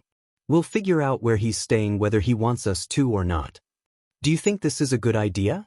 It's kind of a breach of trust, don't you think? Shoyuta grumbled, feeling a little sick to his stomach. It definitely is, but I want to make sure he's safe, Eraserhead, Tsukachi mumbled, sounding a little sad. I really don't want to realize he's been living on the streets day and night. It'll help me sleep if I know he lives somewhere hospitable. You're right about that, at least, Shoyuta mumbled with a long-suffering sigh. All right, I gotta go. I'm meeting someone tomorrow. That Shinso kid? Tsukachi theorized with a slight laugh. I thought you hated kids. Not this one, Tsukachi, he told him. He's a good kid. You gonna adopt him? The detective asked, and Shoyuta could hear shuffling on the other end. I haven't thought about it, Shoyuta admitted. Maybe? His foster parents don't seem to like him at all. Every time I see him he's either cut up or bruised. You think the parents could be doing this? Tsukachi mumbled, his tone growing worried. That's my most logical theory. He refuses to tell me though, Shoyuta told him. Anyway, I gotta go. Wisteria is a pyromaniac confirmed. Oh. Explodo murder. Straight up, this guy is always blowing up FING buildings. 600 upvotes, 4 hours ago. Reverie understands. Yeah, I heard he blew up 3 buildings last night. Does he even sleep? 300 upvotes, 3 hours ago. Control understand. I can tell you with absolute certainty that Wisteria is nocturnal. 700 upvotes, 1 hour ago. Explodo murder. How do you so many upvotes so fast, you loser? TF? Less than a minute ago. Gravity Girl 456. He's the expert. Less than a minute ago. Straight facts. Less than a minute ago. Wisteria's my hero.jpg. I saw Wisteria talking to Endeavor. And Endeavor didn't arrest him. I doubt he could catch him even if he wanted to. Less than a minute ago. I'm not going to ask you guys why you're all awake at 2 a.m., but I totally didn't get saved by Wisteria from a bunch of muggers around 20 minutes ago. He even let me take a selfie with him. Selfie with Wisteria ngatiurna.jpg. Less than a minute ago. Control understand. Next time I see him, I'm asking him to do a black flip for me, and let me record it. I'm so FING jealous. Let's ify go aoyama. Less than a minute ago. Unfortunately, I cannot fight. I can't mess up my beautiful hair. Less than a minute ago. Control understand. SDG Jardichargia Ryuchfukard Chef WRQ Drach SDG. Less than a minute ago. At Reverie understand. Less than a minute ago. Reverie understand. I hath been summoned by thee? Less than a minute ago. Explodo murder. Hold on. Less than a minute ago. Control understand. Ha ha ha ha ha, oh my good. Less than a minute ago. Fast understood. Less than a minute ago. Control understood. Riding Wisteria's bike yami suck me dick. Video. Oh my F god, I rode with Wisteria on his bike? I could die? Less than a minute ago. I've been dethroned. T to the power of T. Less than a minute ago. A tongue darted out to wet her dry and cracked lips. A low hum escaped the woman's lips as she stared at the screen in front of her. Her red eyes flew across the screen as she hastily punched in lines of code. Her small hands smacked the keyboard audibly as she hacked into the police database. They knew something. Something they shouldn't know. Her time was almost up, she'd have to act soon. It instantly filled her with a rush of pleasure. All for one would be pleased. Red eyes were locked on the screen, the mouse flying around almost at random until she finally clicked onto what she had been searching for. As soon as the video flared to life on her screen, she squealed like a teenager. Her eyes filled with primal joy as she paused the video before it even really began. Instantly, the woman zoomed in on his face, beautifully bloody and filled with absolute terror. Another squeal fell from between her lips. A free hand covered her smiling lips in glee as she clicked play once more. Zooming out, she took in the full picture. She'd been waiting to see him again for FNG forever. Finally, it had all come to fruition. The video picked up again, illuminating her face in the dark room. On screen, Izuku Midoriya stared at his mother as her blood was spilled uncaringly onto the dirty concrete below. Rather wasteful in her opinion, oh well. All that mattered was his blood alone. Soon enough, she was growling towards the video, hate easily taking over her features. Changing from glee to pure rage in seconds. How effing dare they? She slammed her hands down onto the lit-up keyboard, rocking the whole laptop. Izuku was soon back and cradling his mother. The woman roughly growled again, slamming an open palm down onto her desk instead this time. They're so wasteful. Swiping her hand across her dirty desk, all of the papers flew onto the floor. Pencils and erasers soon followed it. In anger, her hands wound their way into her black hair. Gripping it roughly, another manic smile crept onto her face. Soon, I'll show the world that his blood shouldn't be wasted. A crazed laugh followed. Pressing play on the video once more, she reached up to touch his on-screen face. Her smile never fell as she stared at the boy in question. Soon I'll have you in sight and everyone will realize just how useful you truly are, Wisteria. The woman whispered, watching the video finally end. She pulled out her phone from her coat pocket. Looking down at herself, she realized that she was still sitting in her work uniform despite getting home hours ago. Not that it really mattered. Punching in numbers, she patiently waited for the man to pick up her call. Absent-mindedly, she twirled her hair with a finger. Izuku's soft face on the screen gazed back at her, frozen forever. Her tongue darted out to lick. Her lips hungrily. Finally, they picked up. What is it? You better not be calling me for something idiotic like last time. A gruff voice piped up on the other end. If she didn't know better, she'd say he was angry or frustrated with her. But behind his rough exterior, he was just like her. Fascinated by the unknown. Nothing could quench their thirst for knowledge. A lot of people at the lab were like that actually, but he was her favorite. Probably because he was her superior but didn't bother holding back his personality. He always said what was on his mind, which to her was a bit charming. It was reminiscent of her father. Oh, I'm sure you'll like what I found out. The woman said excitedly, standing up from her chair and finally turning on the light. Her room was attached to the rest of the facility, so it was a plain white everywhere she looked. Not everyone who worked here lived in the building. Only those who wanted to. She was one of the only people living here currently, mostly because she wanted to be able to come and go as she pleased. The voice on the other end just huffed impatiently, spurring her to finally spit it out. I found him. She started, looking back at the screen. He was beautiful. She couldn't wait to get her hands on him. Izuku Midoriya is Wisteria. You've got to be kidding me, the older man exclaimed. He sounded excited, which caused her to smile even more. Not one bit, Dr. Tsubasa. A laugh escaped her throat. I also think we should prepare to have him delivered in the next 24 hours. After he was certain he lost Eraserhead for good, he walked home from his patrol in civilian clothes. No one knew where Wisteria lived and he wasn't about to lead them straight toward it. He was close enough to walk home. Aoi was trying to convince him to maybe trust the heroes. He was bringing up good points, to be honest. Eraserhead, Tsukachi, and Endeavor really did seem to care about him a lot. Oh, and Izuku, don't forget to get more snacks before we head home. I want to try some of the pickled chips you got last time. Rolling his eyes, Izuku took a turn onto another street. The streets were empty tonight, thanks to him. The store he'd been at with Eraserhead a while ago was the closest to his house. So it only took him about 5 minutes to get there, even with Aoi's constant bickering and craving of pickled chips. His mom had always bought them snacks and Aoi had seen the advertisement for a pickle-flavored chip and demanded he get it. Entering the store, he quickly made his way to the chip aisle. After a second of searching, Aoi suddenly screamed in his head. There they are. Second F-row baby. Mentally flipping off the man in his head, he grabbed 3 bags just in case. Stalking out of the aisle, he walked to the register and spotted a small first aid box.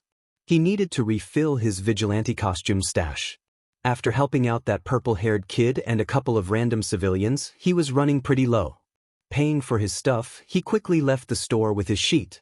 Before he could fully leave the area though, he heard people talking in the alleyway next to the store. He recognized those voices. This is the second time I've seen you out here this late. Yeah, I have insomnia. You also have more cuts and a black eye. How did that happen?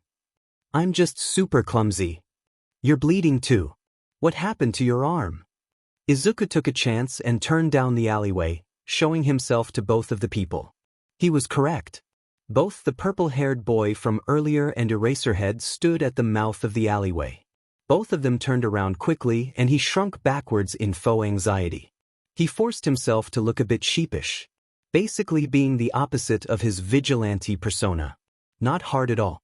He was well disguised too, with a cap that hid his hair and a face mask that hid most of his face. I heard that while you're hurt? Izuku asked timidly before rummaging through his plastic bag. Pulling out his first aid kit, he held it up in question. See could help you if why you want? He asked, taking in their suitably shocked faces.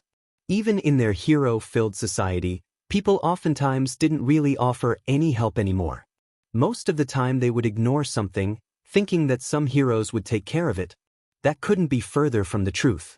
He wouldn't have come down the alleyway if he knew Eraserhead was in costume. But his patrol had ended hours ago, but he seemed worried about this kid. Izuku understood. So here the hero was, hair down in a hoodie and sweatpants. If you met Eraserhead once, you'd know him the next time you saw him. His hair and attire was, for lack of a better word, iconic. All he was missing was his gear. The purple-haired boy didn't have a chance to say anything before Eraserhead spoke up. That'd actually be really great. I'll patch him up and then return this to you if that's all right. The older man stated, holding out a hand to take the kit. Izuku handed it to him. He could probably patch up any wounds in a second. He could probably do it better than the pro next to him. But he didn't stop him when they sat down in the middle of the alleyway. Hitoshi, sit. So his first name was Hitoshi. Shinso didn't look entirely comfortable, getting his wounds cleaned and wrapped. Wisteria in this situation would have smirked. When Eraserhead got to work, Izuku got on the hero section of Reddit when he saw 2 threads dedicated to him. On there, Control_Freak had posted pictures and videos of him as Wisteria. So he was a fan. Clearing his throat awkwardly, he looked over at Shinso. So, did you guys see the news tonight? Izuku asked, already knowing what was about to happen. Eraserhead heavily sighed next to him as he worked. Hell yeah, I fainted. Wisteria is actually insane, Shinso excitedly spit out. His eyes looked brighter somehow. It made him want to smile. I can't believe he can just blow up buildings and still manage to escape the police. It's gotta be a talent. He paused, wincing when the man cleaned the cuts on his face. Eraserhead just looked slightly agitated. But he could also see the amusement there. Izuku would also find this funny if he were in Eraserhead's shoes. The flash of worry in his eyes at the mention of his vigilante persona didn't go unnoticed, though. Yeah, I think he's pretty cool too. I even saw this Reddit page dedicated to him and there's videos on him in there. It's so strange that he's already so popular. Shinsu's face heated up dangerously. That confirmed his suspicions then. Shinso was definitely Control_Freak, and now Izuku was almost legally required to F with him. But before he knew it, his first aid kit was handed back over to him. Eraserhead didn't take his eyes off of Shinso as a gruff thanks was mumbled out. Izuku smiled back at him from under his hood. Anytime, he exclaimed, putting the kit into his bag with his chips. Neither of the people had questioned him about buying a fully stocked first aid kit. Goodbye, Shinso. I hope you feel better soon. He called out before walking out of the alleyway. The urge to F with Eraserhead was strong.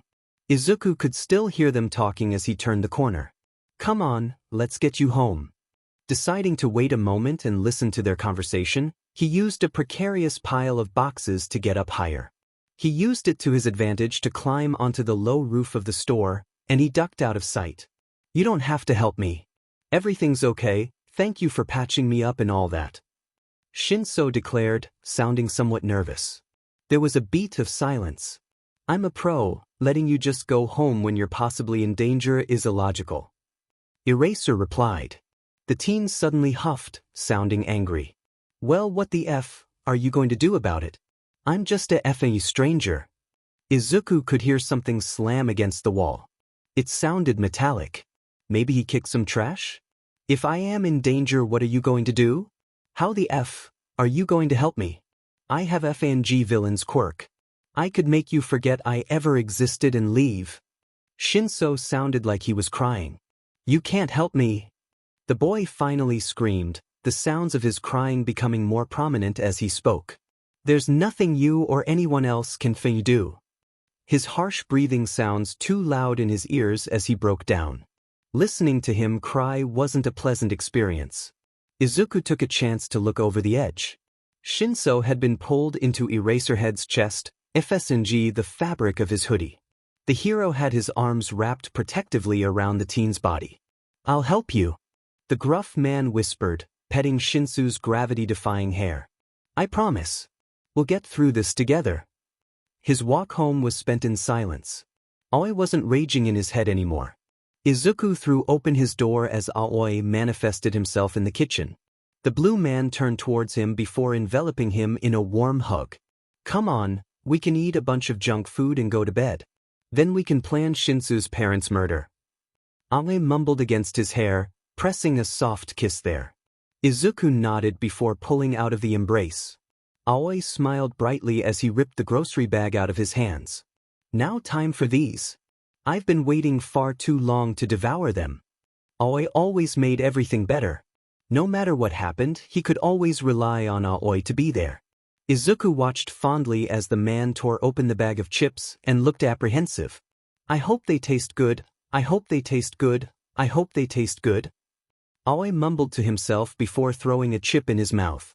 His face melted in pure bliss and Izuku decided he needed to taste it too, if they made the usually hyperactive Aoi melt. Grabbing one, he threw it into his mouth. Aoi was watching him in excitement, already shoving more into his mouth in glee. Izuku hadn't eaten a whole lot of pickles in his life, and while it wasn't spot on, it did taste amazing. "Oh my god," he began, grabbing more and eating them. Before Aoi started screeching excitedly. "This is just what I needed." It was after they ate and settled down enough to get back to playing that Izuku voiced his worries about what they were about to do. "I have a bad feeling about the last warehouse tomorrow. We should be more careful." Aoi nodded. If Izuku felt apprehensive, Aoi probably did too. After he pat Izuku's head in an attempt at comfort, they both set to work. The pulsing blue landscape of his mind filled him with comfort. It felt like coming home after years away. Aoi transported them to their usual workshop, filled with a sheet ton of experimental tech. More lethal means of incapacitating his enemies. He probably couldn't use any of those. Izuku picked up a shield that he deemed not useful earlier in his vigilante career. Izuku obviously didn't really expect to have bullets shot at him all of the time. He was definitely more of a flashy vigilante, but huge confrontation hadn't been a threat. Now though, he was rethinking that. The 12-year-old touched the middle button in the small disc. With a beep it quickly expanded, the electric blue filling the now expansive disc. It also had his insignia projected off of it, a small flower. This he would probably need. At least tonight. Izuku quickly moved on to the next objective. He quickly grabbed more explosives and flash grenades. He'd been using a lot of them recently. Next up were his pistols. While their single shots were pretty useful, he needed something faster. Maybe a semi-automatic would work? Filled with his tranquilizing bullets, of course. He couldn't just kill a bunch of people, no matter how bad they were. He was only after one person's head tonight. He also pulled out one of the bow staffs he'd been harboring. Izuku had been training extensively with it, so it was only natural that he finally picked it up. After all, it'd be more useful in a fight against a big. Taking down multiple people would be easy. Especially if Aoi fought by his side, bringing up the rear. A thought suddenly struck him. "Aoi, you effing idiot!" he exclaimed, turning around to glare at the man. The man in question just shrugged, not knowing what he'd effed up this time. "Why the F, haven't you been wearing armor or bringing out your own weapons? Or, hell, just mass summoning grenades and flashbangs and sheet?" He paused again, an incredulous look overtaking his face. "We could do fake-outs. You could have led them away the other night and then disappeared. Or if I ever got chased you could do the same thing." Izuku face palmed with intensity, feeling like a complete idiot. By the look on Aoi's face, he'd realized it too. "Oh my god, we are so effing stupid," the blue man stated, quickly changing into a copy of their vigilante outfit. Adjustments for his size difference were easy. A wicked smile grew on Izuku's face. "Now, this will make things a lot more interesting." Shoyuta, Tsukachi, and Endeavor all stared at the dot on the screen, unsure of their next step. The blinking blue dot mocked them. This was where Izuku lived, in an abandoned warehouse that was most likely unhealthy and dirty. Not a place a kid should be living. Tracking him was one thing, but actually going out and investigating said warehouse would be another. So you decide. They couldn't throw away the little trust they'd been building for these past few months. If they did that, Wisteria could fall off of the map forever, or he'd become even more elusive. They couldn't afford that. If that happened, the police chief would grow impatient. They wouldn't have a capture alive notice. It would read more along the lines of terminate. Or they'd throw a mass of heroes at him, hoping one had a quirk to counter his. Which technically they did, should as erasure quirk. But that didn't matter at all when the kid fought hand to hand. So here they all sat, indecisive. At the present moment, Izuku was still. There was a chance he had found the tracker and had disposed of it in a random warehouse. But last night, the boy had slipped up and told him that he was living in a bunker. This bunker couldn't just be located anywhere, as the city was bustling with life. A warehouse was the most viable location. A voice popped up next to Shoyuta. He was surprised when it was NG who spoke up. I think we should keep his whereabouts to ourselves. Only use it to check up on him if we're worried. He began, finally looking away from the screen.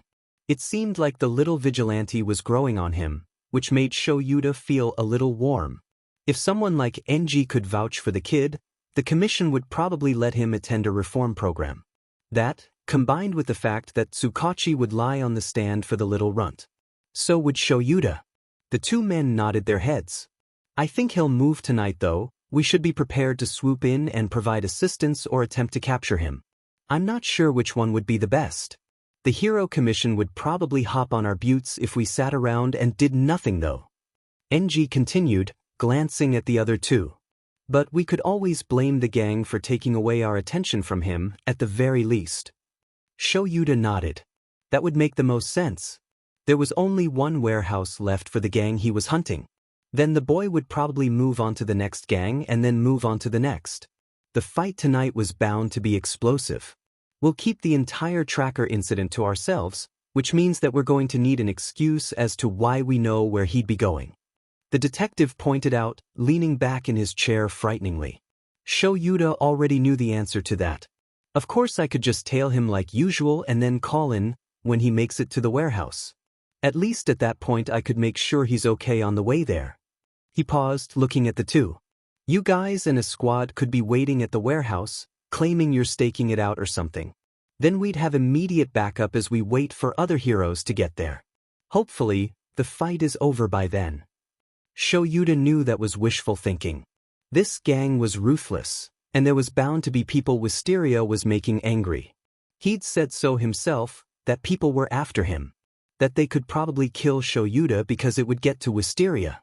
It was nice that the kid actually cared about him to some extent. But that didn't change the fact that the gang was very, very angry. It would probably show up in the fight tonight. When he looked around the room, he noticed they felt the same way. Something bad was going to happen tonight, and it wouldn't be safe. But their priority was Wisteria. Even if he could never die, Shoyuta still felt a sense of protection towards him. He wanted to protect him from those who could harm him. If it isn't, we're going to have to hope that the gang is fighting with all of their strength. Enough to keep the others distracted for a while. So we can assist Wisteria if he needs it. Otherwise, we should keep a good distance from him. We don't want to look suspicious. Tsukachi commented, writing something down on the paper in front of him. They'd need to flesh out a plan quickly for tonight, as the sun was already setting. Wisteria would strike soon, and he could only hope the boy was prepared for what was coming. It was pretty late into the night when Izuku and Aoi were finally ready to begin. The two of them had taken temporary refuge on a nearby rooftop, but not so close to their target that it was suspicious. The night was warmer than usual, almost hot, but Izuku didn't have time to dwell on it or even care. His suit had internal cooling anyway, so it wasn't like he was going to sweat bullets. Izuku watched as Aoi pulled a number of weapons out of the mindscape. The grenades, the guns they decided on, the experimental tech he hadn't had a chance to use yet. He already had his shield strapped to his arm, ready at a moment's notice. He double-checked all of Aoi's holsters and straps, making sure that everything was secure. He even created a few more grenades and flash grenades just in case.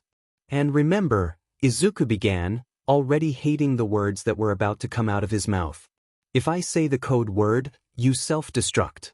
Hopefully you won't need it, I don't want you to die. You know we can't die, Aoi said with a smile, repeating their near-constant joke. What's the code again? Izuku shot him a scalding glare, and Aoi barked out a laugh, throwing his head back. It was strange seeing Aoi in his Wisteria suit. He couldn't see his familiar white hair and blue glow. It was unnerving to not be able to see his smile and his dimples. But that didn't matter. Right now, what mattered was wiping the Amaranthus off the map before they could strike back again. Songbird, he stated simply, and Aoi nodded. He needed to crush Amaranthus before they crushed him. He chewed on his gloves nervously. The last warehouse showed no outward signs of life, but he knew that once he went inside it wouldn't be empty. He'd come face to face with Amarantha. Quelling the rising anxiety in his chest, he pulled up his HUD. 3:45 a.m. Heart rate is increasing. Breathing exercises recommended. Temperature rising, activating cooling system. Izuku did as instructed by his suit, and he in a deep breath. He couldn't F this up, not this time. He needed to make sure this gang wouldn't rise again, and that any remnants of it were abolished and gone. He couldn't leave a single trace of their existence save for their police records after they were arrested. As he had been monologuing in his head, he failed to notice the pro-hero who had jumped down next to him. He found himself searching for Aoi, only to find Eraserhead talking to him, staring incredulously at a bag of chips Aoi had happily taken out of the mindscape for him. Izuku furrowed his brow and gawked at them. Aoi, I didn't know you could store food in the mindscape. I love me some pickled chips, my man, Aoi responded, as Eraserhead tentatively opened the bag. I also have an energy drink if you want it, Wisteria. I'll be bouncing off the walls if you give me that sheet, Izuku stated smoothly, before turning to Eraserhead who was now eating the chips and looking at Aoi with newfound respect. Why are you following me again, Eraserhead? You said you had enemies, Eraserhead said simply, staring at a particularly large potato chip. I'm here to help. It's too dangerous to go alone. Izuku stared at him blankly for a second. No way. This is my fight and my grudge. We've been hunting these gangs too, so it's only polite to help you with the first one. I have a bad feeling about it, even if it needs to be done before they decide to chase you in public again. Oh really? Me and Wisteria had weird feelings about it too. Aoi exclaimed, shooting finger guns at him. Izuku let out a long-suffering sigh. Sometimes he felt like the guardian in this scenario. Aoi was always way too energetic and laid back about everything, but could easily be serious if the situation called for it. But right now he was probably projecting all of Izuku's repressed inner fanboy. It was kind of embarrassing. When are you going to strike? Eraserhead asked, and Izuku found himself looking at the warehouse again. The windows were covered up on the inside, offering no clue as to what was happening inside. The doors were most likely locked, and Izuku was sure there was probably an army in there, waiting for his inevitable arrival, whether it be tonight or 3 months from now. He really should get a visual on how many people were inside, but that ugly rage was rearing its head again like a monster on the prowl. Its long, bloody talons clamped around his chest, as Inko's dead, bloody face flashed behind his eyes. The image of her dead body was forever ingrained in his retinas, something he could never hope to forget. The rage simmered and bubbled in his chest. He could go in, guns blazing, or he could attempt to get a head count. Now, I suppose, Izuku admitted, though I have no way of knowing how many people are inside, or what kind of weaponry they have. Not to mention I'm not too sure about their quirks. Then maybe you should do this when you have more information, Eraserhead mumbled. It'd probably be safer. Oh come on Eraserhead, Izuku snapped, trying to reel in his anger that was beginning to surface like a raging fire. You and I both know that sometimes, having more information doesn't help the situation. I do have an erasure quirk, Eraserhead pointed out, crumpling up the now empty bag of chips. Izuku ground his teeth against each other. Of course, he wanted to join in on the action. Of course, he wasn't going to let Izuku go on his own. What a dad. I don't feel comfortable putting your life in danger, Eraser, Izuku ground out, his hands itching to reach for his weapons. Itching for the battle to begin. If they shoot me it's fine, but if they shoot you, it's game over.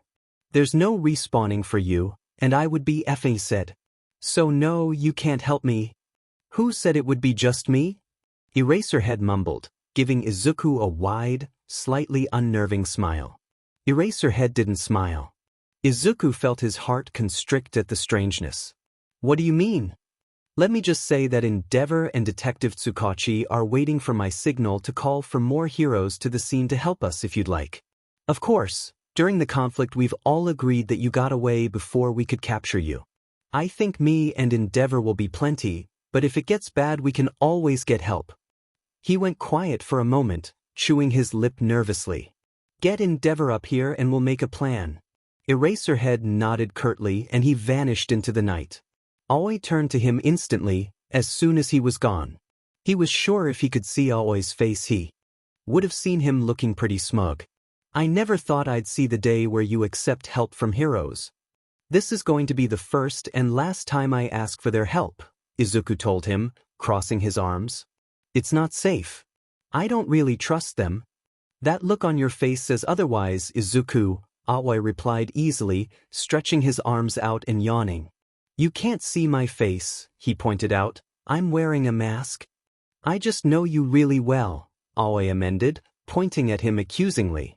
And you sounded like you appreciate their help. I don't, Izuku grumbled. I don't need anyone's help. You're 12.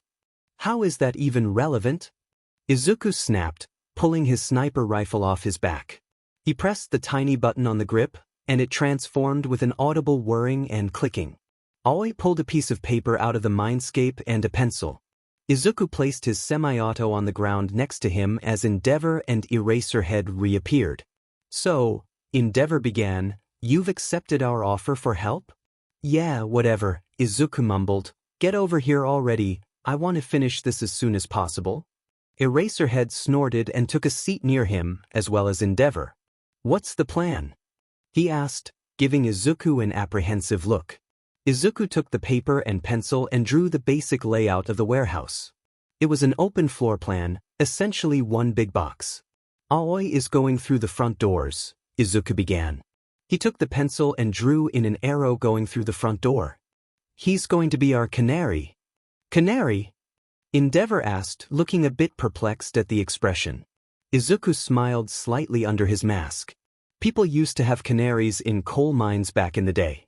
They detected carbon monoxide by dying before it reaches hazardous levels for humans. The coal miners would then know it was dangerous, he explained as Aoi made another pencil. Aoi is going to be our gas detector, telling us how many people are inside. But he won't die, of course, and we have new sheet. Aoi doodled something on the paper, and Izuku furrowed his brow at the drawing. What the F is that? He asked, pointing to a stick figure and looking at Aoi. That's me, Aoi replied, and Izuku could hear the smile in his words. Izuku sighed heavily and smacked his head on his mask. What? I'm a visual learner. Anyway, Izuku plowed on, continuing on with their planning. Endeavor, can you use fire in your feet? Yeah, why? When Aoi goes inside and gives us an estimation, you'll be burning a hole in the ceiling. You and Eraserhead will drop on top of them. They'll be too distracted by Aoi and me to notice. He frantically drew Endeavor and Eraserhead on the ceiling. Aoi gave them both earpieces. What will you be doing? Eraserhead asked. Izuku grinned, even if they couldn't see it. It was slightly deranged and unhinged. I'm going to be the one delivering divine retribution. He laughed slightly, drawing the amaranthus flower. He savagely marked an X over it. She is mine. You do not interfere. You do not help me. You do not attack her. I will have her head. Eraserhead and Endeavor looked a little worried, and shared a look. Eventually they nodded. Okay, let's do this. I feel like Captain America with our new shields, Aoi said, fiddling with the shield on his arm. Who is that? Endeavor asked as they turned their attention to the warehouse. A character from old Marvel movies, they're vintage as hell, Izuku told them. He has a really cool shield. He was a super soldier. He's really hot. Ake mentioned as he took out his gun and transformed it into a semi-automatic. Oh my god, shut up, Izuku begged. We're starting now. Fine, fine, Aoi relented, and with that he launched himself off the building. Izuku whistled softly, shifting on his feet as Endeavor and Eraserhead made it to the rooftop. He watched as Aoi kicked in the door, the hinges screaming into the night as he plowed into the building. His shield expanded instantly, and there were yells, and the sound of shots ringing out met his ears. 10, a round of screeching gunshots. No. It's more like 20. Amarantha spotted. Location? Izuku asked. Other side of the warehouse. Wisteria, you can easily cut through the wall and attack her, Aoi said. Endeavor, are you ready? Izuku asked, jumping off the rooftop and rounding the warehouse. Eraserhead, when you get down there you should erase the more heavy-hitting quirks if you can and take them out. Endeavor, you should take out the people with heavier machinery. Izuku pulled his pistol out, shooting holes in the wall in an arch. Roger that, Wisteria. We're ready to go. Any time now would be awesome. Angi yelled, and Izuku could hear Aoi's semi-automatic shooting a round of shots. Izuku kicked in the wall, and it fell with a clang. That went unnoticed in the chaos. At the same time, he felt a wave of splintering heat as Endeavor and Eraserhead dropped into the scene. Amarantha was the only thing he was seeing. The only thing his eyes zeroed in on, or it was, until she wasn't alone. She was standing nearby, pulling out a katana, and at her side was another man. Izuku could feel himself sweat already with stress. He recognized that bird mask. That black hair, and those unnerving eyes. It was the young head of the Yakuza, Overhaul. His description in the police database that he'd hacked into was an exact match to what he actually looked like. He really hadn't planned for this scenario. He didn't think Overhaul would have taken precautionary action by positioning himself here, and therefore hindering Izuku's efforts to destroy Amaranthus once and for all. God fingdmn it.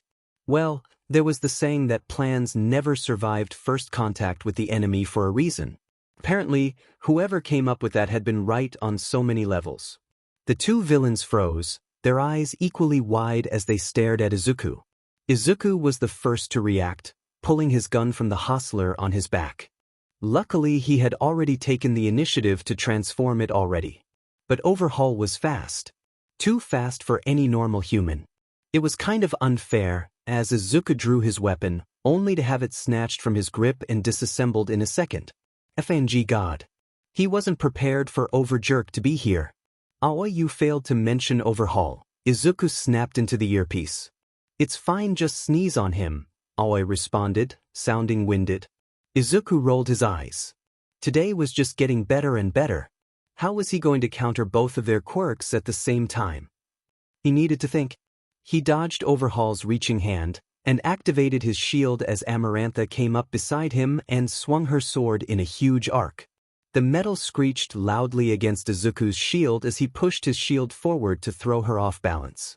Her sword bounced off of it in the end. He ducked purely on instinct, as Overhaul's hands swiped the air where he'd just been. I need a FING strategy. Overhaul had a dismantling and reassembling quirk. It was based purely on contact, and Amarantha's quirk was more passive than physical. They were opposites, yet equally deadly. Izuku whirled, and kicked Amarantha square in the stomach. She doubled over, eyes wide and cheeks struggling for air. He turned back to Overhaul, determined to snap his fingers or break his wrists. But Overhaul wasn't dumb. And neither was Izuku. Songbird! Izuku exclaimed over the din of fighting, and he heard Aoi answer over the earpiece. The red flower? He asked, and Izuku smiled. Yes. Confident in Aoi's abilities to defeat Amarantha, he focused all of his energy into his fight with Overhaul. The man was not one to be messed with. His quirk was ruthless when it came to hand-to-hand combat. Maybe he should. His body staggered, and pain exploded in his torso, pulsing and burning with white-hot pain. Blood splattered on his mask, and Izuku scrunched up his nose in disgust. His chest heaved in agony, as his hand went straight for the gaping hole in his torso. Aoi could probably stick his entire head through Izuku's chest right now. The pain seared through every muscle, burning, exploding. More blood poured from his mask. He had no lungs. That's why he couldn't breathe. Overhaul slipped his glove back on, and Izuku never heard Aoi explode. He risked a glance back down at the missing hole in his torso. He could see the white of his bones peeking through his exposed flesh. Blood showered down his legs and pooled beneath him. If he turned to look behind him, he would have seen the blood splatters that had rained down on Aoi and Amarantha, giving Aoi a perfect distraction. Originally he was supposed to explode, but he managed to capture her. Izuku didn't know any of this. He was staring at the hole in his chest. If he could breathe, he would have been screaming. Hot strings of flesh were hanging from parts of the hole, and every inch of it exploded again and again with white-hot pain. His world flashed white. He couldn't hear anything. There was only agony. This primal, instinctive horror that was hammering through his veins was silent. He looked back at Overhaul, who frowned at the worsening situation around him. Well, he began, as if Izuku's blood wasn't squirting out of him with each passing second. How was he alive? How the f was he alive? I should get going. I'm sure we'll see each other again, and when we do, I'm going to make you my science experiment. His suit was screeching warnings. He couldn't hear it over the pounding pain. He couldn't focus. His muscles seemed to lock up and freeze. Pain, pain, pain. This amount of blood loss is fatal. This amount of blood loss is fatal. This amount of blood loss is fatal. This amount of blood loss is fatal. He was frozen as Overhaul left, and Aoi rushed to his side. Blood poured out of his mask. He watched Aoi pull off his mask, and he was met with familiar white hair. Aoi glanced away, and then shook his head. He shakily reached for the knife, but it clattered to the ground. Or at least it probably did. The world had gone silent for him. Pain shot through him continuously like lightning, ripping him apart with every single second that he had to suffer. Every second hurt more than the last, and his body wouldn't die. He fell forward, and yet his body refused. There was a hand around his neck instantly, and he felt it crack before the pain abruptly ended. Aoi had snapped his neck, and his blood was splattered, and his mind was broken. Shoyuta watched the scene with growing horror. He'd seen the moment Overhaul had reached out with an ungloved hand. Shoyuta had almost screamed out for him, knocking out the villain he was tussling with. But he didn't because it was entirely too late. Endeavor had finished up with his group as well when he turned around to stare at the scene as it unraveled. As soon as Overhaul's hand made contact, blood splattered everywhere. It rained down onto the two fighting behind him. Wisteria seemed shocked. For a moment, it seemed like nothing really touched him, as if he couldn't feel it. But he watched as the 12-year-old looked down in horror, eyes latching onto the gaping hole in his chest. He should have died instantly. The pain must be unimaginable. Both Eraserhead and Endeavor jumped down from their posts above. Aoi's fight ended soon afterward, and he looked so sad when he turned to look at Izuku. Overhaul left, and no one moved to stop him, too caught up in the horror they were witnessing. Blood was pouring from his wound, coating the bottom of his costume in it, the dark red hue staining everything as it splattered onto the ground with a squelch. It was thick and disgusting. The smell of iron immediately filled the warehouse. Their objective was complete, but at what cost? This kid didn't deserve to have this happen to him over and over again. The pain must be excruciating each time. He must be scarred beyond belief, mentally and physically. Izuku made no noise. And that was the worst part. Could he not feel it? Did he damage his nerve endings so much that the pain didn't register anymore? The closer he crept, more of the picture he got. He couldn't scream because he couldn't breathe. Where his lungs and heart should be had been utterly obliterated. Wiped off the face of the earth due to Overhaul's quirk. Even being a hero and experiencing gore like this firsthand, he could feel the bile rising in his throat. He refused to set it free as he continued to watch. Aoi snapped out of his daze quickly and rushed towards Izuku, quickly catching him as he pitched forwards. Blood immediately coated his form. Izuku's body was shaking and he realized that he should have been dead. Without a heart, no blood would flow, but somehow he was still moving. Izuku's eyes flitted around the room dangerously, blown wide with pain. So he did feel it. His body shook with tremors. Shoyuta couldn't look away as he slightly exposed his neck for Aoi, who grasped it. With a sickening crunch, his body went limp. Endeavor gasped next to him. Shoyuta was more collected than him, but he did set an arm on the flame hero's shoulder. He had kids, so this would probably hit him harder. Shoyuta couldn't imagine someone younger than his students in that position, dead weight in someone's arms. Aoi looked at them sadly before setting Izuku down gently. "Usually I'll be there if he dies," he commented sadly, placing a hand onto his helmet. It disappeared and they were greeted with Izuku's face. He looked so young and innocent. Blood was speckled on his face. Izuku looked almost peaceful. "Will you watch him for me?" Aoi asked, faintly glowing blue. Shoyuta immediately nodded, placing a hand onto Izuku's blood-soaked knee. "Yeah, take your time." And with that, Aoi exploded into blue light. He was gone. Izuku was so cold underneath his hands. Endeavor stood next to him. "I don't think I ever wanted to see this," Endeavor commented numbly, staring at Izuku's peaceful face. He was dead. But he wasn't. He hadn't been killed. Shoyuta had to agree. "I don't think anyone should have to see this," Shoyuta said, keeping his eyes trained on Izuku. "We should restrain the head of the gang before they wake up again." Endeavor took it upon himself, glad he had an excuse to finally tear his eyes away from the 12-year-old's corpse. Producing quirk-canceling cuffs, he snapped them onto her wrists before turning around at the sound of a gasp. It only took a second to completely close the wound, and Izuku shot up from his previously prone position. He was still soaked in blood. There was a hole in his suit where the wound had been healed. The heroes couldn't stop themselves from looking at it. The scar. It was huge. The skin didn't look rough or damaged, just discolored. It was a light pink now. It covered the expanse of where the hole had been entirely. It wasn't ugly, just obviously fatal. Anyone who looked at it, and the one undoubtedly on his back, would know that it had been a massive hole. One that took out a majority of his fang chest. God, it would be hard to explain. Shoyuta thought that Izuku would come back calm and collected, but apparently that wasn't the case. As soon as he had ripped that first breath into his lungs, he was grappling onto Aoi, who had suddenly appeared again. His breathing was uneven. Panicked, he held Aoi in a brutal grip, his knuckles turning white. Aoi quickly grabbed onto him.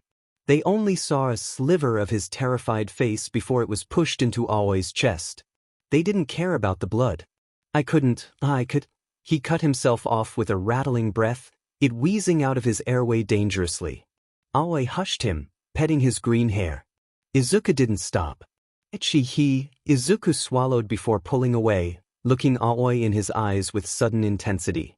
Tears were falling down his face as he crumpled further. Thank you," he finally stated, getting around his stutter. They all knew what he was thanking him for. For putting him out of his misery. For snapping his neck gently. Aoi started crying too, and the duo took that as their chance to leave. They definitely didn't want to intrude on this moment. Yes, the two had trusted him, but that didn't mean shit when one was on the brink of a meltdown. Dragging Endeavor out of the warehouse quickly, he dialed Tsukachi. It rang one time before the man picked up. His breathing was ragged, as if he had been running. "We tried to get overhaul," was the first thing out of the detective's mouth. So he'd run in their direction. Maybe if they were more prepared with the police force, they could have caught him and brought him to justice for killing Izuku. Obviously, that death wouldn't be put on his record because they had no proof of it, but it would certainly be comforting if he got what was coming to him early. Shoyuta tried to not let out any emotion as he spoke through the phone. "It's all right. He has his own mafia to tend to, from what I've heard. He did have connections to this one for some reason." He paused, glancing at Endeavor, who had a lost look plastered on his face. "Not good. He was there when we came in. Izuku and him fought for a few minutes before he paused once again, looking at the doors behind them. Just beyond that door, there was a traumatized child suffering. He was suffering every day. And he couldn't do a single fing thing to help him in the slightest. Other than bring the head of Amaranthus in." Tsukachi spoke over the phone, interrupting Shoyuta before he could say anything. "I know. He was talking about it as he left. Said something along the lines of, 'Oh, And tell Wisteria that I'll be meeting him again very, very soon. The hole I blew in his chest was only the beginning of what I'd do to him. He sounded disgusted and worried. Shoyuta swallowed thickly. None of this had really gone according to plan. But they did make it out alive. That's all that mattered, really. Despite the worry, blood and pain. Everyone made it. Even the villains they were fighting. Wisteria didn't have any blood on his hands other than his own. Faintly, he could hear crying from inside the warehouse. Him and Endeavor both walked a bit farther. Neither of them wanted to hear what was going on inside. It wasn't their business. His grip on the phone was tightening. Just get here quickly, we have everyone else restrained. Maybe Wisteria will still be here too. Shoyuta commented offhandedly. If anyone had somehow hacked into either of their phones, it would seem like any routine bust. Restrain and capture. That was the whole premise of this operation. They'd just have to let Wisteria go without being suspicious. Suddenly the warehouse was silent. The erasure hero looked over to Endeavor. He looked angry and a bit guilty. Emotions that weren't foreign to him in the slightest. He's going to be all right. Shoyuta started, throwing a quick glance behind him. He'll always be okay, he can bounce back. Endeavor looked slightly irritated at that. How many more times is he going to have to die before we get through to him? What if he loses himself? Endeavor asked, eyes locking onto his. If this gets too much, what will happen? How are we supposed to help him? The answer was easy for the underground hero. After all, when he had been around the same age as Izuku, he went through some shit. Everyone hated him. They called his quirk an abomination, a freak of nature. Being able to erase someone else's quirk was unheard of. Activated through his eyes made it worse. 4 days on end he would be blindfolded. Shoyuta was essentially left blind, as per his parents' request. At school kids would torment him day after day for his quirk. He didn't have any friends. The bullying and hate was intense, and it made him feel like he had a kinship with Midoriya, who was trying to get revenge while also avoiding the Hero Commission, who would probably try to experiment on him. He was actively avoiding crazy criminals who wanted to use him for his quirk. Now, he knew that he had been killed in that bathroom. It felt like years had passed between now and then. But he understood. Shoyuta ended up hating the world and people with strong, flashy quirks. They had been gifted with something that immediately made their lives better than anyone else's. He hadn't experienced that, rather he was the lowest of the low. The only people that were seen as lesser than him were quirkless people. That stirred a rage inside of him that burned hotter than any flame. No one deserved to be treated like that, and in his moments of weakness, he'd only ever wanted one thing. A friend. Someone to cry on. Someone to understand what he was going through. One that wouldn't judge him for his quirk or what had been done to him. We're going to be there for him. Shoyuta finally muttered. That's all that mattered. If they never caught him, the least they could do was help him and comfort the boy when he needed it. That's what Hitoshi needed. Shoyuta had finally gotten him under his custody a few days before. He saw so much of himself in the boy, it was frightening. It was almost as if the child was his secret love child or something. But that was nearly impossible. But everything about him reminded him of himself. The way he viewed others' quirks. The barely contained rage he harbored towards them. The burning wish that he had been born with something better, because then maybe his parents would have loved him. Maybe then, society wouldn't have ripped everything away from him so quickly. But this vigilante was different. He didn't have a horrible quirk, or one that would be called an abomination. He had a fing curse. One that might never let him leave. One that would put him in excruciating pain, over and over again. One that would have people flock to him. A quirk that could end up scarring him for life. It already had. A quirk, if found out, could change the hero industry indefinitely and not in a good way. If news of his quirk got out, there wouldn't be an Izuku Midoriya or Wisteria. It would just be another lab rat that would get stolen away and hidden for the foreseeable future. Someone to be poked and prodded and killed. That's what terrified him the most. The unlimited amount of pain and suffering this quirk could bring to this child if they didn't save him first. Eve stared at her screen in fascination. A small drone had been sent out by the institution. One that was soundless and could stick to the wall. Right now, it clung to a warehouse's wall. Currently, there were gang members walking around. All of them seemed to be on edge, and she knew why. In a matter of a few minutes, they would be completely taken out by Wisteria. That is when they would strike.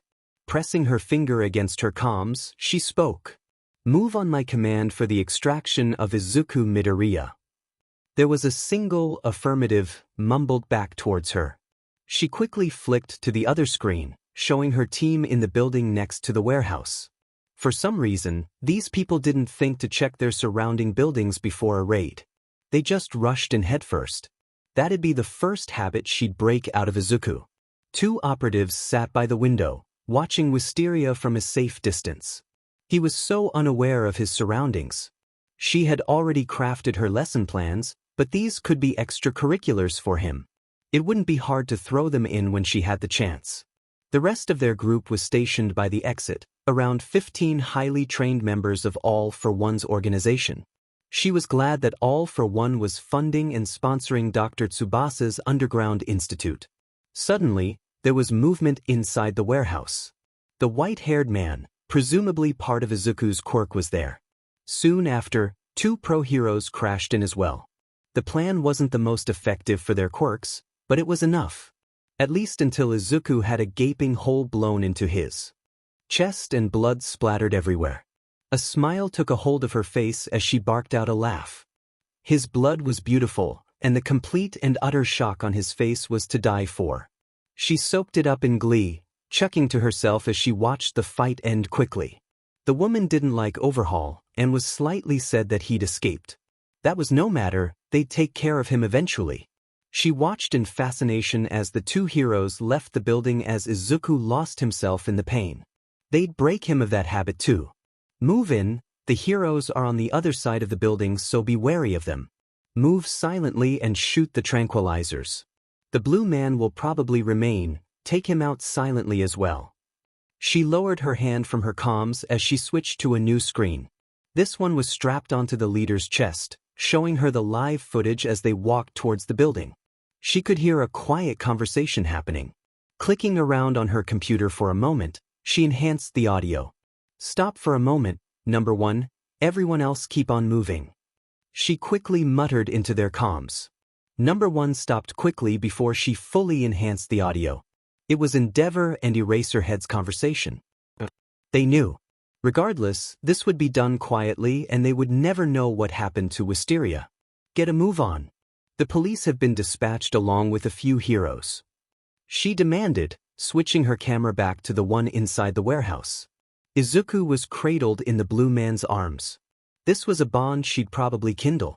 Trauma bonding seemed to be a theme with the 2. She could use that to her advantage. Teaching the blue man to assist Izuku in any way would be ideal. The team moved in silently, number 1 making his way back to the front. He had the longest range out of all the men. They quickly slipped into the building without a sound and fired off a plethora of shots at the artificial man. They didn't know much about the blue man or how he was worked into Izuku's quirk, so they probably overdid it a bit. Bullets rained down on the duo. Izuku called out to the blue man. Aoi. So that was his name. The man exploded into blue light, suddenly disappearing. Izuku looked upset before he looked back over to the group. Before he could speak or move out of the way, more bullets shot towards him. He slumped over instantly, falling back to his laying down position from before. She smiled in victory. Extract Izuku Midoriya. The rest of the operation went smoothly. The heroes didn't even glance over during the whole ordeal, their bullets silent as they flew through the air. The soldiers grabbed onto Izuku, 2 holding him in their grasp before they called out that they had the target in hand. Another voice crackled over the comms. Extraction in 3. The group readied themselves, getting into a closer position. 2. The grip on Izuku was shifted so he wouldn't fall during the extraction. 1. A purple portal opened underneath the group, quickly enveloping them in the mist. They fell through effortlessly. The warehouse was empty. No trace of Izuku, Aoi, or their group ever being there, other than the pool of drying blood. Seconds later, the doors were thrown open by the police and they looked somewhat shocked that Izuku wasn't there. One of the heroes clapped the other on the back. We'll get him next time, yeah? She closed her laptop quickly, cutting off all contact in the building.